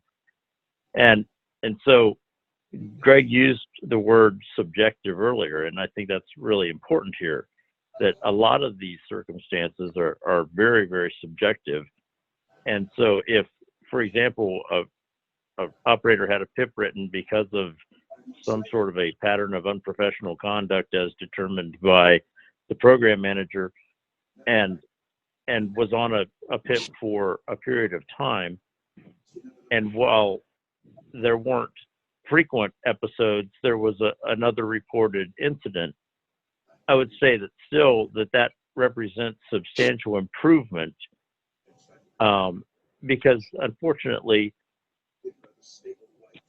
as it said, these are very much third-party subjective episodes that are oftentimes not very well documented from the grantor's side. And so I think this point of substantial improvement is really important. And also, I believe that when Greg said that, there may be subjective reasons to make a decision contrary to the local selection committee, that we have to recognize that Greg works in a political environment, that there are pressures on him from directors of other agencies that are exacted upon Director Miller and himself that might give rise to that different decision than is recommended by the local selection committee, but that operator has still made a good faith effort to improve. It's just that for whatever reason, the grantor is not forgiving, and that may force Greg's hand. But so this does return to Tom's point that if the local selection committee believes that the operator has made substantial improvement, that they've cured the PIP, then and Mr. Dormer needs to make a decision to remove the operator anyway, that is no fault of the operator if they've made a good faith effort to improve. Thank you. Okay, Chris. I know we've gone on this a long time, and everybody's getting kind of tired. But I know we got to work this out. I don't really think we need that additional language in there, I think is where we were going. I think that process Tom's point was like from 2010, once the local selection panel has made their recommendation, you know, the language kind of stopped. And then, yeah, there are other parts to the process, but they don't necessarily need to be listed out the way they are in this. It's a little too, I don't even know what word to use here, cumbersome or too, I think if we could just tweak some language, we would be somewhat okay, or maybe remove part of this language. That process is going to play out anyway. And I would hope that, you know, that most of the time, I don't believe the BSVI director is even going to be involved in these decisions unless it's something of, and I hate to use this term, but extraordinary circumstances, like we're about to lose a facility or something of that nature. But I still think we need to fix it because, you know, if we may get, which I don't think Greg would do that, you know, but we've had BSVI directors in the past who did things that were, I don't know if I want to use the word inappropriate, but certainly not necessarily ethical, I guess is the term I will use. Yep. Being nice. Yeah. And Greg, I know I know it's frustrating. I understand your frustration, and I know you guys live in the shadow of some pretty bad players over the years. And I get your frustration over that. But unfortunately, we're in the position where we have to protect because we don't know when, you know, when you get, you know, promoted and get to be, you know, governor or something, and then we have Oh God, no. we have somebody new, then what we're going to do. I don't blame you, Greg. So, Madam Chair, this is Rick.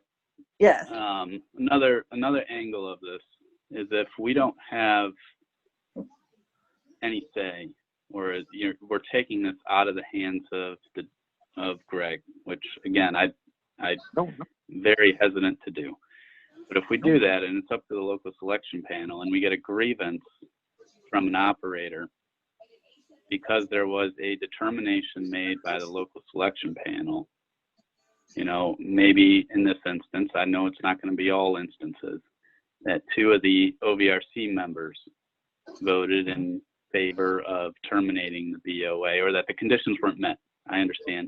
So they made the decision that the conditions aren't met, right? Right. And then they grieve that. The grievance scenario at that point is then BSVI,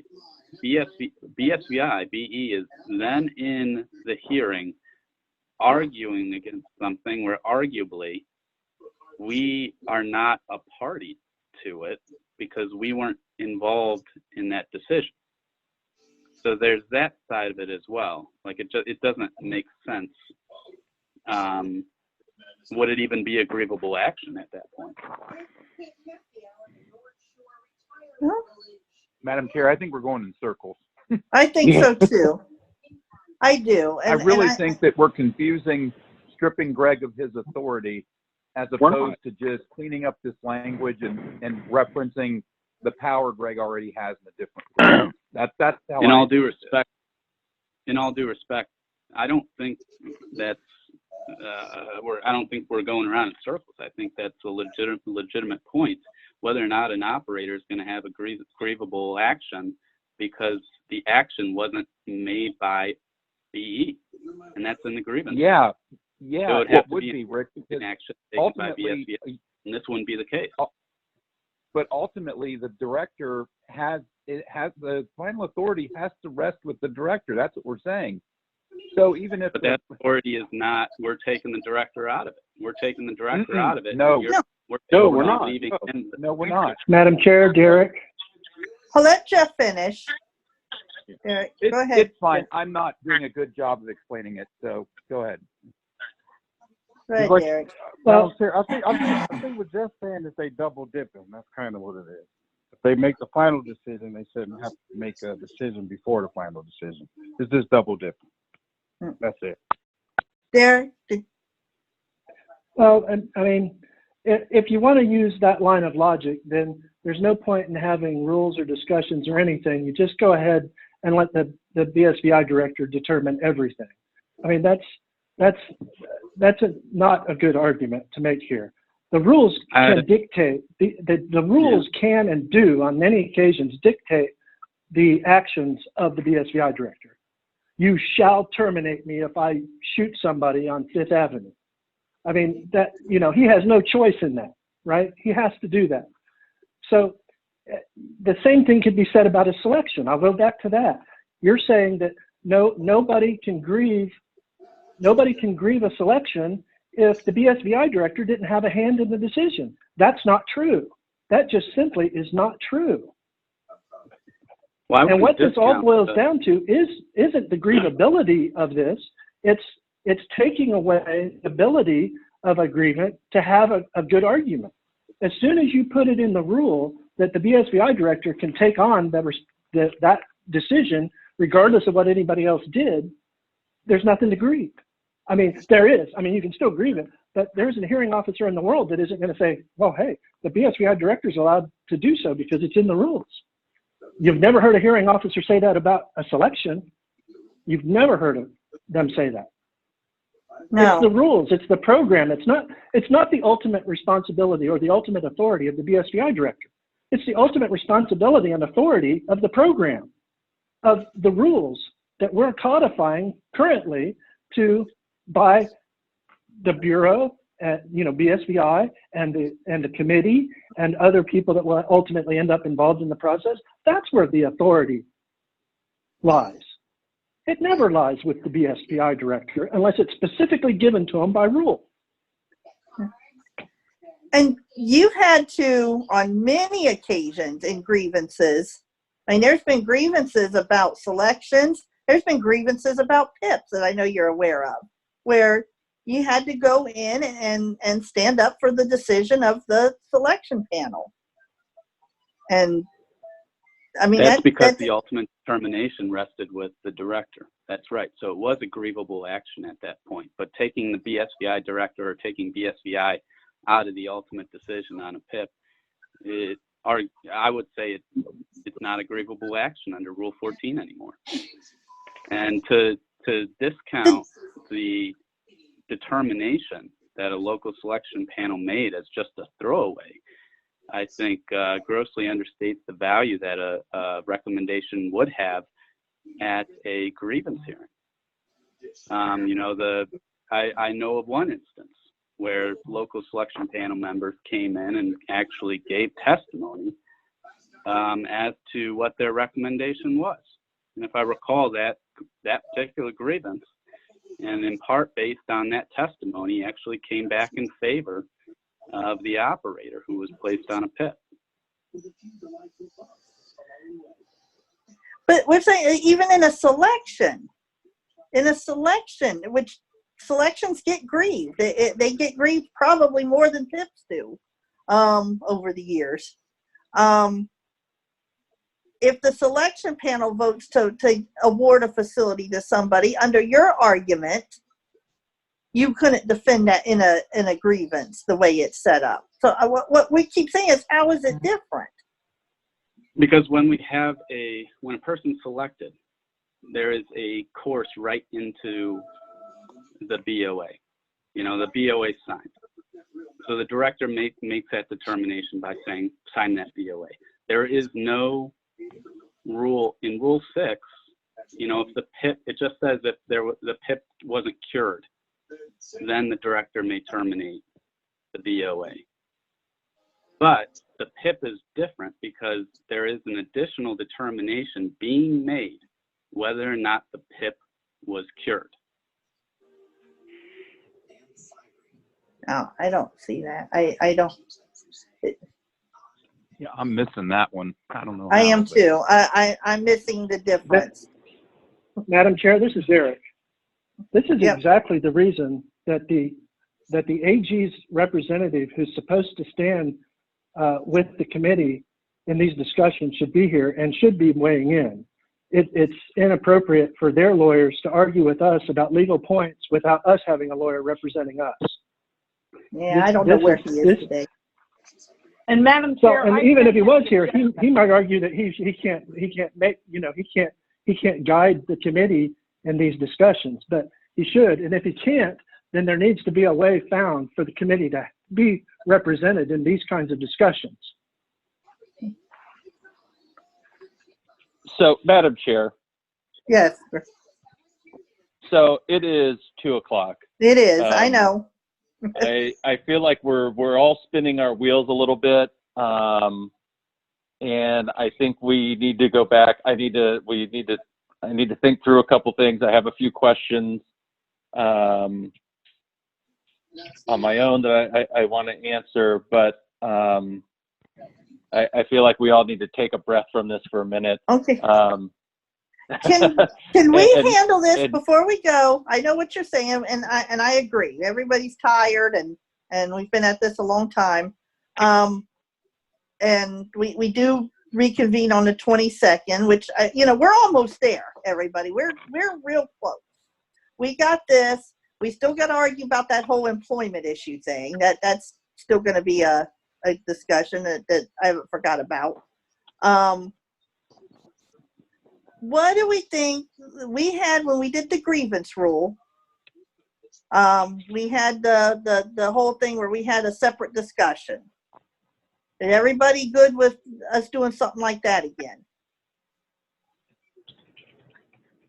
Where we had, it was me and Tom, and I think it was Jeff or Scott? It was somebody, when we talked about the grievance rule, and then we were able to bring something back to the committee.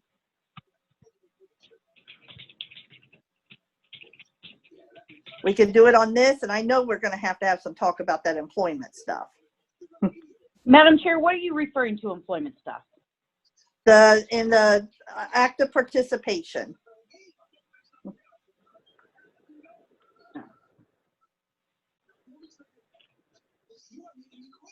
So, yeah, I mean, I don't know. I'm not opposed to having the conversation with the smaller group to try to work through or talk through some of these. Is there a time next week that maybe we can look at having these conversations? Let me ask the committee. Is the committee good with us doing that and having a little power like we did with Rule 14? So we have some language then to bring back, hopefully, if we can have something to recommend to the committee and discuss on the 22nd then. Okay, I'm not hearing direction. So yeah, we can put something together for next week. Yeah, Madam Chair, and I don't know if you guys want to tackle another part of that as well. Excuse me, sorry. The other concern I have about Rule 10 is doing, however it's worded, harm or damage to the program. That is a pretty broad statement and can be interpreted in a whole bunch of different ways. The more I think about that, the more, I mean, I was concerned about it the last time, and I'm even still concerned about it this time. The one thing I will say after having thought about it some is I think a lot of that is covered under professional manner. Not all of it. Well, it is and it isn't. Professional, because the PIP would only kick in after pattern. I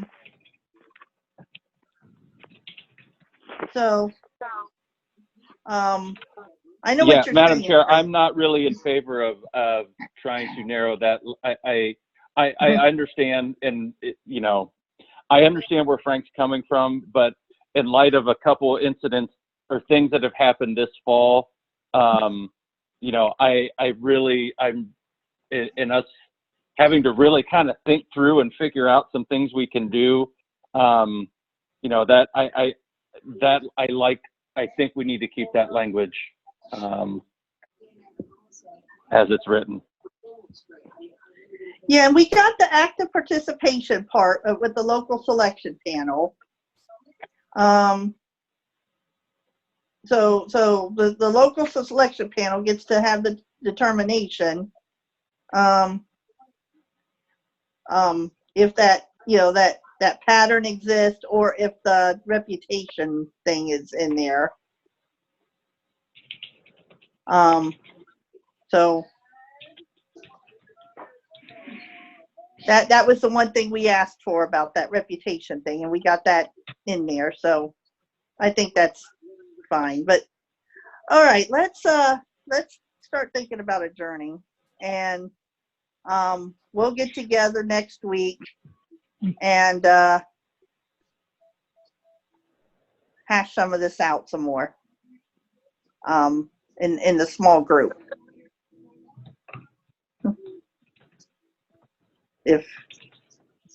Unless anyone has anything else real quick to bring up. Move to adjourn. All right. Second. Oh. Yep. Well, you can do that. Well, everyone have a good weekend.